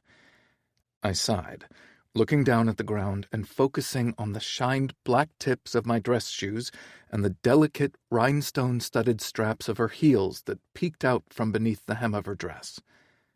"What then?" She studied me quietly, using her bouquet to smack me in the chest, jostling more of that lavender smell into the air. "You know what? I was wrong. I do want to talk about what you did wrong." "Mandy." "It's been 6 months," she accused. "I have a calendar, I know." She hit me again with the bouquet. "Do you know I talk to him every week?" I did not, in fact, know that Mandy talked with Archie every week, and I could have gone the rest of my life not knowing that. It felt unfair in a way I didn't have the class or the skill to articulate. "That's great, Mandy," I said instead. "He got me a new car for a wedding present." "Am I supposed to be impressed?" I was impressed, but also annoyed, and I wouldn't give her the courtesy of knowing about either. It didn't surprise me in the least that Archie was trying to buy his way into our lives. But what surprised me was that Mandy had fallen for his tricks. In the days and weeks after Archie's visit home, he'd tried just about every trick in the book to get back into my life. But I'd fought him tooth and nail the whole way. Even with Mandy's blessing, which had come less than 3 days after Archie went back to California, I hadn't felt right about it. Something with the expectation that one of us just give up our life to move with the other felt presumptuous and entitled. And there was a voice in the back of my head that screamed at me every time I fought him, that told me I was being stubborn for no reason at all, that I was only hurting myself by trying to hurt him. But still. And the weeks dragged into months, and I was too focused on helping Mandy finalize her wedding plans to deal with much else. I'd found that in the absence of a self-imposed obligation to help her, I truly enjoyed being someone she could rely on. As time progressed, so many things changed. But the one thing that remained steady was Archie's insistence that I hear him out again. At least once a day he sent me a message, even though I had long ago started to leave them ignored. I didn't know what to say to him, because his persistence was like a fine grit sandpaper wearing me down so slowly I didn't even notice I'd begun to soften. By the time I realized that I was looking forward to his daily messages, it had been 5 months since I'd seen him last, and even though that was nowhere near 10 years, it felt like too much time had passed for me to make it up to him. "He asks me about you," Mandy said, and I covered my throat with my hand to hide the flush that burned toward my chin. "And what do you tell him?" "I tell him that you're not the same since you left him," she said, staring at me down the slope of her nose. "Since I left him," I muttered. "You did, even if I don't understand it." I inhaled a rattling breath, pasting on a fake smile as there was no way I would ruin the biggest day of my sister's life by publicly lamenting my own bad decisions. "I don't want to talk about him today," I said. Her stare flickered over my shoulder, a small smile falling across her face as she took a step away from me. "Then how about you talk to me?" Archie's voice behind me was like a bucket of ice water being dropped on my head in the middle of the desert. Mandy gave me a quick jerk of her head, then turned back toward her wedding party. It took me a solid minute to find movement in my legs, and when I finally brought myself around to face Archie, my knees almost gave out anyway of their own accord. Archie looked better than he ever had, in a finely tailored tux made of materials so expensive it almost glimmered under the market lights that were strung zigzag above their heads to light the dance floor. He'd always been tall and slim, but the dark wool accentuated the shape of him, and Archie subconsciously pressed a hand against the buttons of his tux, catching my stare and holding it. "What are you doing here?" I rasped, unintentionally mirroring his pose by pressing my hand over my middle, but on my end it was to settle my stomach and not throw up all over our shoes. His probably cost more than my entire outfit had, and that was just a rental for me. "Your sister invited me," he said. "Sure, but what are you doing here?" "Your sister invited me?" he said again, this time cocking his head to the side and winging a brow up in the air. "She's a traitor." "She wants you happy," he said. "And she thinks you have anything to do with that? You're just a bad habit at this point, Archie." My blood boiled, starting at the tips of my fingers and working up through my body until my spine was on fire and threatening to sear through my muscles and my skin. I'd tried so hard and for so long to quit the man in front of me, but somehow he still had his hooks in me.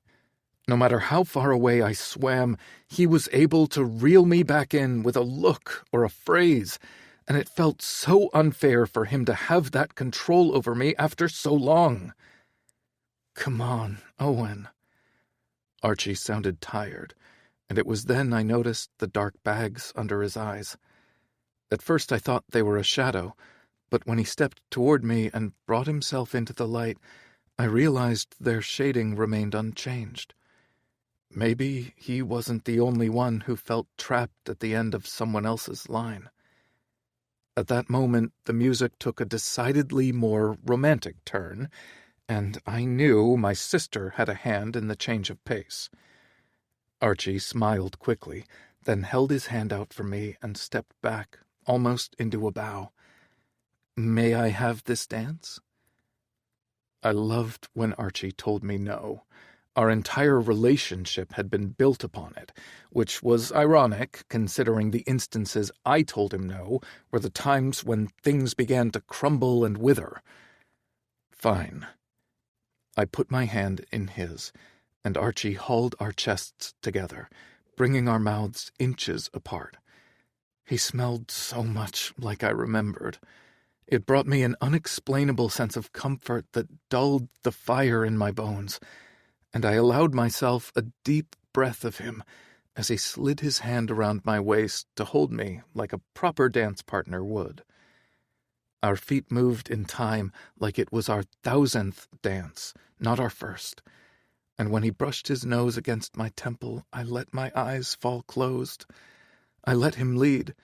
He must have noticed a shift in my demeanor, because the arm around my waist wrapped tighter, the grip on my hand turned less sweaty. "You look nice," I muttered, which earned a low laugh in my ear. "I look like a man obsessed," he whispered, giving me a whirl around the dance floor. "With what?"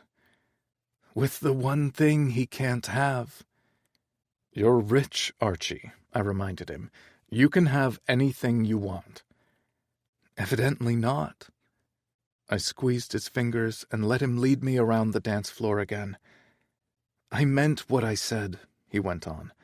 "I've meant everything I've ever said to you. I would bring you here. I'd give it all up. I'd split the time. Whatever you want, Owen, as long as part of what you want is me." "We can't split the time," I said.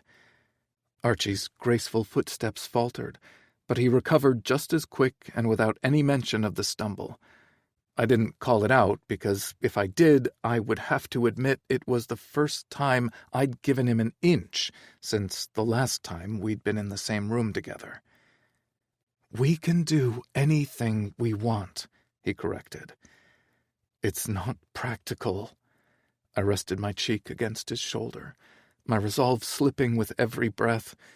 Now that Archie was with me again, it was hard to remember why I hadn't wanted to give in to him, why I'd fought him in the first place. Had it been the entitlement and the assumptions, or had it been an inexplicable drive to continue to punish myself for a mistake I'd made at 18? Not that Archie could ever be a mistake. The rest of it, though. As you so often like to remind me, I have enough money that anything can be practical, he said. I laughed, relaxing into his arms. The song changed from one slow dance to another, and Archie righted his grip around me and kept us moving around the outskirts of the dance floor. "Your friends will think I'm a whore," I said. "My friends will think you're in love with me," he said. "I don't want to be a kept man." Archie made a victorious sound in the back of his throat that I ignored. "I would keep you so hard you wouldn't even remember what it was like to not be kept, Owen." He brushed his lips against my temple, and I tilted my head back to look up at him. "You know what I mean," I warned. "And you know what I mean." I didn't have a response to that, so I returned my cheek to his shoulder and let the silence blanket over us as he continued to steer us through the rest of the song and into a third one. I would have to have a conversation with my sister later because, while I'd never been married before, I knew this many waltzy romantic songs in a row was not part of any wedding DJ's repertoire. "It all feels stupid now that you're here," I whispered. "The past 6 months, sending you away, ignoring the text messages.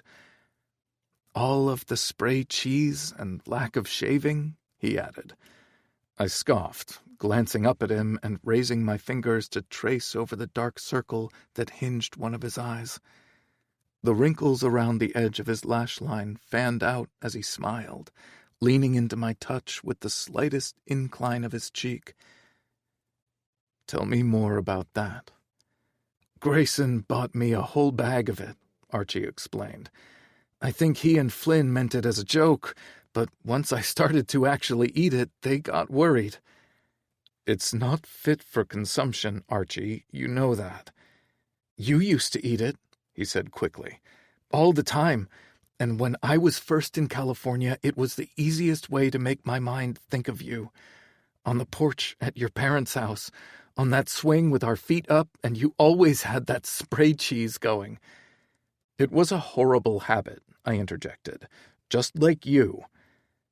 "Some habits are harder to break than others," he murmured, head tilting a little more to the side and his lashes falling a little more closed.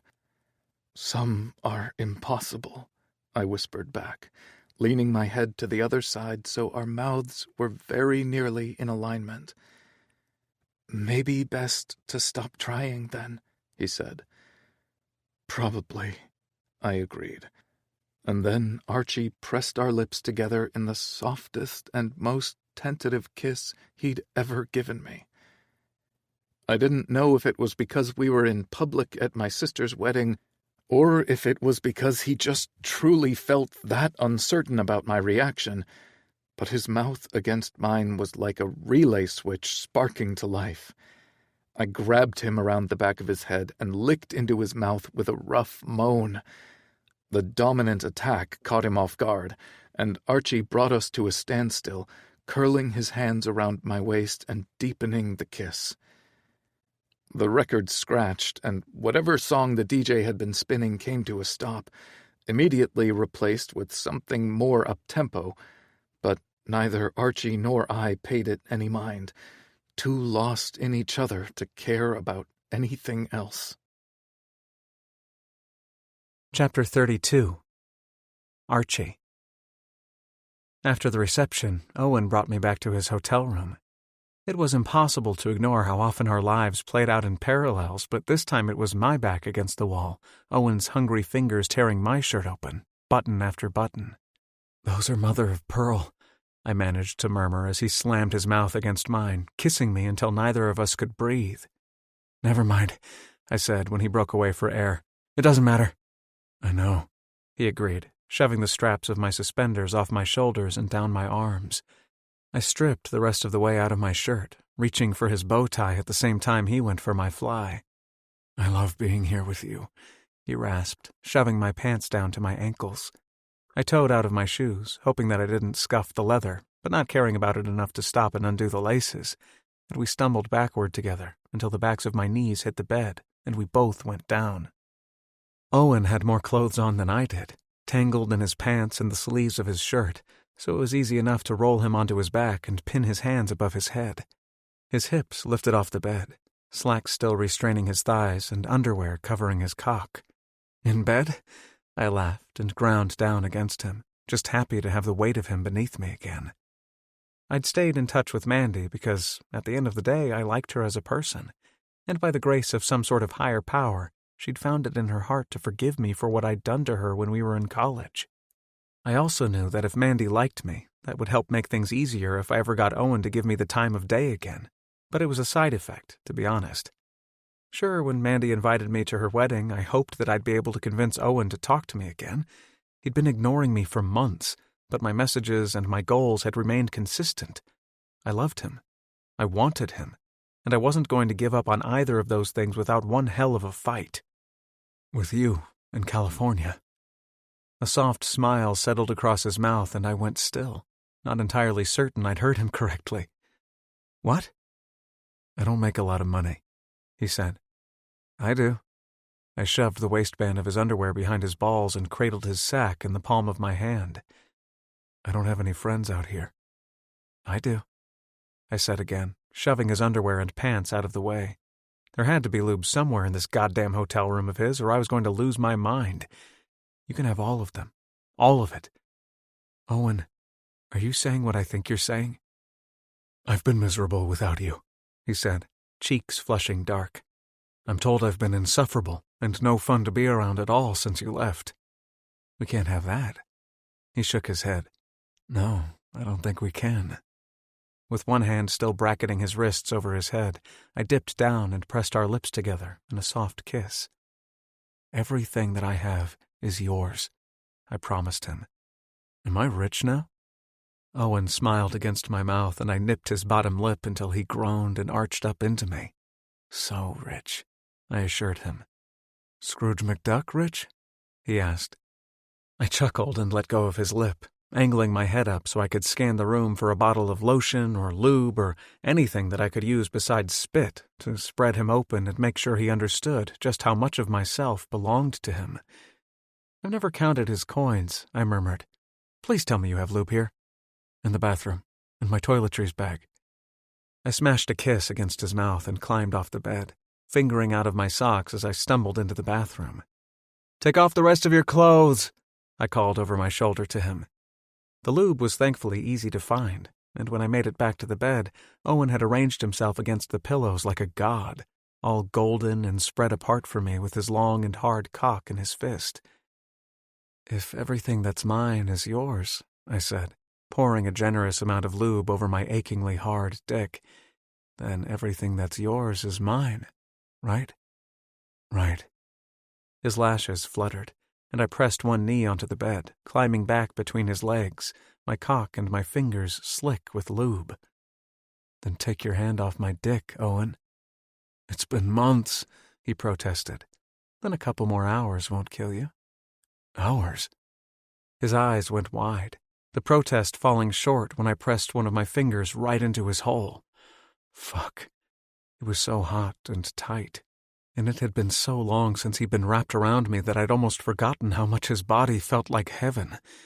Moving between his legs, I used my shoulders to spread him wide, then pushed my tongue alongside my finger between his cheeks.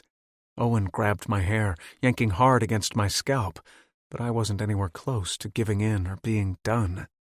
"Don't," "Touch my cock, Owen," I reminded him again, dipping my tongue inside. I added another finger, making a loud and sloppy mess of his hole until sweat slicked down his thighs and caused his legs to slip and slide against my arms and my shoulders. A quick look up showed his balls so high I could barely see the shape of them, and his cock so hard it bounced against his stomach with a loud slap when I pulled at it. "That'll make me come," he panted. "Better not." He was harder than I'd ever seen him, but I was harder than I'd ever been, too. His hole was soaked in spit and already puffy around the rim, and when I aligned the head of my dick, I slid inside with ease.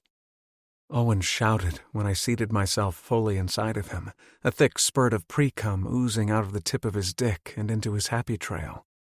I missed how good this hole feels. I praised his body, peppering kisses along the sharp angle of his jaw until I reached his ear. "I'm so sorry," he whispered. "What for?" "Everything." Owen shook his head and closed his eyes. I tapped my fingers against his cheekbones until he opened up, revealing a curtain of unshed tears below his irises. "We've both done stupid things," I assured him. "But we can stop that now, right?" He nodded. I eased my hips backward, shivering at the way his body tried to grip my length as I pulled out and slid back in. "You're going to be with me now, right?" I asked, setting a pace so slow it had to be as torturous for me as it was for him. "Yes," he whined, one of his hands going for his cock before he shouted his frustration and fisted the sheets instead. "Touch me," I said. He let go of the sheets and curled his hands around my head, fingers threading into my hair as he held my face directly above his.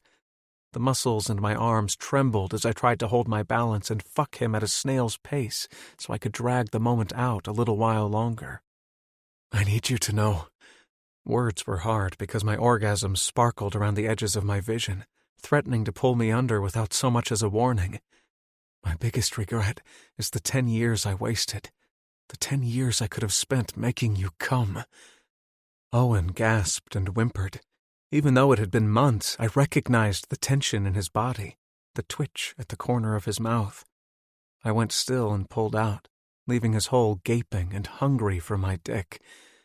His hold on the back of my head tightened before he flung his arms to the sides and cried out. "I'll make it up to you, though." I teased my head back into his channel, letting his ring close down around me before pulling all the way back out. "You don't have to, but I want to. In and out, in and out, an inch, then 2, then 1, and 3, and 1. I'm going to come up with 1,000 new ways to own your body," I promised, taking his earlobe between my teeth and giving it a tug. 1,000 new ways to make your orgasms hurt in all of the best ways. I'd get him a cage, a plug. I'd get sounds. I'd try every tool and toy out on him that both of our hearts desired, and I would make him beg and cry and plead and whimper until he didn't have words, until he didn't have thought, until he had the only thing that mattered. Me. Until he had me. And I would spend the rest of my life making sure that I was the only thing he needed. I would take care of him in all the ways I should have, and all the ways I wanted to. "I need to come, Archie. You're killing me," he whined, hips pumping as I thrust into him again. This time 4 inches, 6 inches, 1 inch, 1 inch, all the way home. Not yet. Maybe it was selfish, but I wanted to come first. I wanted to see his face when I spilled inside of him, while I found my own pleasure in depriving him of his own. I wanted him to know how much I loved him when he gave that to me. "Archie." Not yet. I buried myself deep, my thrusts turning into nothing more than feral rutting. The back of his head angled up against the headboard, the sound of our wet skin slapping against each other loud enough to echo off the walls of the hotel room. "Archie." He rasped my name again. Not yet. I let my lips dance across his, feather light. Sweat dripped from my forehead, splattering onto his curls and sliding down onto the pillow. He brought his hands back, this time grabbing my shoulders like he was trying to change the pace of how I fucked him to get him over the edge. "You can last a little longer, can't you?" He shook his head, lower lip quivering. "I know you can," I assured him. We were both right at the precipice. It wouldn't be long now. "I know it hurts, but you can hold out a little longer." One of his eyes opened, revealing the white of his eye, and his lashes fluttered like he was trying to keep himself conscious. "For you." The words were barely audible, but they were the right ones, and they were everything. For me. Yeah. I buried myself to the hilt and let the ferocity of my own orgasm drag me beneath the surface of coherency. A guttural shout broke the silence, and somewhere in the back of my mind I knew it was me. I was the one who had cried out like I'd finished a marathon or won a battle, and in a way of thinking, I had. Owen cried openly, tears slicking down his cheeks and mixing with the sweat, and I was alert enough to lean down and lick him, dragging the hot flat of my tongue from his jawline to the crook of his nose. My entire body hurt, my orgasm still ripping through me as I poured spurt after spurt into the deepest parts of Owen's body. One of his fingernails pierced the skin on my arm, and the shock of pain only served to draw another pulse of cum out of my cock. "Come for me, Owen." I'd barely gotten the words out before hot bursts of Owen's cum splashed against my stomach, even my chest. I shifted my weight and took him into my hand, drawing every last drop out of his balls until he went from begging to come to begging to not come. Only then did I collapse, half on him and half on the bed, shivering as he reached for me and started to draw mindless shapes and swirls over the small of my back. My cock was still inside of him, pulsing in time with the frenetic beat of my heart, and I sighed, content to rest in him and on him until our breathing returned to normal. "Did you mean it?"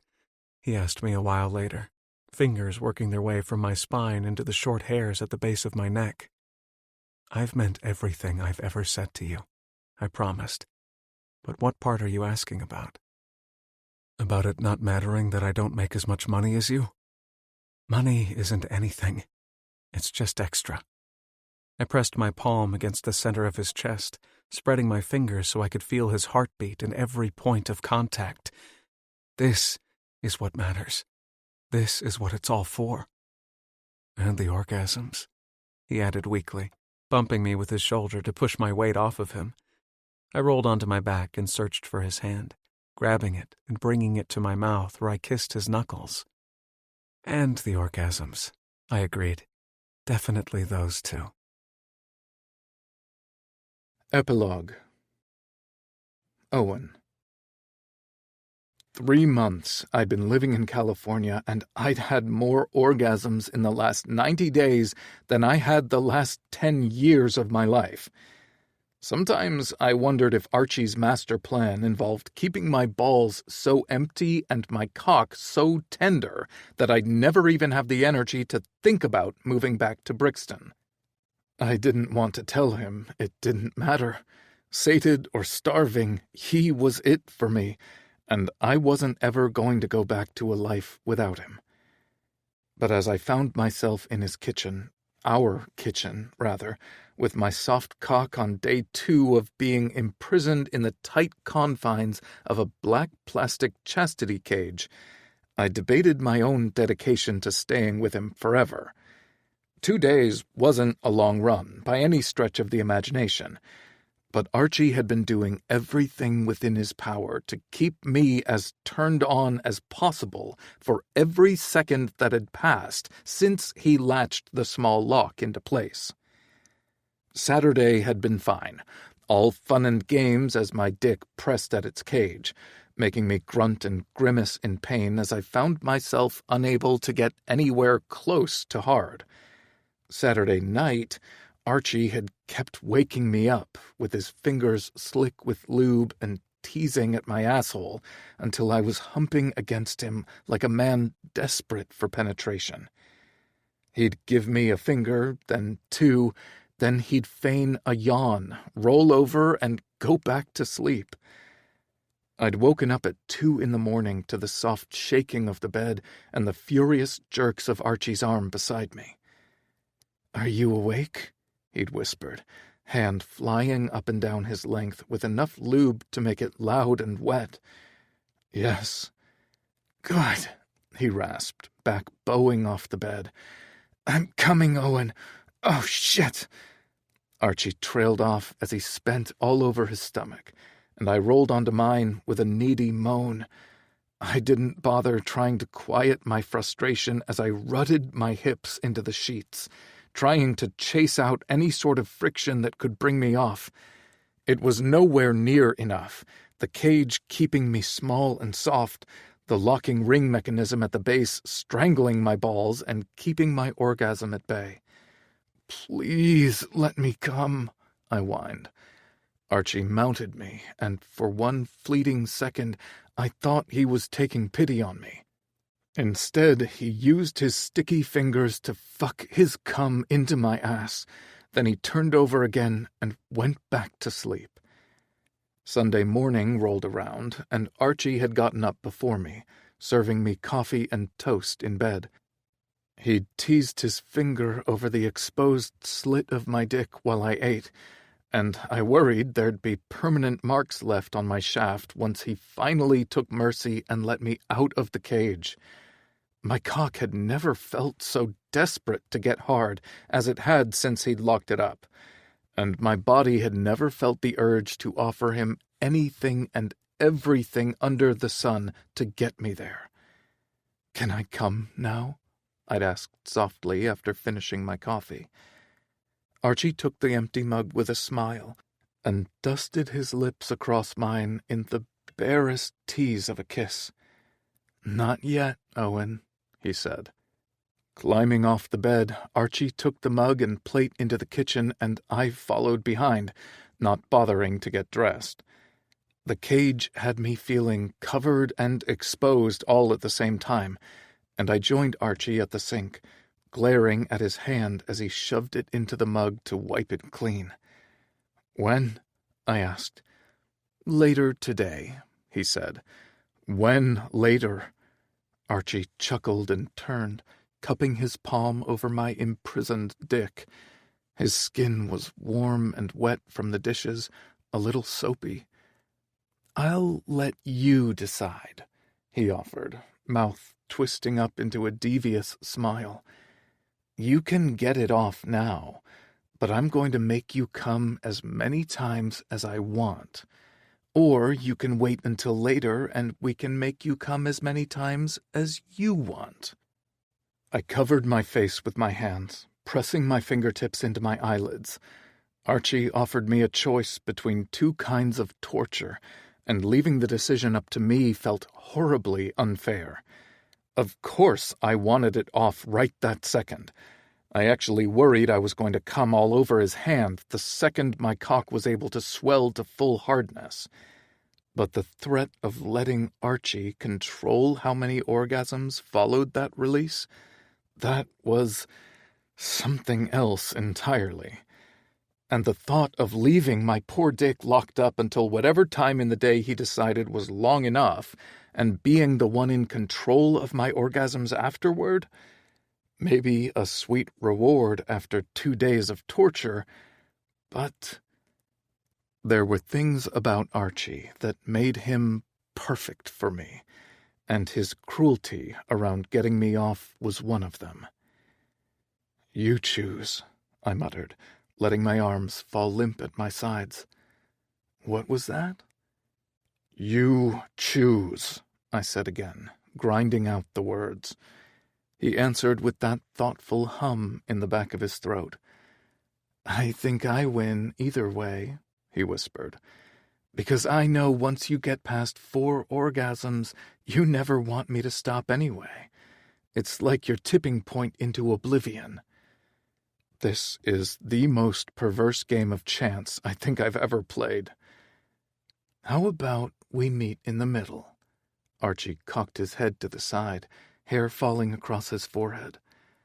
I reached up and brushed a chunk of soft brown strands behind his ear. He angled his head the other way, leaning into my hand with a borderline sadistic smile. "What's the middle?" "We take it off after lunch." He puckered his lips toward my palm, blowing a kiss across the heel of my thumb. "And I make you come as many times as I want." "You pretty much said that was what was going to happen anyway," I grumbled. "Good. Then we're in agreement." Archie slid his arms around me and pulled me close, the plastic cage bumping into his hip as he brought our bodies together. "Now kiss me." As always, I never told him no. With a slight turn of my head, I pressed our mouths together and parted my lips for his tongue. Archie moaned, licking past my teeth and into the depths of my mouth, kissing me like we'd been doing it our whole lives and not just 3 months. 3 months. Time moved quickly when we were together. It wasn't more than 2 weeks after Mandy's wedding that I moved to California without much more than the clothes on my back. I'd gotten onto that plane again and closed the distance between us for what we both hoped to be the very last time. Archie paid for movers to come and pack up my things because he couldn't bear the thought of me being away from him for even one more day. And, to be honest, neither could I. Frankie came out when it was finally moving day, meeting Archie's friends and helping me get settled. He wasn't Archie's #1 fan, and he definitely didn't like Flynn, but after about a month, he'd stopped giving me shit for the quick relocation. I was grateful that Archie wasn't the jealous type, because Frankie's friendship meant more to me than my romantic relationship with him had, and being able to maintain that meant a lot to me. Even with Frankie across the country, we talked every day, and he was still my best friend. We'd all gotten settled into this new kind of routine, and I'd found a new job doing the same thing but making twice as much money because that was just what happened in California. Archie had vowed that I didn't have to work, but he'd stopped fighting when I insisted that I wanted to. He gave me absolute free rein over his house once my things got delivered, but I didn't have the heart to mess up the space he'd curated for himself. I'd kept my band posters tucked away in the back of the closet until I came home one day and found them reframed and hung behind the back of the couch. Neither of us said anything about it, but I'd sucked Archie's cock with twice as much vigor as normal that night as my way of saying thanks. It continued on a lot like that while I got settled, finding little bits and pieces of my life integrating into his almost flawlessly. We started using the kitchen and eating at home. I took to feeding his friends, my friends now, at least once a month, sometimes more. All in all, it was the start of a life I'd never realized I wanted until it was almost out of my grasp for a second time. I had bad dreams some nights, when I would wake up after dreaming about telling Archie to leave me again, but him never coming back to me. Thankfully, the warmth of his body and the softness of his sheets would always calm my fears and ease me awake, wrapping me up until my heart rate returned to normal and my mind remembered where I was. Right where I was always meant to be. "Go get on the bed," Archie murmured against my lips. "Get on all fours." "I thought you said after lunch." "I thought we agreed you would do what you're told." He nipped at my lower lip and gave me a gentle push toward the hallway. We had, in fact, never agreed such a thing, but we had both learned, over time and trial and error, that it wasn't the worst thing in the world for me to lean into my submission a little. Sometimes.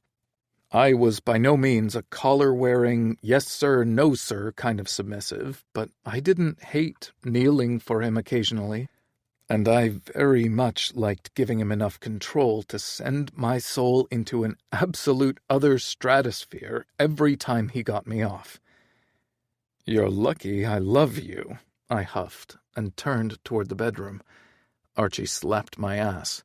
"I know I am." Back in the bedroom, I arranged myself on the bed as he'd asked, nearly blacking out when he climbed onto the bed behind me and spread my ass cheeks apart. "What are you—" He cut me off before I could finish the question, spitting straight onto my asshole and pushing both of his thumbs past the tight and unprepared muscle. "Shh, shh, shh," he soothed, fucking his thumbs in and out of me in tandem. I dropped my face against the pillows, fighting my eyes as they threatened to roll all the way back into my head. He went from 2 thumbs to 1, the sound of the lube bottle opening piercing the silence like a gunshot. To the spit he added a generous amount of lube, then the second thumb was back. Archie hooked his digits into me and then pulled me open, pressing the head of his cock against the small gape he'd made. "Let me in," he coaxed, pulling back without coming close to getting inside of me. "You're trying to kill me. Is that what this is?" Archie laughed again and finally pushed the head of his cock into my body. Even with what felt like half a bottle of lube covering my crack, the thickness of his cock paired with both of his thumbs had me feeling full enough to burst. I whimpered, ready to protest, but he eased his hips forward, fitting more of his thick length into me. "Jesus, Owen," he whispered, clearing his throat. "You're so tight like this, I'd think you were the one trying to kill me." "Not without a prenup first," I groaned, and behind me, Archie went still. "You'd marry me?" he asked. I hadn't even meant to say it. I hadn't even been thinking about it, but we both knew the answer was a loud and resounding yes. "Never," I lied. "I'd marry you too," he said, like he hadn't just heard my denial as clear as day from beneath him. "I'll have my attorney draft a prenup on Monday. What do you want?" "Everything," I lied. "It's yours." "I don't really want it," I told him. He started to fuck me, thumbs still lodged inside. My pulse thrummed in my balls as heavy and insistent as a bass drum, and my dick fought against the hard plastic constraining it. The pleasure shot through me, taking my breath as I choked out, "I just want you. I'm yours. Please, Archie, can I come right now?" He made another noise, quickening the pace of his thrusts. The stretch intensified, and I shivered, body fighting to get away from him. "It's not after lunch," he said. One of his hands left me because he petted down the small of my back, but my hole still ached from being tested and held wide. "What's inside of me?" I asked, trying to look over my shoulder and see. "My cock," he said, snapping his hips forward for good measure. "3 of my fingers. 3, Jesus. It's tight like this. You're strangling my cock, Owen. You're going to make me come so hard I'm going to shoot into parts of you I've never reached before. You're killing me." He slid his hand up my spine until he reached my shoulder blades. Then he shifted and pressed his arm flat against me. My chest collapsed into the mattress and his cock inched even further inside. My cock and the cage twisted in the sheets, and for as tight as the restriction was, pre-cum still leaked out of my slit, creating a sticky and painful sort of friction between my legs. "You're a fucking dream come true," he panted, lips and tongue hot against my ear. The pace of Archie's thrusts turned frenetic, and he slammed into me over and over, thrusting me into the mattress with so much force I worried his bed would snap from the pressure of it. "You're my dream come true," he said, the words catching in his throat as his body went still. Fingers and cock still inside of me, I could feel the pulsing of his shaft as he spilled into me, just like he promised. A strangled cry ripped out of my mouth, the periphery of my own orgasm just barely out of my reach. Archie whispered something sweet and petted his hands down my back, keeping his cock inside of me until we both went soft. His release left him calm and relaxed. My lack of release had me strung tight like a high wire. Archie's cock slipped free, and he moved quick and efficiently, always 10 steps ahead of me. The hard and cold plastic of a plug pushed against my tender and fucked hole, and with a deft twist of his wrist, Archie popped the substantial toy into place. The flared base rested between my ass cheeks, and the conical end stretched parts of my channel that never received as much attention as the toy was giving. I knew the hours between breakfast and lunch would be long and arduous, but they would, in the end, be worth it. "We're going to lunch with Rob and Grayson," he said, hooking his arm around my chest and pulling me up so my back pressed against his chest. Archie licked the side of my neck, and I angled myself away from him so he had more skin to pay attention to. "I'll die." "Can I give you a hickey here?" he asked, ignoring my comment and pressing a kiss against the soft skin behind my ear. "Can I come?" He chuckled. "Later?" "Then yes." As if I'd ever tell him no.